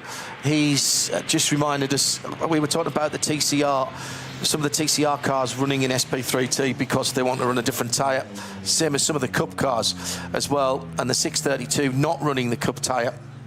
So it's slotted into another class. And hello to, now I hope I get this right, Cesarito, watching at 6:40 a.m. in the morning in Chile. And we do have a Chilean driver this weekend, at least one. Bruce would tell me if there was any more. He's nipped off for lunch now. But you have someone to cheer for, Cesarito, in the field. And hello to Chile. That might be the first time. Matt Hunter is watching in Devon. He says, watching the SP9s at the Nurburgring seems comparable to driving down a single track Devon country lane, but at motorway speeds, with the almost constant threat of meeting a tractor coming the other way around the next corner. Ultimately incredible, and I will also have the utmost respect for the drivers. The bulletins, the regs, etc. Thank you, Johannes. 24h-information.de. 24h-information.de, and they're in German and English. If you want to get in touch with us, hashtag RSLN24 at RSL_studio. I think we might have seen the best of the conditions here, Peter, and with still 22 minutes to go, I can't see anybody improving their times from yesterday now. Those who did it early on have got it right. Anybody who's left their fastest driver for the second half of the session here has been caught out. But John, stop looking at me and look out the window, and you've only got to see it there. It is absolutely tipping it down on the pit straight just before the BMW M Power bridge that connects our commentary box and TV side of the track with the media centre on the opposite side in the pits, with obviously the track in between. And it is torrential. We've got the red and yellow striped flags out now, which I'm old enough to call that an oil flag still, which I must be corrected on. It isn't an oil flag. It used to be one for when I started racing, and obviously colour was quite a new thing then. But it's now officially a change of surface flag. So debris. Exactly. Basically, it's track conditions. That's the point to change the surface. Correct. Somebody might have run a bit wide and put a little bit of gravel on it. They've got away with it, but the car behind may not. So it is, all debris, as you say, a little bit of something on the track. It's a change of surface condition warning. I'm desperately honoured to be an ambassador for the British Motor Racing Marshals Club, and I wear their patch on my race suit in the odd times when I get to wear the race suit, either on a test day or even in anger. And my marshal colleagues, I say colleagues, my marshal friends and the people who make races work, tell me there's a short word. I think I can say. Can I say crap? I can. Okay. Crap on the track. Okay. Yep. Right. So yes. that it covers a multitude, as you say. Originally, slippery surface, flag, oil, water, coolant, whatever. But it basically means there is something on the track that affects grip. Car removed associated parts. Yes, indeed. Very good. Like that. That's very good. Yes. Or can't ride at pace. Correct. Even better. There we go. Better. Yes. Super. None of these cars are going at pace at the moment, John, in these conditions. So we're looking at the Super at the moment, which I think is Hatzenbach. Yeah, it is. Just finishing. Just to the end of Hatzenbach there. So a quick look at that. And that's a heck of a start, isn't it, to the Nürburgring lap? That you get onto the Hatzenbach, and in the GT cars, it's third and fourth gear, which is rapid, and the commitment where Maro Engel went off that fast right-hander. You need to be, like so many places here, you need to be millimetre perfect, pretty much, at the kind of speeds these cars are taking through the corners nowadays. I've said with our colleague Bruce when we cover NLS for you, John, on many occasions, to the point that people are probably bored of it, but it is the metaphor, it is the barometer, not just a weather, it is the barometer of changing from the Grand Prix circuit to go on to the old Nordschleife. It is a hairpin back left, and all the way around the Grand Prix circuit, you have one huge safety net, which is runoff areas. There may be gravel, but you can make a little mistake and you can possibly get away with it. Just to set the measure, when you arrive at the end of that lap on the Grand Prix circuit and turn 180 degrees left to go onto the Nordschleife, what are you greeted with? Firstly, as you say, a third gear in a GT3 car, 180 degree hairpin, effectively. Yep. Sharp left, certainly. What's on the outside? Not a white, there is a white line, but there's no grass. Nope. There's a barrier. Yep. There's a metal barrier. Triple layer arm core. It sets the tone for what you're about to see, the roller coaster of the hats and back. And even greater than that for me is they renamed that corner a few years ago, Shabine Smith's curve. Yep. And if ever there was a place to give her title, her name, her experience and talent onto that circuit, it's the beginning of the Nordschleife. Yeah. Take note, ladies and gentlemen, you're about to go on to the Nordschleife. And if you are wide there, the camber doesn't help. You're out. Because you're going to understeer off of the little car, bang! Yeah, but so are the next 2 or 3 cars behind you, because you're suddenly blocking the track. Yeah, true. And you do not want to be clattering. We don't want to be clattering the barriers anywhere. It's suboptimal, according to race engineers, I understand, and they use other Anglo-Saxon terms on the radio to describe that, convey that message to you. Oh, yes. I've heard tell. Yes, absolutely. You certainly don't want to be starting the lap there by just clattering the right rear and touching it. Just no, none of you want to be doing at all. 2 Chilean drivers, we reckon, in the race. Benjehitis is one. No, this is Cesarito coming back to me. I'll have to search through. Hites was the one that I was thinking about, but you're right, I have seen the Chilean flag somewhere else along the pit lane, and I can't bring it to mind at the moment. Hello to Mr. Madhouse from Zwolle in the Netherlands. I said he's been to this race years ago as a fan. Very cool to see Max Verstappen joining in. 2 seconds between the top 6 in qualifying on a 25-kilometre track. Insane. Thank you for the kind words as well. Well, we haven't set pole yet, and we might see that... Oh, no, I see it's got wet again. I was going to say we might see the qualifying lap record go here, but now that it's started raining again... Now, am I right in saying the qualifying lap record is an 8:08 from Daniel Kielwitz in 2023? In the Ferrari. Kielwitz in the Ferrari that year? That was the Fricatelli year, wasn't it? 2023? Yes. I'm doing that without notes. I know you are. I'm working without safety net. No, John, I'm doing this to make me look average. You look good. I'm doing this to make me look average. No. The two COVID years throw my timings out. I remember everything up to 2019 in the order that it happened, but the 2 COVID years scramble my brain in what our responsible adult Eve Hewitt, another very important part of the team, calls the global long yellow flag period, which I think is a brilliant way of describing... That record is 8 minutes 08.006. Daniel Kielwitz driving a Ferrari 296 GT3. I had the year right. Wow. Yeah. This is why you're lead and why I failed. No, not at all. It was an incredible lap. I remember 8:08 for various musical reasons that we were talking about last night. It was quite funny to see, you know, people of a certain age when they go, oh yeah, 808 State, I've got their first album. So have I, on vinyl. But that dates you to a certain year, doesn't it? Yeah. Great, that first album, 808 State, actually. I may have to dig that out when I get back. Go down the storage unit.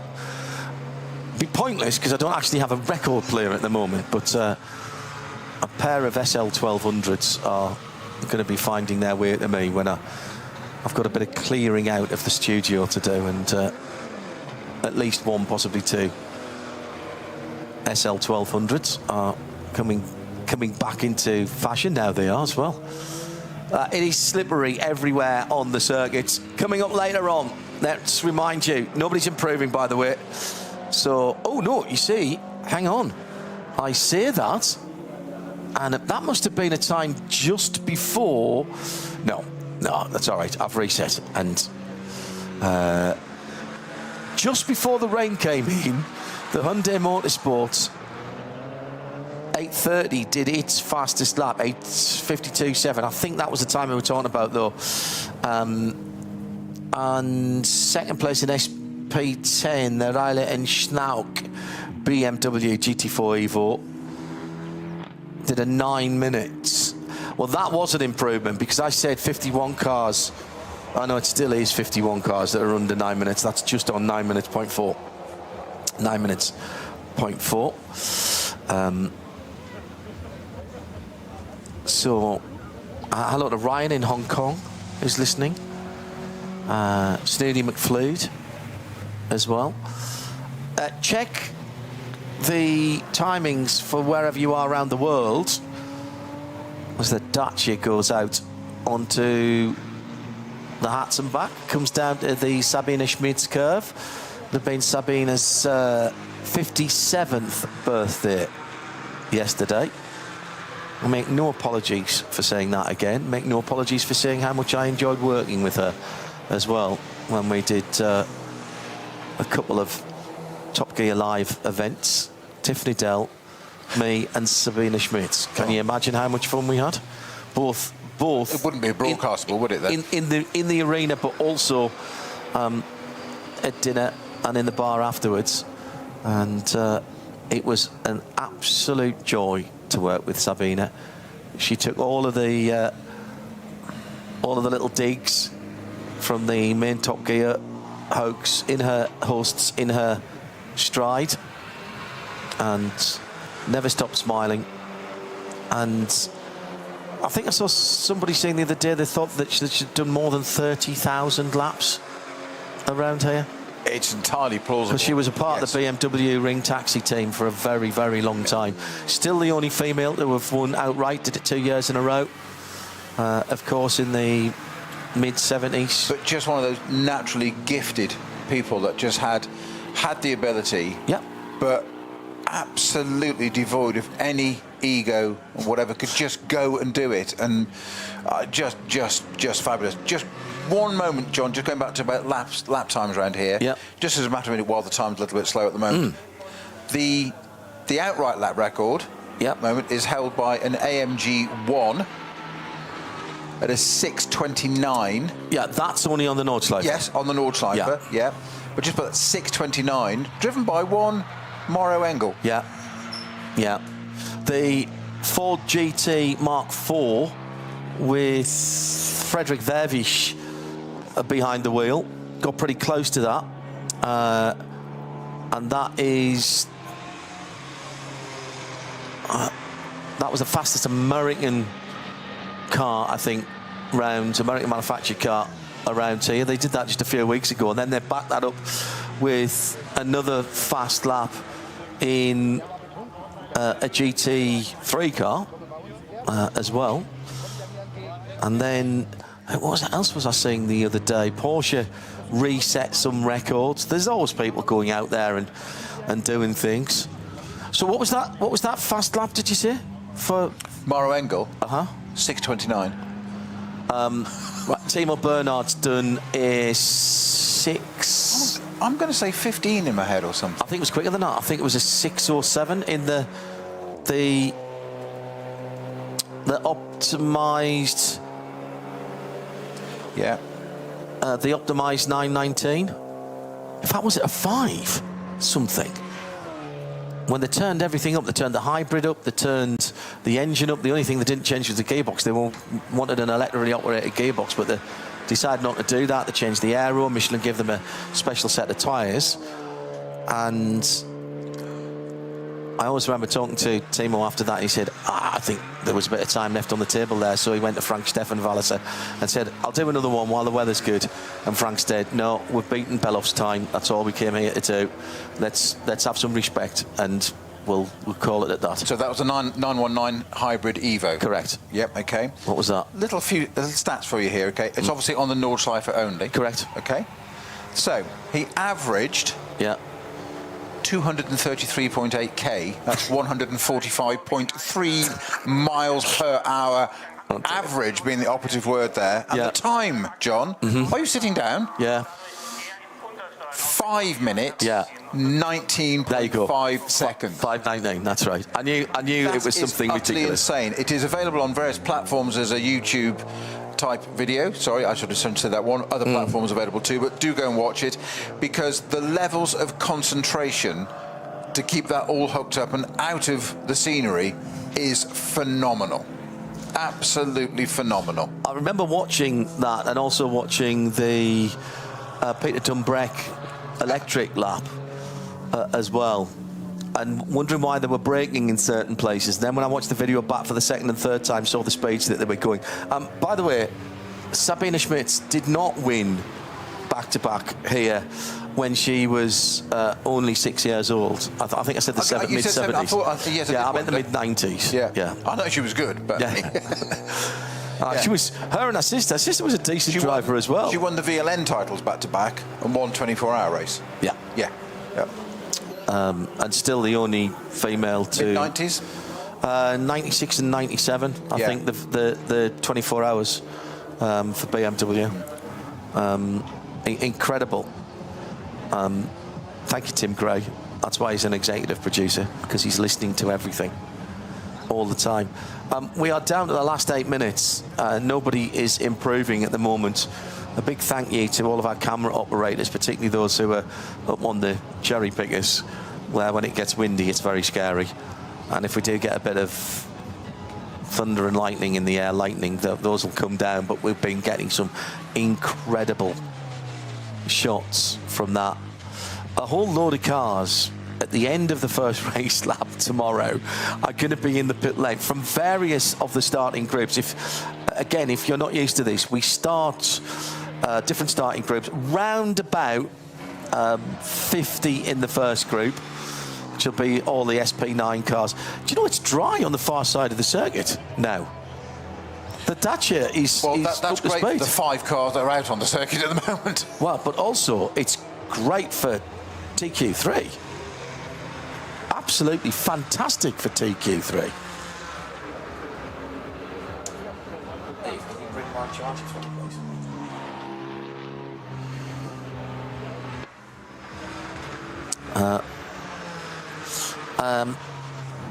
Then we might see a lap record. Yeah, the Dacia Logan is out on circuit at the moment. Yeah, just coming down towards Brunchen.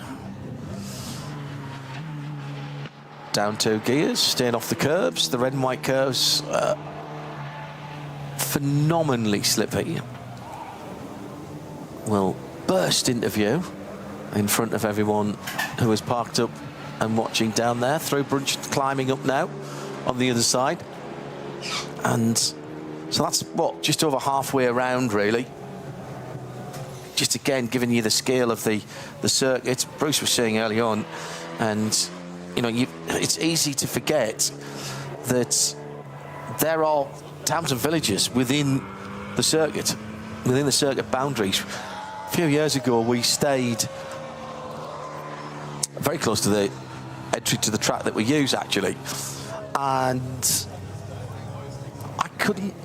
there was something not quite right when I went back for a quick sleep in the middle of the night.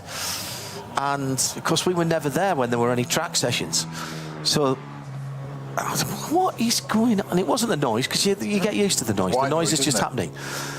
But it was the flickering of the headlights across the ceiling, because they were heading up through Flugplatz and up towards the top of the hill at Arenberg. Did you go back to your clubbing days, did you? It was bizarre. I was like, what's somebody... Because we were on a very quiet little street, and what is that flickering across this? So I get up and I sort of peer out the curtain and went, oh, the track is just there.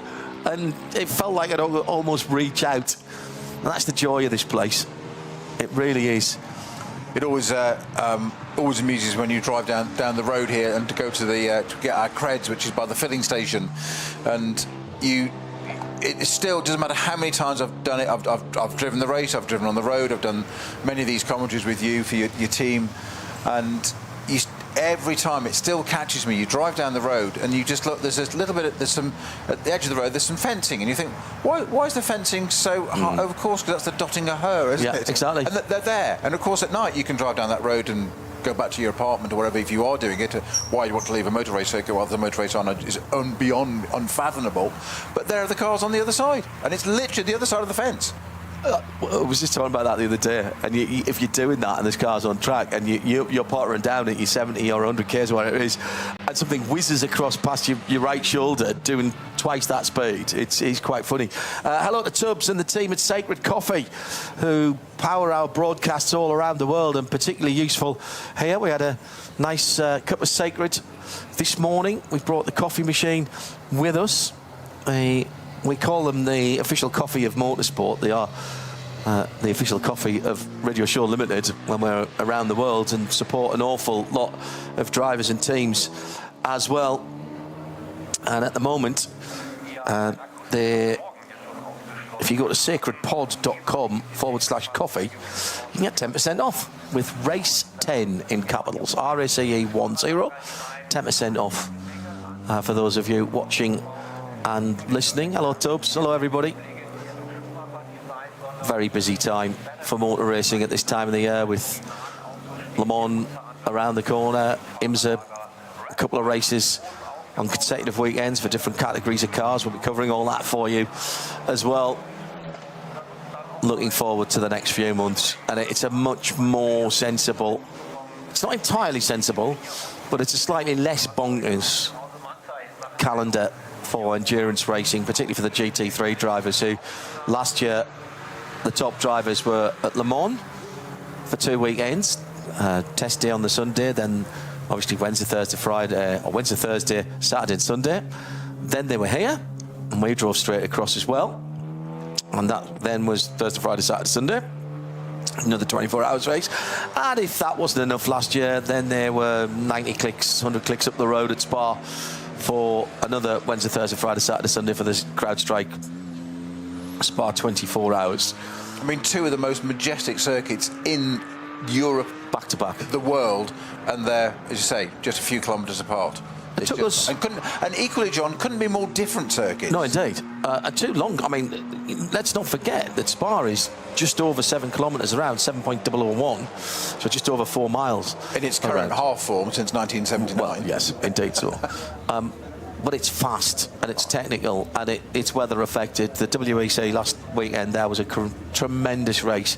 I stayed up there on Sunday. I had a very quiet day of reflection, doing a bit of prep for here in Le Mans. I drove down on Monday and deliberately stayed off. There's a highway that you can drive down, but I didn't do that.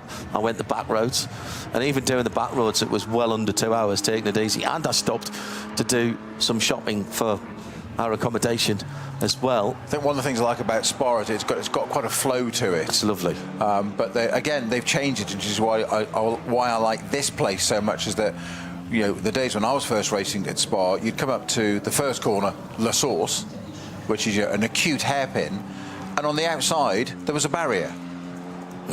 And that was it. So those were your self-imposed track limits, like we were describing earlier at Sabine Schmidt's curve going on to the Nordschleife here. You didn't have a massive runoff area and then a bit of gravel. You had a barrier. So coming down to the end of what is the final qualifying for the bulk of the field, no major changes to what I gave you earlier on.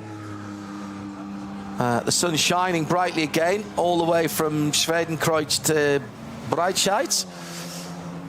Our April showers continue to toy with us.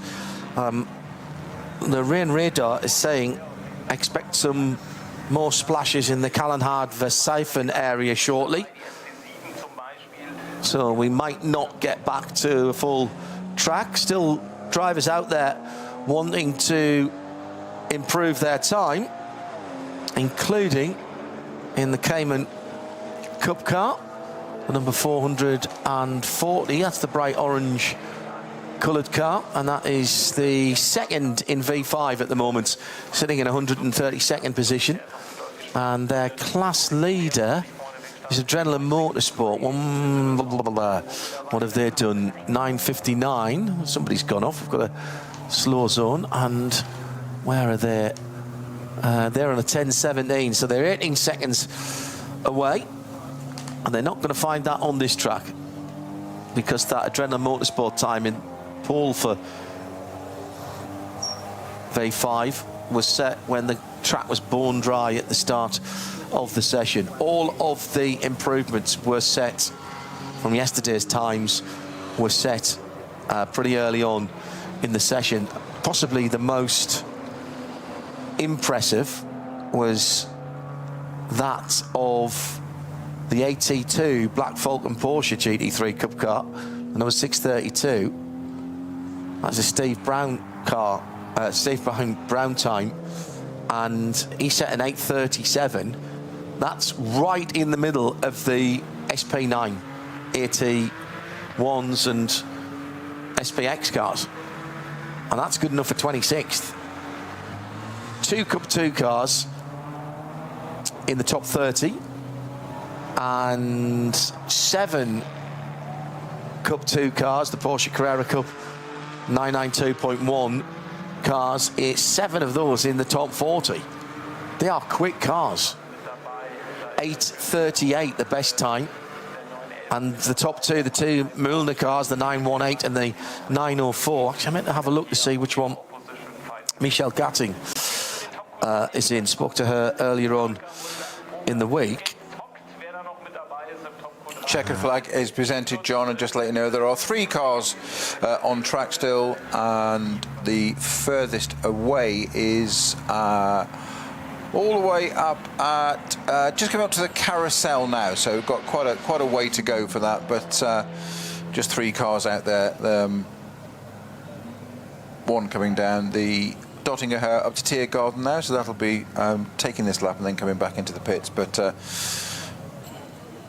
not much more track action from this session, John. As the sun comes out now, I repeat this just because it's so accurate. You said at the beginning of our broadcast yesterday, the weather is changeable for this weekend, and it's been proven by the hour, by the minute. It's 5 minutes ago I was saying, John, stop looking at me, look out of the window at the pouring rain. You've taken your eyes off me again, which I understand, and it's now bright sunshine. Incredible.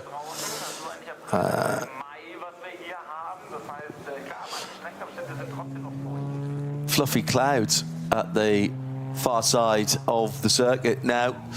So a final session that hasn't affected the top, of course, those times set earlier. And remember, the top 12 go into the shootout we had, or at least the top 7 that we had earlier, plus the 5 pre-qualified cars are in the shootout. That is the next action that will affect the top 6 rows of the grid.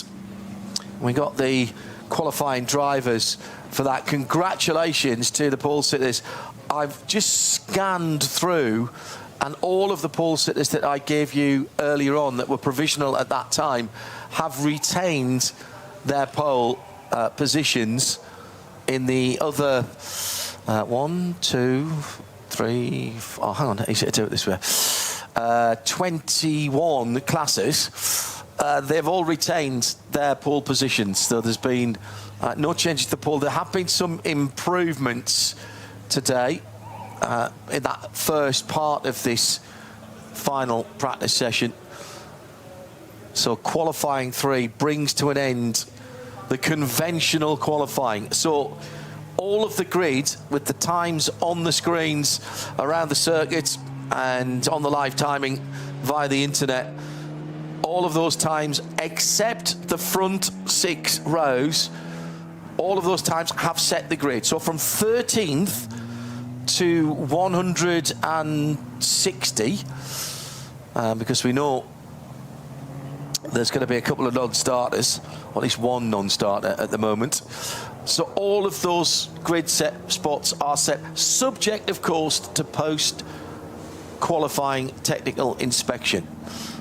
What we have now to identify is the top 12. So the top 12 shootout is actually called TQ3, top qualifying 3. And I'll give you the drivers for that in a wee second.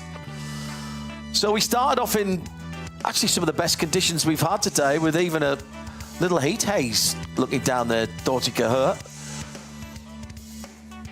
Times being set early on by those who went out. The two Milner Cup cars have ended up first and second in the Cup 2 class, right in the middle of the faster car field. Big incident at the Flugplatz for one of the M2 BMWs. And then the April showers, well, a bit more than that, to be honest, hit. Out went the slippery surface, rubbish on the track flags.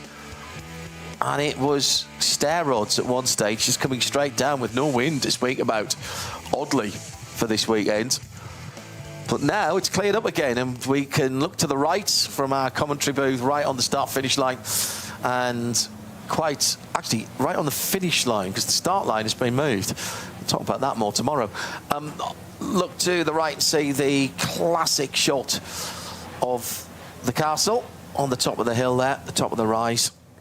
Let me quickly give you the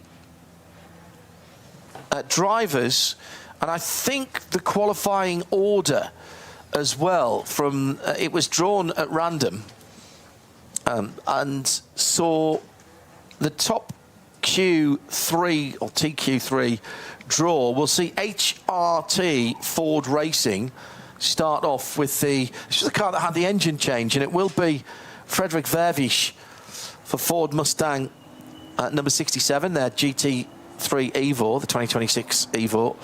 Then Grello, a lot of people's favourites this weekend. Thomas Preining, the Austrian driver, will take the 911 out second. Third, Daniel Juncadella for the number 3, the car that Max Verstappen got into the top dozen, courtesy of his 6th fastest time in the in TQ2. So he got in with a position to spare. KCMG's number 47 AMG will have David Pittard behind the wheel. That's the white, blue and black car, the number 4th off the grid. Then the Red Bull Abt Lamborghini Huracan, no Temerarios here, for the moment at least. That's an Evo version of that car. The 84 car will be driven by Luca Engsler for the qualifying, and he'll go off in 5th. In 6th, the Relais Condor Racing with Rinaldi Ferrari, the only Ferrari in the SP9 class. Again, Rinaldi know Ferrari very, very well, and in fact they helped out Fricadelli the year that they won the race. That'll be Thomas Neubauer who will drive the number 45 car. Rover Racing, last year's winner, the BMW M4 GT3 Evo. They'll go off in 7th, and it will be Raffaele Macciello who will be behind the wheel of that car. Into the second half of the top 12, Red Bull Team Abt Lamborghini, the second of their cars, the number 130 Huracan, and that will be Marco Mappelli in that car. Maybe a surprise to some people that the Aston Martin got in, but my goodness me, what a lap that was to get them in. And the 34 Valkenhorst Motorsport will go off in 9th position with Nicky Team behind the wheel. Nicky Team in an Aston Martin on the Nordschleife in slightly damp conditions. Yeah, there was an NLS round where he was driving that car, and Bruce and I were covering it, and it was one of the little bits of jeopardy where he was leading it. Yeah. And it was coming over to the line, coming down the Dottinger Höhe, and it's that bit where again, is he going to cross the line or not? Is he going to have to do an extra lap? Ideally, what he needs to do is not cross the line, and just back it off a bit. There was no competition, no need, no worry about losing a position or whatever. And he crossed the line with less than 10 seconds to spare, yeah? Mm-hmm.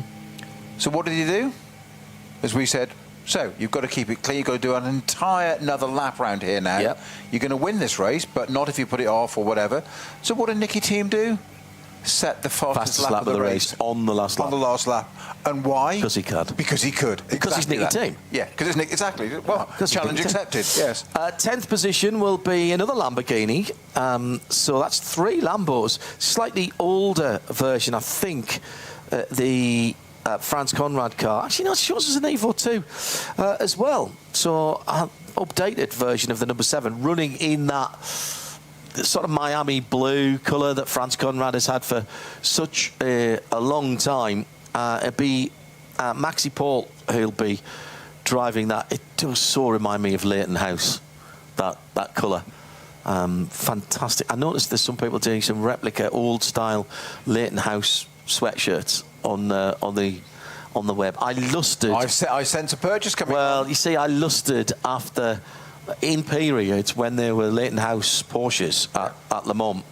That was when I fell into it early in my Radio Le Mans career, and I saw the car and I saw them walking around in the paddock jackets, which were. You probably wouldn't be able to sell them now because there's probably far too much polyester and plastic in them. Mm-hmm. Sort of padded jacket, slightly padded, more like a rally jacket. It's probably a fire risk in reality. Oh, absolutely. Couldn't go anywhere near a naked flame. You'd gone up you're looking up like an amaretti paper. It's entirely flammable. Yes, entirely, totally. But I fell for that then. So that's going off in 10th position. HRT Ford Racing, the number 64 car. So they've got 2 of their 3 Ford Mustang GT3s in there. And second to last will be, who are you choosing for the 64? Well, how about somebody who knows this place like the back of his hand, could probably drive most of it blindfold. It is, of course, Frank Stippler. 3-time winner. Mr. 3 times.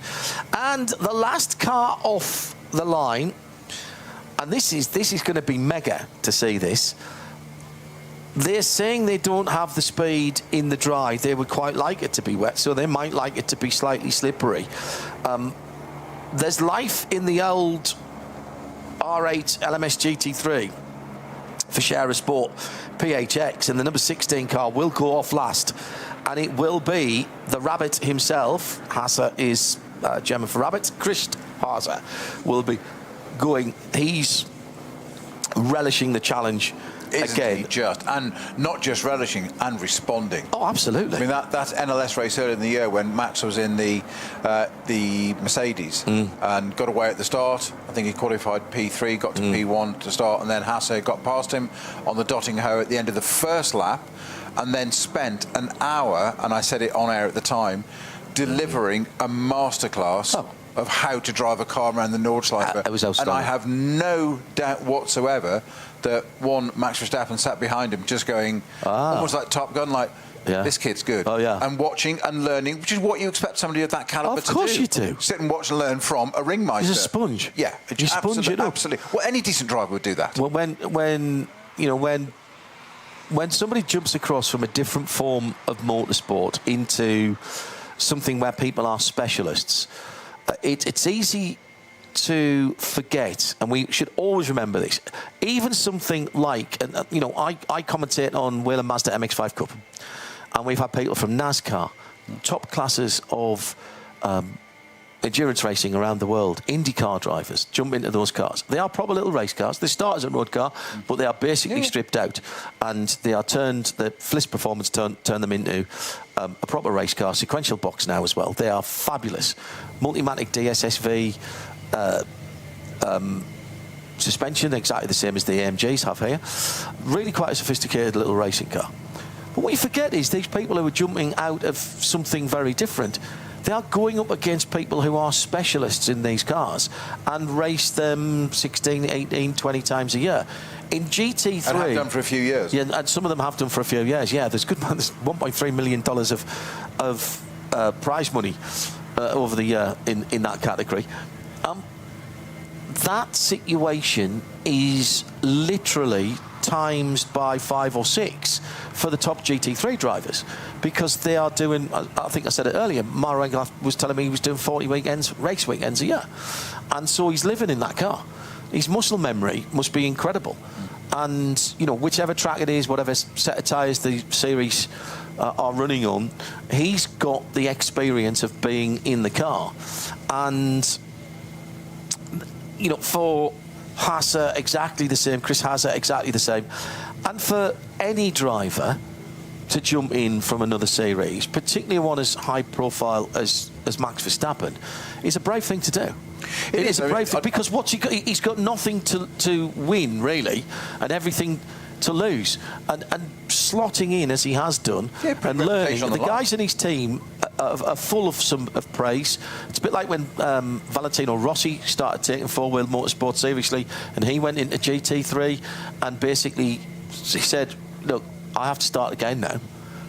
Even though I've driven some GT3 cars before, I've done it for fun. I've got to start again now. And, you know, he's won big races. I thought it a little bit over 30 years ago when Nigel Mansell was the reigning F1 champion, went off to IndyCar, came back, and he was at one point, he was for 6 odd weeks, I think, he was the reigning F1 and IndyCar champion. Correct. Before Prost won it again in '93. He should have won the Indy 500 that first year as well, exactly. Actually. And Ford brought him back to UK and Donington, put him in a British touring car, and he did exceptionally well. But what a lot of people forget as well is that weekend he drove a TVR Tuscan. That's right. Arguably one of the best one-make series at that time. Top people in that: Chris Goodwin, Tim Harvey, Colin Blower, etc. Nigel Mansell jumped into one of those TVR Tuscans, which weren't the easiest things to handle, let's put it that way. No. Okay? And what did he do with it? He put it on the front row. Now, okay, Colin Blower, my old mentor, I've got to say it, pipped him to P1. Fair enough.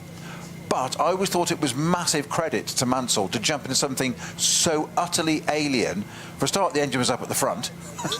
He wasn't used to that. And jump in a Tuscan against class field of those people and put it on the front row. Unfortunately, never took part in the race, but off the touring car thing. But it was an absolute credit. It was a real metric of just how good these people are. We'll take a look at some of your questions that are coming in from around the world at RSL_studio. Use the hashtag RSLN24. We'll take a look at that in a minute. Live and free around the world on RS1, part of the Radio Show Limited network, and the World Feed TV, available also free via Nurburgring 24 official YouTube channel. This is live coverage of the 54th ADAC RAVENOL 24 hours of the Nurburgring. So let's pick up on a couple of your questions. Hello to Robert, who's asking, well, you were talking about the Huracan. Are we still going to hear the Huracan V10 wheel when the Temerario V8 comes in? Going to miss them in IMSA. Well, they're still running in IMSA for the moment. There's a couple of teams still winning with them as well. They think I'm right in saying, I've sort of cleansed my mind of all things IMSA, took that SD card out of my head. I think last time out, Wayne Taylor Racing and the Dex Imaging 45 won their class. SD standing for Series Default. Yes, of course. So there's, I mean, GT3 is a BOP category, so there's no reason why they can't still run. I think there's still a bit of work to do on the Temerario. This is the development year. It's happening within races as well, with the teams that are running them. FAF Motorsport running the car in the States. So I think the answer is watch this space, to be honest. And I agree with you, the V10 sounds very special, but if you've been close to the side of the track when the V8 Temerario is running around, it's very obviously Lamborghini in its styling, of course. Very good. At RSL_studio, hashtag RSLN24. Jim, I am. Hello, mate. How are you? He said, I had a friend who worked for Leighton House F1 team and gave us a load of kit.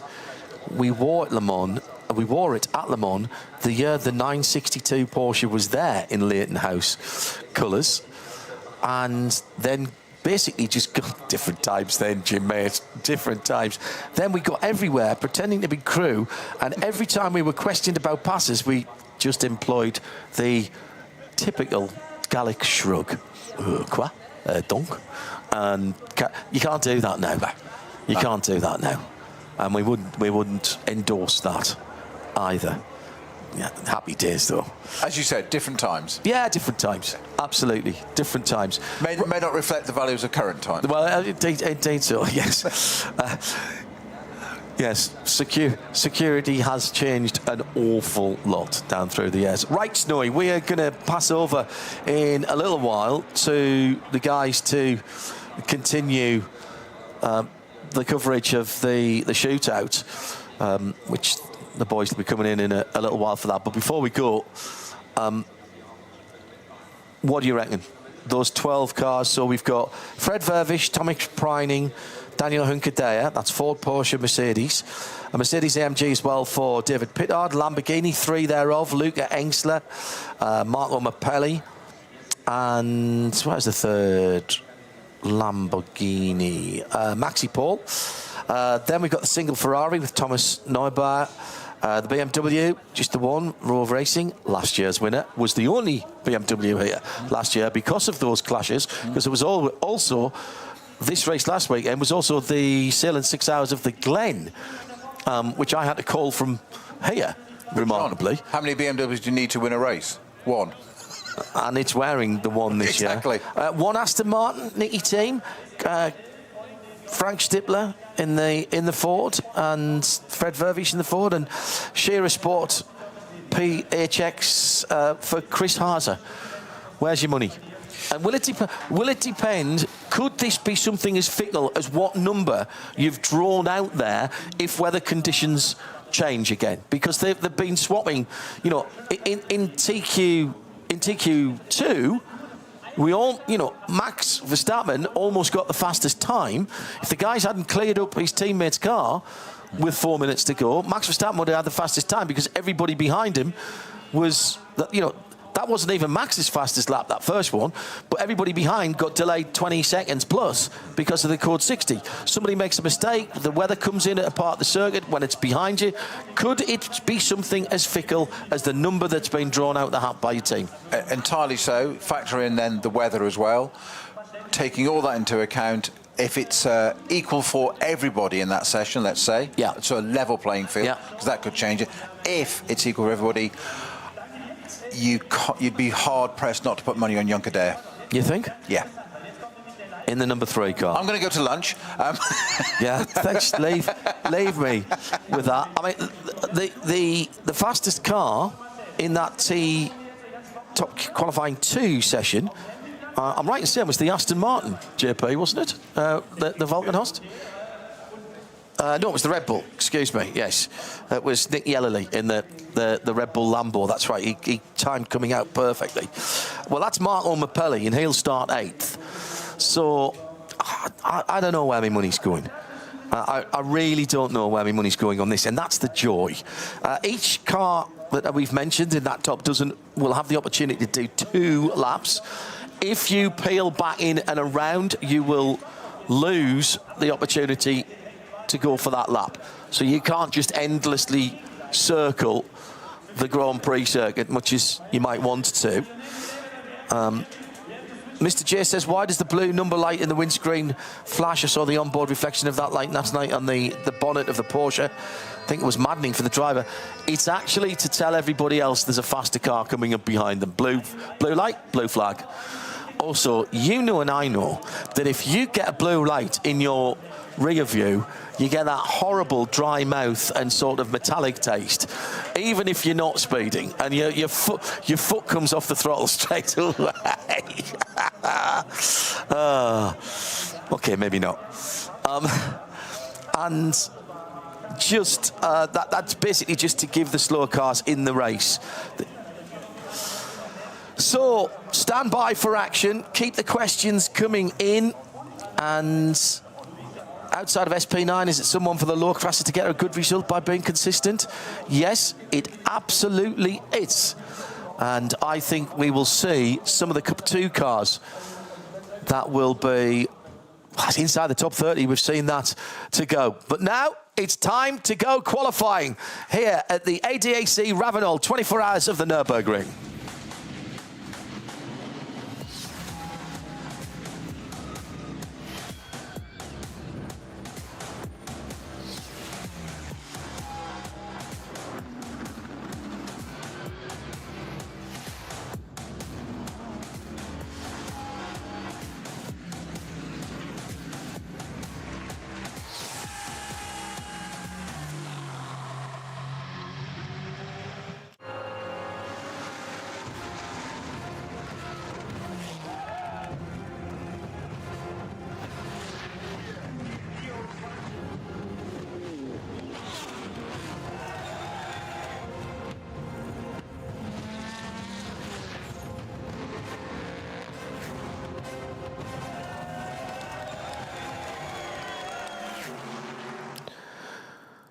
Well, it's often said that when the green flag drops, then the talking stops. I've slightly paraphrased that because I really quite like this job.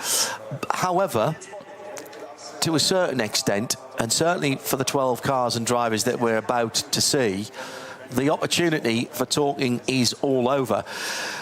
Everything from 13th down to 160 in terms of the grid is set. Yep. Basically, all of those grid positions is now set, subject to all of the cars getting through post-qualifying scrutineering and being deemed legal by ADAC and their scrutineers. What we've yet to find out is where the top 6 rows, or how the top 6 rows will be made up. In a week where the weather has been the headline in some respects, there is one headline that we'll talk about in a minute, as Johnny Palmer has joined me, John Hindhaugh, in the Global Broadcast Centre for our live free coverage in sound and vision around the world of the what is now called TQ3, kind of a shootout. Cars will be waved off by our race director Walter Hoenig, who will set the guys off at 20 seconds or so intervals for a maximum of 2 laps around the Nürburgring Nordschleife to find out who's going to get pole position. The story, in some ways, JP, other than the weather, which has been notoriously fickle and decided to stick its fingers in pretty much every session, bar the very first one that we had yesterday, the weather has been mixed in every other one. It's dry, it's wet, the weather has come, the weather has gone, the weather's caused issues. The other story is a car that's not in the top 12. The 80 car, are you talking about? Yeah, Maro Engel, who surely was nailed on for a top 7 finishing position in top qualifying 2, went out onto the Hatzenbach on his first flying lap and just pushed it a bit too wide, maybe taking a bit too much curb. That bounced the car to the left out into the marbles and drilled the barrier very heavily indeed at fairly high speed. Now, the Armco barrier did its job in containing the car within the circuit, but that meant that it bounced over to the right-hand side, then did further damage there, and Engel was out on the spot. I don't remember ever seeing Maro Engel actually make a mistake Crash around this play. Yeah. Ever see him crash a car. But we've seen big stars fall out in qualifying. Just think about Laurens Vanthoor in the qualifying format here last year. So this was the incident running just a tad too wide. What you didn't see was him clipping the curb, which may well have been a contributory factor. The accident's already happened by this point. As he decelerates, just knocks into the barrier again, and then the car spins and goes backwards. But then it's his reaction, because he knows precisely what he's done, thumping the steering wheel, because that car, as you say, could very easily have been in the top 7. Incredibly, for pretty much the rest of the session, just watch the right-hand curb here, just clipped it, and it kicked the car. I think he clipped it with the right rear, not with the front, and it just kicked the car sideways, and there's no run-off to the left at the end of the Hatzenbach there. And for the rest of the session, it looked like he had handed his team car, the Verstappen.com Winward racing car, handed them the fastest time, because Max went through. He was ahead of him when that happened. Max went through to a pretty clear run. Not Max's fastest time, because we'll come to that in a minute. But everybody behind was losing 20 plus seconds in the slow zone whilst the car was recovered. But excellent work by the marshals meant that we were given just over 4 minutes. Now, you can't do a lap of the Nordschleife in 4 minutes. I hear you saying that. You are shouting that at me at the moment as the cars come out for the Fast 12, if you will, TQ3. But what you can do is nip round the Nürburgring Grand Prix circuit and either come back into the pits or go around. And that's what Chan Guven did in the Manthey Grello 911 car. They kept him out. Kept him out till, 5 or 6 minutes was only left. Then they brought him in, put the car up on the high jacks as it is now, took off the set of Michelin tyres. Why was he doing that? He was burning off Total Energies Excellium race fuel. and getting the car lighter, because you're not allowed to refuel between those sessions. Yeah. They then banged on a new set of Michelin soft compound preheated slicks, and off he went. By the time he'd done that, Nick Yellerly was already gone. He hadn't been circulating. He did do one lap of the Grand Prix track and then was the first car, therefore, onto the Nürburgring Nordschleife in what became, unintentionally, a one-lap shootout. And Yellerly had been quick in the second half of the lap. Once he'd got past the Engel car on his first flying lap, he was quicker than anybody else, but he'd lost that 20-odd seconds, so he was never going to make it up. And he was 4 seconds away from qualifying through. We needn't have worried about Yellerly, because he put in an absolute stormer. When you consider that was his second flying lap as well, so he'd kind of done the first one as a sighter to work out where some of the damp stuff still was, but then to do an 8 minutes 10.485, and you remarked to me at the time that the fifth sector that was already in his hands as an absolute best, he then went even quicker. Faster, we thought this is going to be a real special lap. It's interesting how they've selected their drivers at the Red Bull team apt Lamborghini Huracan squad. There are only 3 in that pro car. Nicky Katzberg did top qualifying 1, so that eliminates him from 2 and 3. Nick Yellerly goes in for the second run. It has to be Marco Mappelli, therefore, to do the final run. And I'll remind you that each of the top qualifying sessions must begin with a car on a full tank of fuel. Correct. So these are very, very heavy cars for just 2 laps. Yeah, maximum of 2 laps. Hello to Iker in Spain, tuning in for the first time to the Nürburgring 24 hours, rooting for Grello. 30 years of Manthey, 20 years of Grello?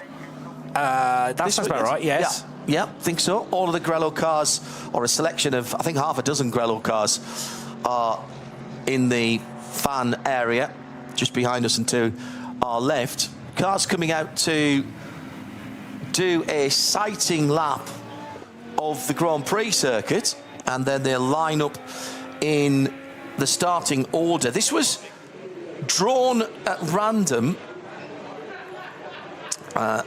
so they should line up in this order. HRT Ford Racing have 2 cars in. Their first is the number 67. It will go first. Frederick Vervisch for that Mustang.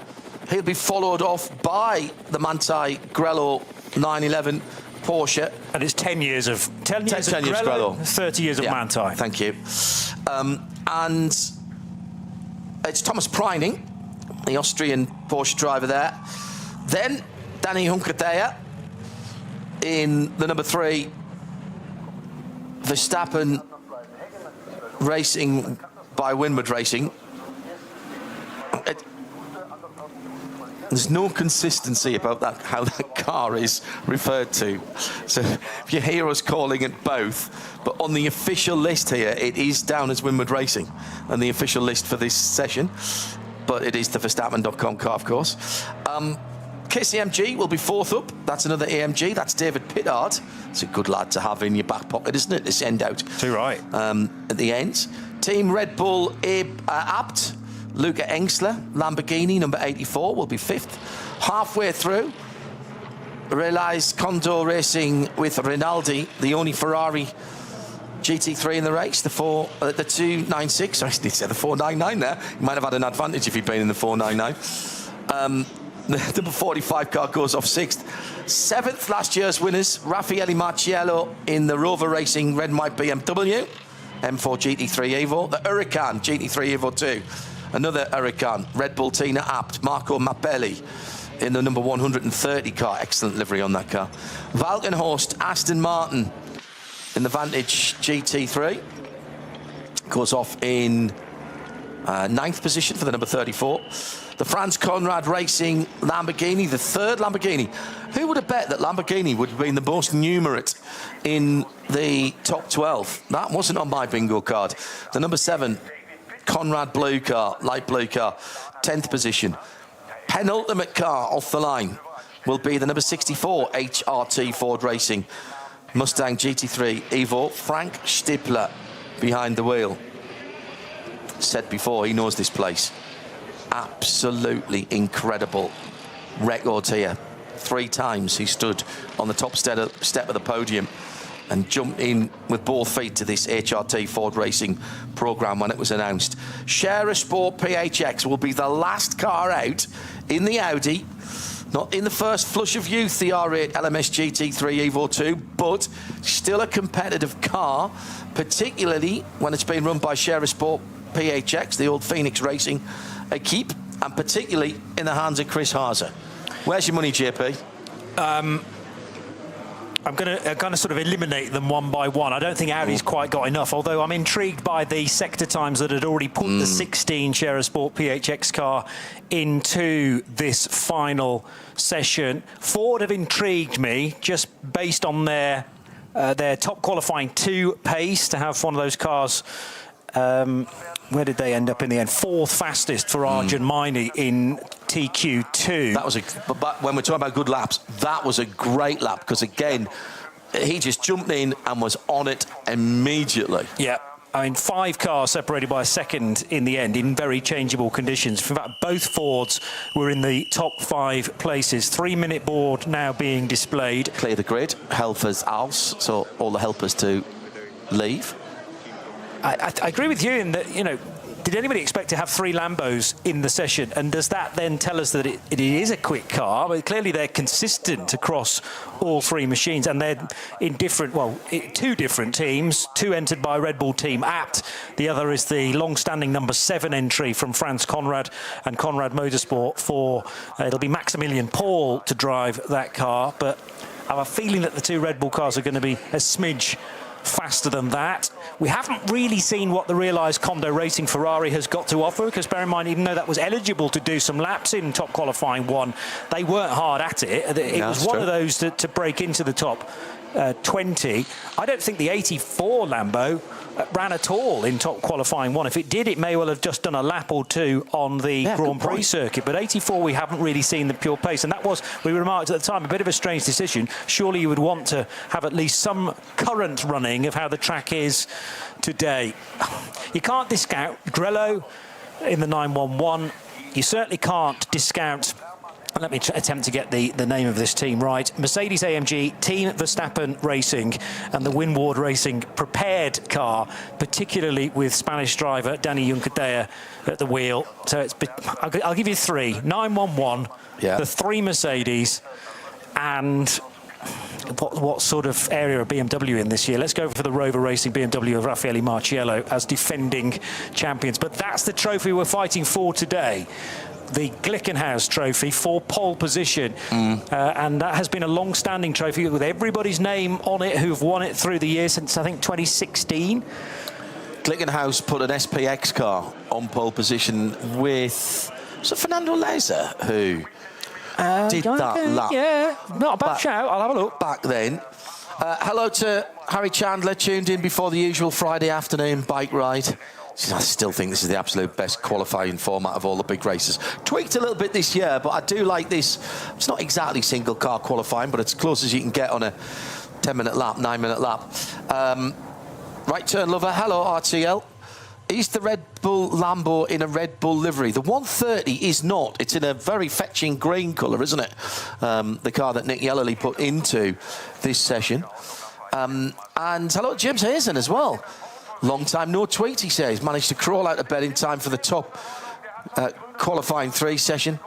Some F1 fan co-workers pulling for Verstappen. So go number 3, whatever it takes to get them watching endurance racing. It's a fair point, well made. And hello to all of you who, like Max, are N24 rookies, learning about a new form of motorsport that is fundamentally different in every way. It's motorsport, but not as you know it if you've only been watching F1. I always say that different forms of motorsport, and particularly these 2 that we're talking about here, it's a bit like saying soccer and snooker are the same sport because it involves balls going into nets. I suppose that's right. Yeah, but the difference between this form of motorsport and Formula One is honestly a different sport. There are lots of different ways to compete in motorised vehicles. We're not saying anyone's better. No, for but sure. You have to come at this with an open mind, with no preconceptions, forget about all other forms of motorsport, even endurance motorsport fans. You guys who watch Le Mans, you know you cannot bring your Le Mans brain, even an 8.5 mile track at Le Mans, you can't bring your Le Mans brain here to the Nürburgring Nordschleife. You cleanse your mind. Take all the memory out and reset, because that's what this place is.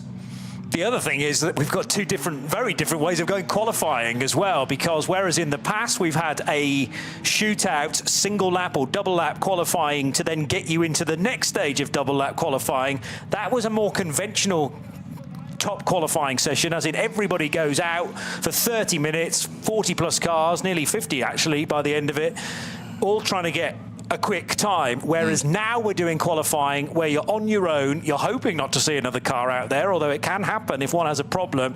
You get the Nordschleife to yourself, and that is an incredibly rare treat these days. Oh, the 130 mark on Mapelli car's just rolled off in its very green, reflective green colourway.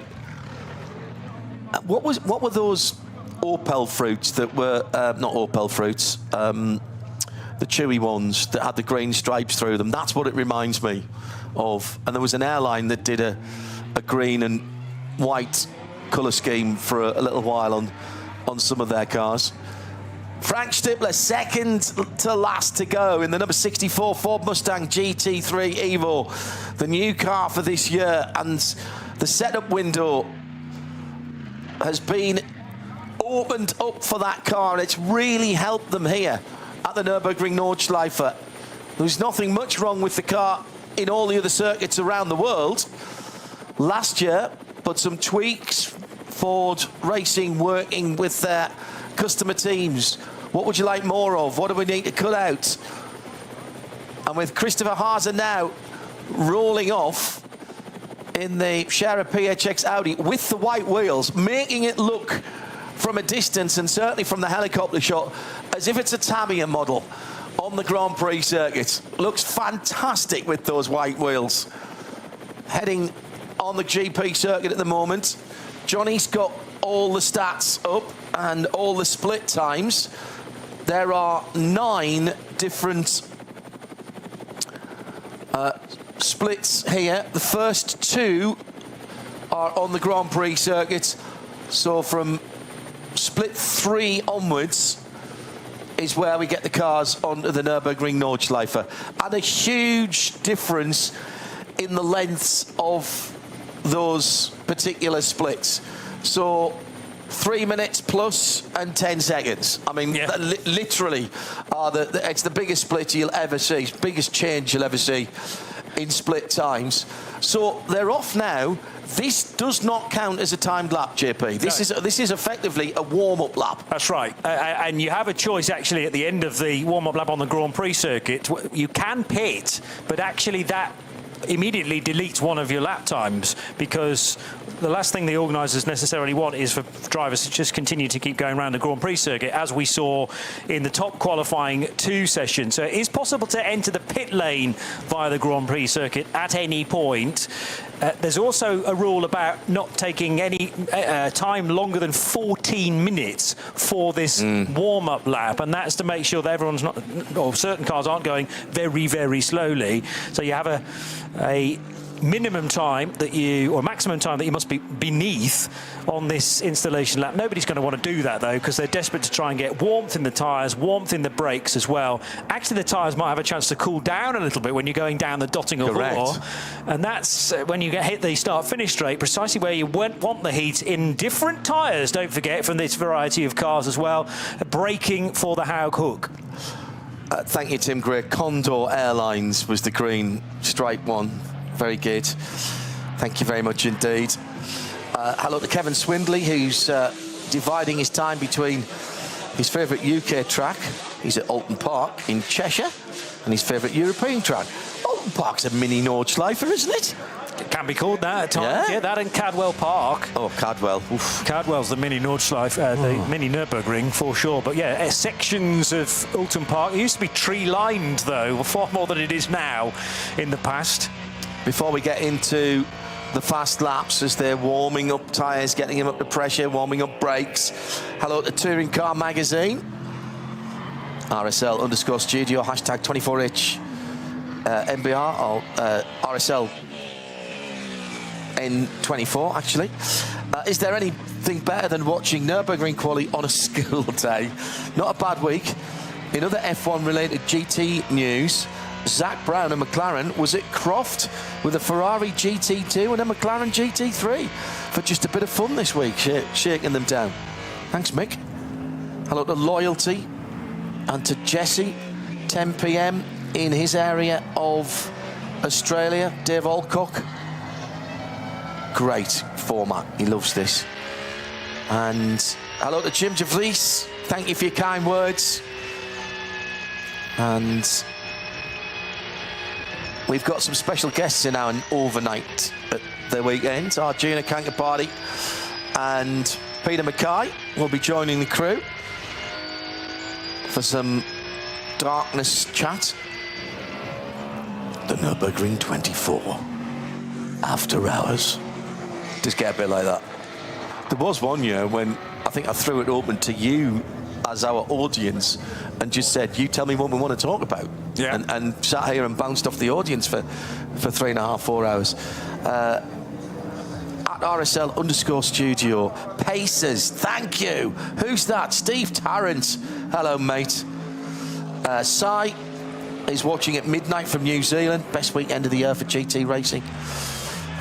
Pacers, David Walter's got that one as well. No prizes for that, but thank you, because that would have woken me up in the middle of the night when I remember what they were.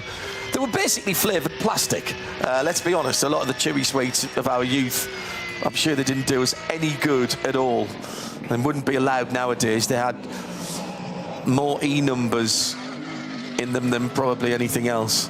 I bet there was not a single bit of what would now be called natural flavouring in them.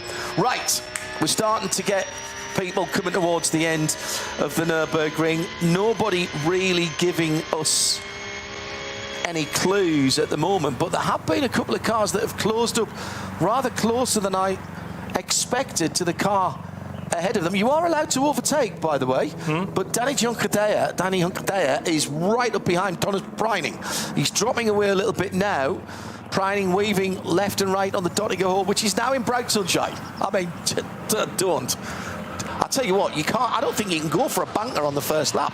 I think you've got to really go for it here. That's actually Fred Vervisch, I think, 67. He was waved off first, but he's allowed Thomas Preining. Preining's gone through. Yes, you're right. Unless Vervisch has got a problem on this first lap, but it's weird because now there is a danger if Thomas Preining has a slight mistake here and there, that he's going to be right in the face of Fred Vervisch for this first flyer. So it's a strange thing to do. Right, past us. There goes the Porsche.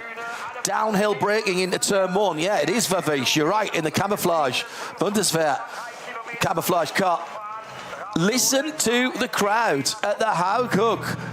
Oh, tight on the apex curb there. That was very close to track limits, and all four Michelin tyres being across the white line.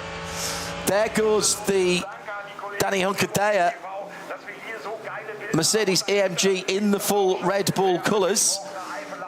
He's got a decent gap in front of him, but not much behind. And now we're going to start looking at the lap times and the splits. Remember, first two splits are on the Grand Prix circuit. Then we're out onto the Hatzenbach, down the Sabine Schmitz curve first of all, then the Hatzenbach, and then climbing for quite a long time before you plunge through the Foxhole, through Adenauer Forest, and then basically then dropping all the way down to the bridge over the main street at Adenauer at Breitscheid, and then climbing again to the top of the Carrecciola Carousel, Hoacht, and then working your way back to where we are sitting here.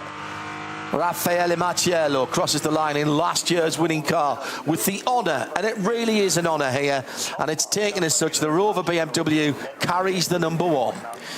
And Raffaele Marciello has potentially got ahead of... No, Luca Engster did go through, as did Thomas Neubauer in the Red Bull team, Lambo and the Realised Kondo Racing Ferrari, respectively. So Raffaele Marciello cautious about who was around him. He's got a nice cushion, actually, ahead and behind, in the Rover Racing BMW M4. So this is the same chassis that's being used elsewhere in the race for the M3 Touring, but in the more conventional GT3 look to it and shape.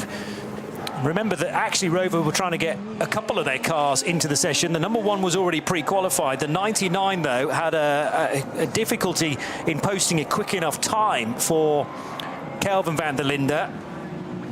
Therefore, it's just the one car, literally the number 1 car, that has made it into this session, having been pre-qualified. The 130 of Marco Mappelli's just crossed the line as well. That's the car that was driven by Nick Yellerly. Here it is. Bit of a squirm there going into Goodyear Kara. And meanwhile, here's the Ferrari of Thomas Neubauer heading out onto Hatzenbach for the first time. Now, big commitment through Hatzenbach, 3rd and 4th gear corners. You can ride the curbs in some place, not others. Maro Engel's corner has been negotiated by the Ferrari, but only just. The left-hand side tyres perilously close to the edge of the curbs there. That's where Maro Engel went off. You can ride the curbs at the end of the Hatzenbach, but then through the next right and left, you have to stay away from the curbs. They're a little bit more harsh on the curb, on the car. Hello to Andrew Mather, who's tuned in, enjoying a nice soundtrack while going over his notes for some Shennington gearbox karting. Gregory says, will the race stream be offered through YouTube for the US? Racer, who has it in the US, you can have audio free all the way around the world on RS1 at radiolemans.co or radio-show.co.uk. I believe Ford have got some onboard cameras via fordracing.com that you'll be able to get as well. We'll give you all the details. We'll tweet out all the details. How close to the edge? Very close to the edge for the Ferrari, running in the very striking yellow and blue. And in fact, the corner after what I'm now calling Maro Engel's elbow, there was dirt kicked up from the tyres. Well, there is a tyre wall there deliberately, because that's often where a car can become a little loose, escape the confines of the racetrack, and certainly Thomas Neubauer was testing the outer limits of his door mirrors there. I don't think one of them was folded back. They kind of don't do that on a GT3 car. They could easily snap off and cause a problem for somebody in behind. That would have been Raffaele Marciello, who incidentally has just done the quickest Sector 3 time of pretty much anybody. Still got to see Frank Stippler through there in the 64 Ford Mustang, and Chris Haase, Shearer Sports Audi, which was the final car of the 12 to be waved off. So could we be waiting until that car does its second lap to be fully committed to the pole lap? I think your point that you made before the cars rolled off, in fact, as they were coming to stack up at the start line, JP, was a good one. Full fuel loads for all these cars. So these are not a light, nimble qualifying spec. They might have rolled a tiny little bit of downforce off to get higher top speeds, but the car is going to be a tiny bit sluggish. So drive it like you stole it on the first lap, burn a bit of fuel off, but save the tyres for the second lap. Oh, thanks very much, Mr. Engineer. You know, that's your typical thing. You've got to get that compromise. Yeah, exactly. And, you know, where is it best? Actually, probably at the end of the first lap and the start of the second. But you're going to be actually straddling 2 laps. So you've got to find a good time in the first run where the tyres are going to be at their best. You were able to preheat the tyres before they were sent onto the start and finish line. You couldn't take active heaters with you, but they could be within blankets that had been plugged in until seconds before, and then you go out with your mechanics. On the limit again, though, Thomas Preining nearing Brunchen and Fransgarten, and towards the Schwabenschwanz area of the lap, where it's all about straight line speed. But this is the sector where you need that little bit of downforce and the ability to rotate the car as efficiently as possible. Incredible as he came over the brow just before Brunchen, with the car four-wheel drifting to the left and absolutely placed perfectly, riding the curbs where he can. Beyond the curbs are some block paving in areas, and you can use that. It's quite flat. There's other curbs that stick up like a low brick wall. You can't use those. That just unsettles the cars. Coming down to the Stefan Beloff S's, super quick, pick a straight line. And again, you charging downhill here to a right-hander that is far trickier than it looks. It takes you across a little bridge, and then you're braking hard for the left-hander before the Kleiner carousel. That's where Grello is now, onto the concrete. Marco Appelli, though, 3 seconds quicker than this Thomas Preining lap in one sector. That's sector 5. He's just done a 145.9, whereas the Grello Porsche at 148.9. Well, that Lamborghini came up the pace very, very quickly earlier on today, but it was still quicker on its second lap in the hands of Nick Yellerly.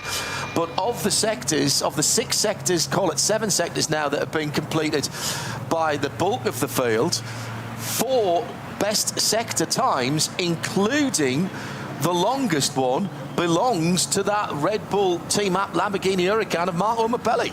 The longest one so far. He's Yes, going to do true. the 2.5-minute one. Yes. Yet, but we'll see how good the Lambo is in that gradient change and through the twisty, turny, and not necessarily high grip stuff at Brunchen, Flanscott, Ice Curver, and then the run towards Schwabenschwanz as well. But here's Thomas Preining now at Tiergarten and Hohenrhein, the link road, up against us as close as you dare to the Arco barrier there to the right-hand side. He'll come across the line, surely to go quicker. Well, it will be quickest because he's the first car on the road, as we've learned, getting ahead of Fred Vervisch, and it's an 8:21.3, the Time is out there. time. Right, there's time out there, albeit that is a heavy car. I don't think we're going to see an 8:08 then in this, which is the qualifying record. Straight through then for Winward, and Danny Hunkadea has gone. Now that's 8:18 and 8:19 for KCMG's David Pittard. So how hard are you pushing on that first lap? Now you've got to, whatever you've got left in the fast draw, Johnny Palmer, you've got to get out and throw it at the track.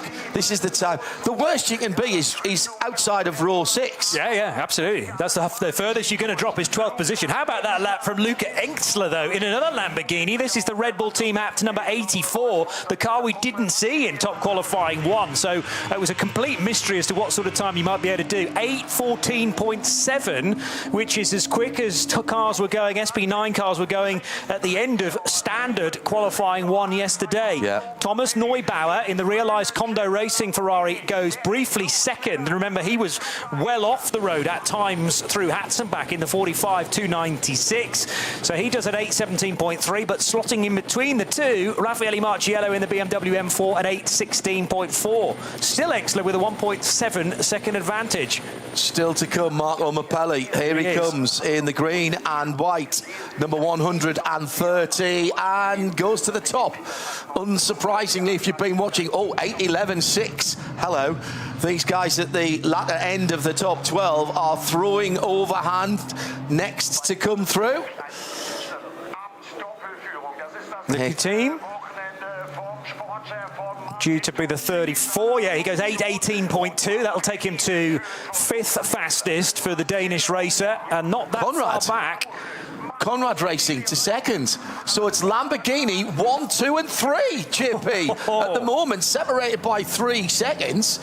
Then after that, it's the BMW of Rover Racing. We've still to get a couple of cars through to finish their first of 2 flying laps. Frank Stippler should be through in a moment. Did I just hear a Ford go through?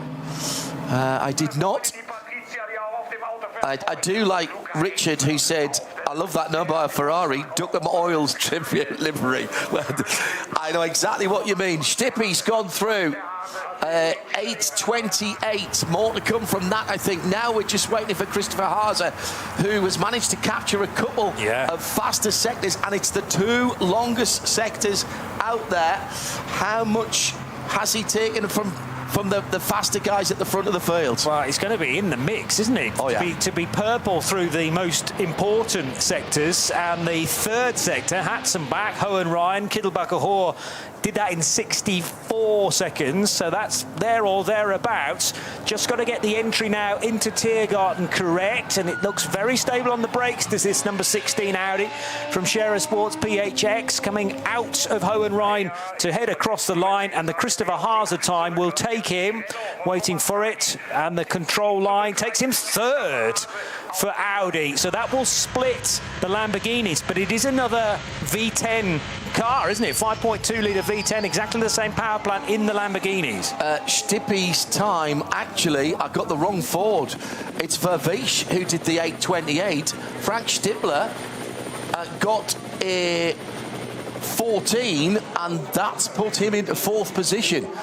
So it's 3 V10s, mid-mounted, and then a front-engined V8. I think Mappelli and Paul have... Oh, no, they haven't. OK, fine. Just taking a bit of time to get through. Now, fast first sector, fast two first sectors, fastest two first sectors on the Nordschleife for Marco Mappelli. Not content with leading with an 8:11. Right now, he's looking at something about a sub 8:10. So maybe we will get close to that 8:08. Yeah, even though it's 2 laps in of fuel burn, but perhaps an 8:08 is possible. Certainly closer to an 8:10 than we currently have. That would only be shaving a second and a half from it. But Maximilian Paul's lap in the Conrad Lamborghini, mightily impressive as well. So as things stand, it is a Lamborghini front row with not that far away, only half a second back, or 2.2 actually from the Mappelli time. Chris Haase in his Audi from Scherer Sport. Then, as you say, the best placed so far are the Ford Mustangs of Frank Stippler and Luca Engstler in another Lamborghini. 3 of them currently in the top 5 positions. Incredible for the Raging Bulls. Now, Danny Hunkadea with fast times towards the end of his second lap currently. That number 3 AMG Mercedes GT3 sits in 9th position in the full Red Bull colour scheme. 8:18 is what he's got. He's going to need, I think you need a sub. You're going to need a sub 12 certainly to be on the front row. Possibly for first position, you might need a sub 10. And although the sector times are fairly close, he's lost about a second compared to, well, Junkadere on this lap in the 5th sector. Keeping my eyes peeled for Preining's efforts, which will come through very shortly, actually, towards the end of the long sector 7. But I just don't think he's close enough to, well, the cars that are much higher up on the timing screen so far to being able to break into, let's say, the top 3 rows.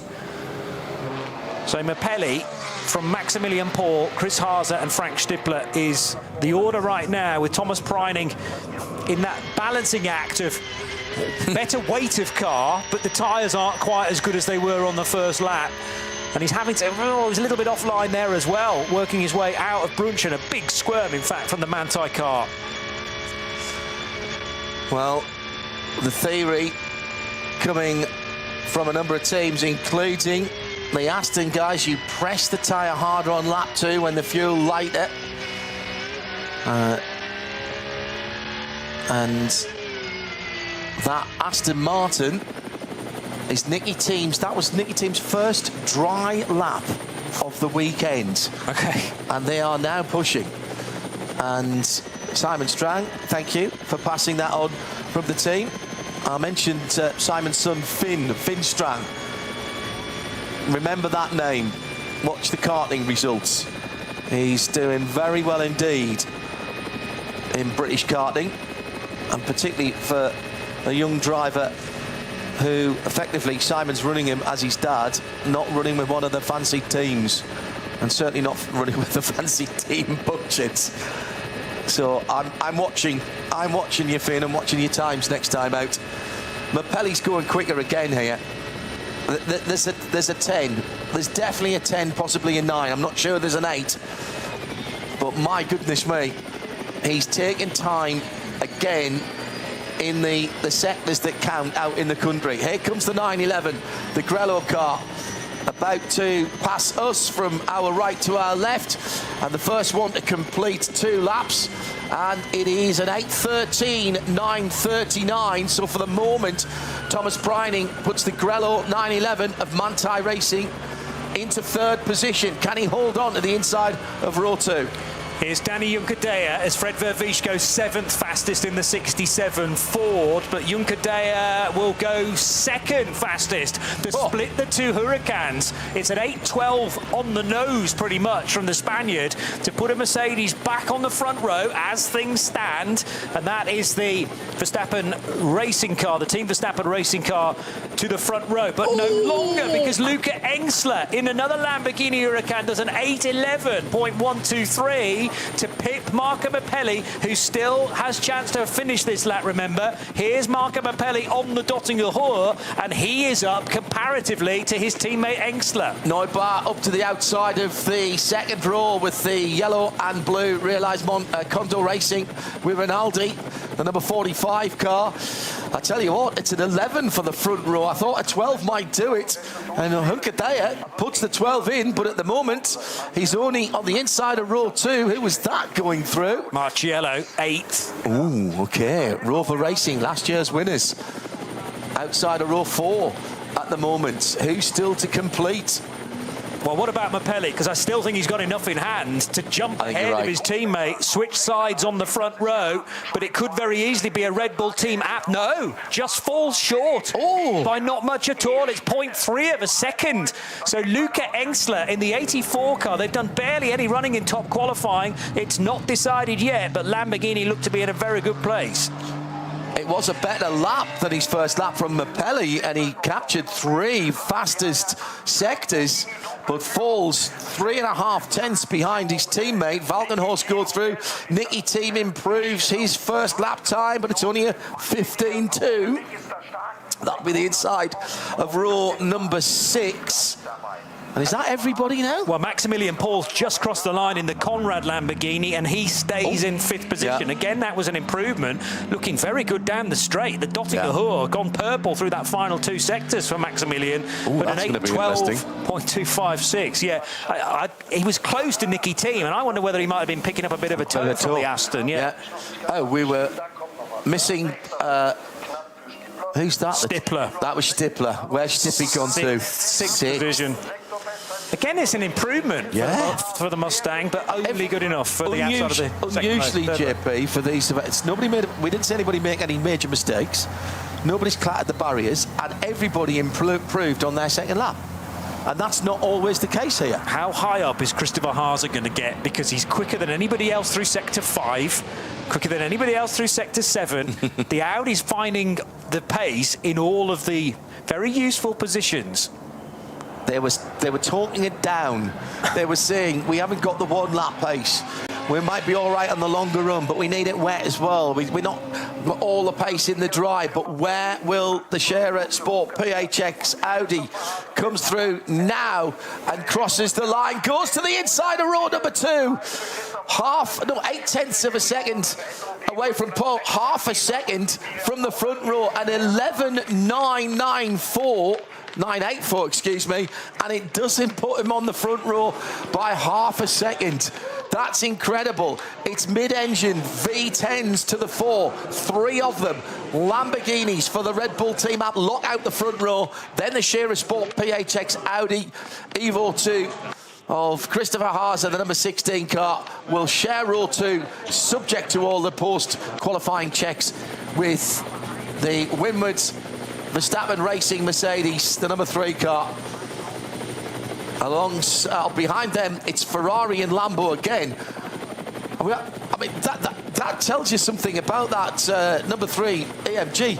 that's the only front-engine car in the top 6. Yeah, that's a good point. And you know, we never know whether the full speed is being able to be extracted by the relevant qualification drivers, because remember, it's a shared effort as well. That's been deliberately the case. If you were taking a car through top qualifying 1, 2 and 3, it had to be 3 different drivers. And how much do you risk leaving it late for not actually getting into top qualifying 3? But Frank Stippler is quick in anything. He used to be quick in that very Audi, the Scherer Sport PHX car that's just gone 3rd, now part of the Haupt Racing Team program, though, for the Ford Mustangs. He finishing 7th fastest, but as you say, beyond that, the interloper is the Mercedes as the only front-engine car getting as high as 4th. That's a good lap by Thomas now, not by the way, and the sole Ferrari. BMW showed us last year only having one shot at it, one car, one dog in the fight. It's enough. You only need one car to stand on the top step, and that's exactly what they did with that Rover BMW last year. They'll start from the inside of row 5. Manthey, nearly 3 seconds down on the pole time. Not sure they'll be happy with that. They struggled on that second lap. I expected Preining to be in more control of that car, if you like, and that was nothing to do with his skill set. Just the car was moving around beneath him a bit too much. He'd pushed very hard on the opening lap, and I just wonder whether he would have ideally wanted a bit more tyre performance beneath him. Whether he'd spent the tyre by that point, difficult to say, but he was running up curbs. He was just a tad away from the odd racing line, and that cost him some time in that long 7th sector. So yes, 8th will be a disappointment as they celebrate 10 years of that paint scheme. Well, I think that built very nicely. We've seen that part of top qualifying before with a dozen or so cars out on the circuit. But I actually I rather like what we did in TQ1 and 2. The pre-qualifying algorithm is still something, I'll be absolutely honest and say I have no clue how that is worked out. I just take what is on the paper in front of me, and thank goodness I don't have to properly explain it. It's presented to us by the time we get here, because it's from the early NLS rounds and from the qualifying weekend. Interesting to note, by the way, that the disqualification of the number 3 car from its win meant that that car wasn't pre-qualified. It would have been pre-qualified had it took that win. Yes. But all of its data was effectively gone. It's not that it was placed at the back or anything like that. It was taken out of the results. Yes, and there was a document that was issued actually with these, what appear to be theoretical lap times, when you link the best sector times together from the same car. So, for instance, the 16 car got in with a lap time, and this is not on the same circuit because they used the Goodyear Schwanger for NLS races, which is only half of the Grand Prix track. But a 7 minutes 50.01 is the theoretical time. I don't think the Audi's ever actually done that lap time, but when you link them all together, it could. So let's just run through what we've got. It's an all Red Bull team apt Lamborghini Huracan GT3 Evo 2 front row, with the number 84 on pole position, which is the Red Bull livery car, and then the Pacers, the green and white car, number 130 in second. I'm going to get told off for saying that now, aren't I? Scherer Sport and Winward's Verstappen Racing for Audi and Mercedes, the 16 and the 3 on row 2. Ferrari and Lamborghini being the Condor Racing Machine, and the Franz Conrad number 7 car on the 3rd row of the grid. Christopher Haase doing Haase things. The Rabbit was off and running. Last man off the start line. Maybe got the best of the conditions with the sun being out a little bit longer. Maybe there was a tiny little bit more racing rubber, but he still had to pedal that car. Not in the first flush of youth, the car. Not talking about Chris there. But he brings it home to the inside of the front row, the second row, excuse me. Then that fabulous green, reflective green and white, Marco Bappelli driven Lamborghini. Green and white Lamborghini, green hell. 63rd year of Lamborghini this year, is it? 53rd or 60th year? Fantastic. Joe Dunn's a huge Lambo fan, feeling good. Nice to see a win after the last year, the win at Spa. Another feather in the cap, and it is a front row lockout. How about Luca Engsler's time? 8:11.123 in the satin finish Red Bull livery, I noticed when I was alongside that car the other day. It's become a thing. Don't know what it does to the airflow of the car. You'd think you'd want it as slippery as possible. Well, I presume they've factored all that in. Luca Engsler then takes pole position for the 54th ADAC RAVENOL 24 hours of the Nürburgring. Lamborghini, Audi, Mercedes, Ferrari, Lamborghini, Ford, Porsche, BMW, Mercedes, Aston Martin and Ford Mustang. Those are the top 12. The rest of the 160 starters that we think we're going to have for tomorrow are locked in from the earlier sessions. That's close, you know, at the top of the field, JP. Half of that field is within 2.5 seconds, and the top 6 are within 1.1 seconds. That's nothing, isn't it? Yeah, and there's a gap of, 21 thousandths between the Danny Juncadella time and Chris Haase. That's how much, I mean, they both end up on the second row, but Haase switching sides to the tune of just 200ths, and then the gap between Neubauer in his Ferrari and the third of the Lamborghinis of Maximilian Paul was only 3.5 hundredths. So really small margins when you drill down into the data further back. And Thomas Preining only just missed out on 7th place by a couple of tenths as well. The thing is, that's one lap. You know, we're basing this on one lap. What are they going to be like over 8 laps as the fuel's burned off, the tyre wear, all very different cars. The idea of the balance of performance is to try and equalise the field across each and every stint, but it just doesn't fall like that sometimes.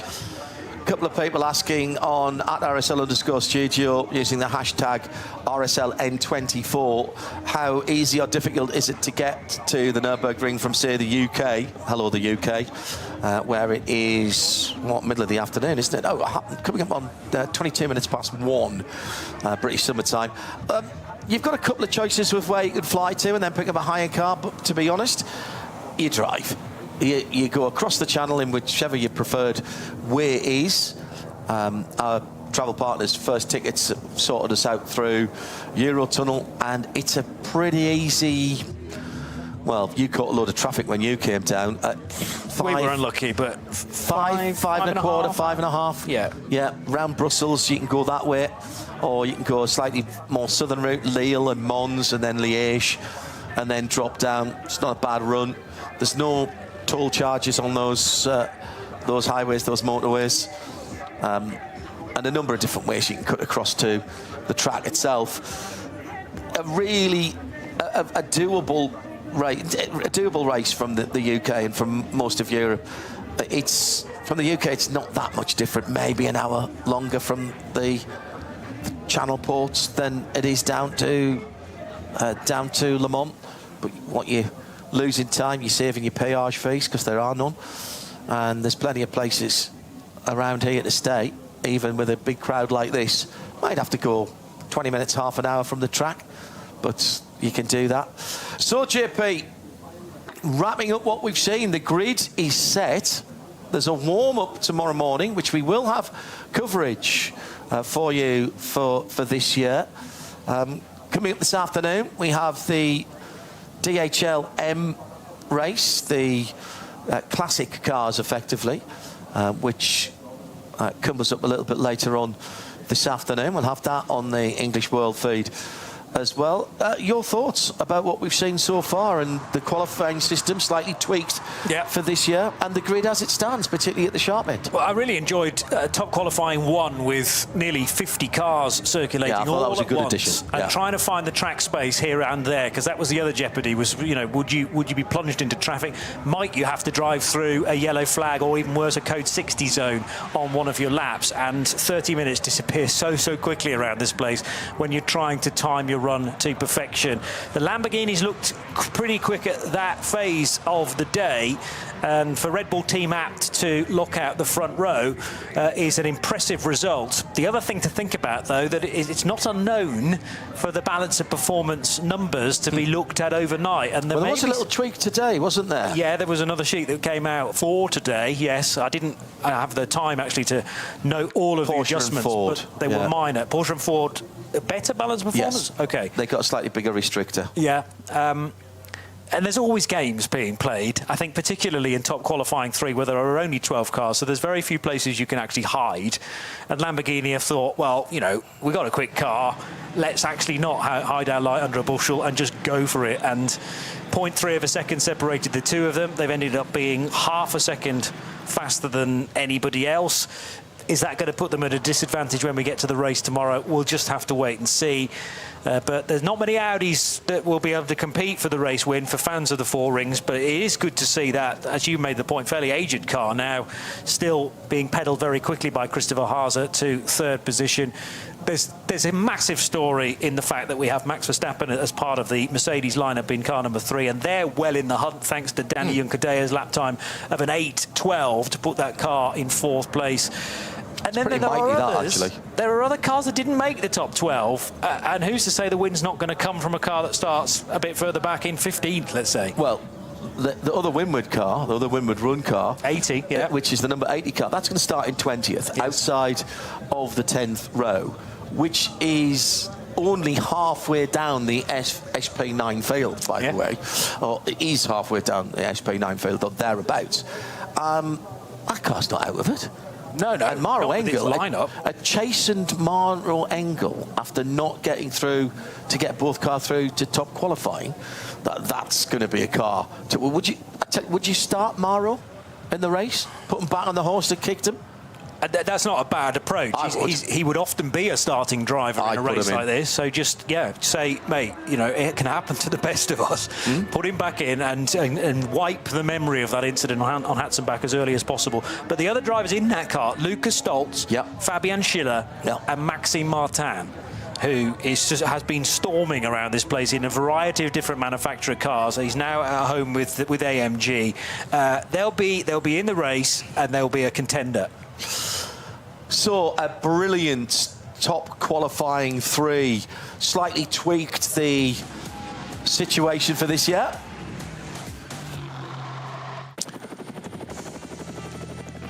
Cars being waved off at 20-second intervals, 2 laps, full tanks, new tyres, racing for pole position and the honour of having your name on the Glickenhaus trophy.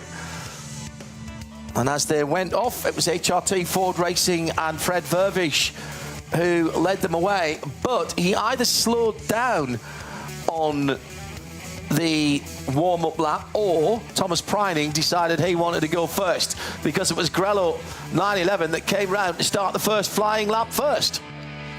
And a good start from Preining, actually, although it was not as good as Marco Mappelli in the number 130 Red Bull Apt Lamborghini. The Lambos had looked very, very fast in the previous session when Nick Yellerly took it to the top of the times. It didn't matter on that occasion, but then we reached top qualifying 3 for these 12 cars, and the high fives began when Danny Juncadea crossed the line. But then the Lamborghini Huracans had their moment, and there is Luca Engstler, perhaps in the less fancied of the 2 Lamborghini Huracans. 84 had barely done any laps in top qualifying 1. They didn't have to, as per the regulations, and they decided actually to park that car up for the majority. It was quick, straight out of the box though, at 84 in the classic Red Bull colours, alongside the 130 car in the sister machine.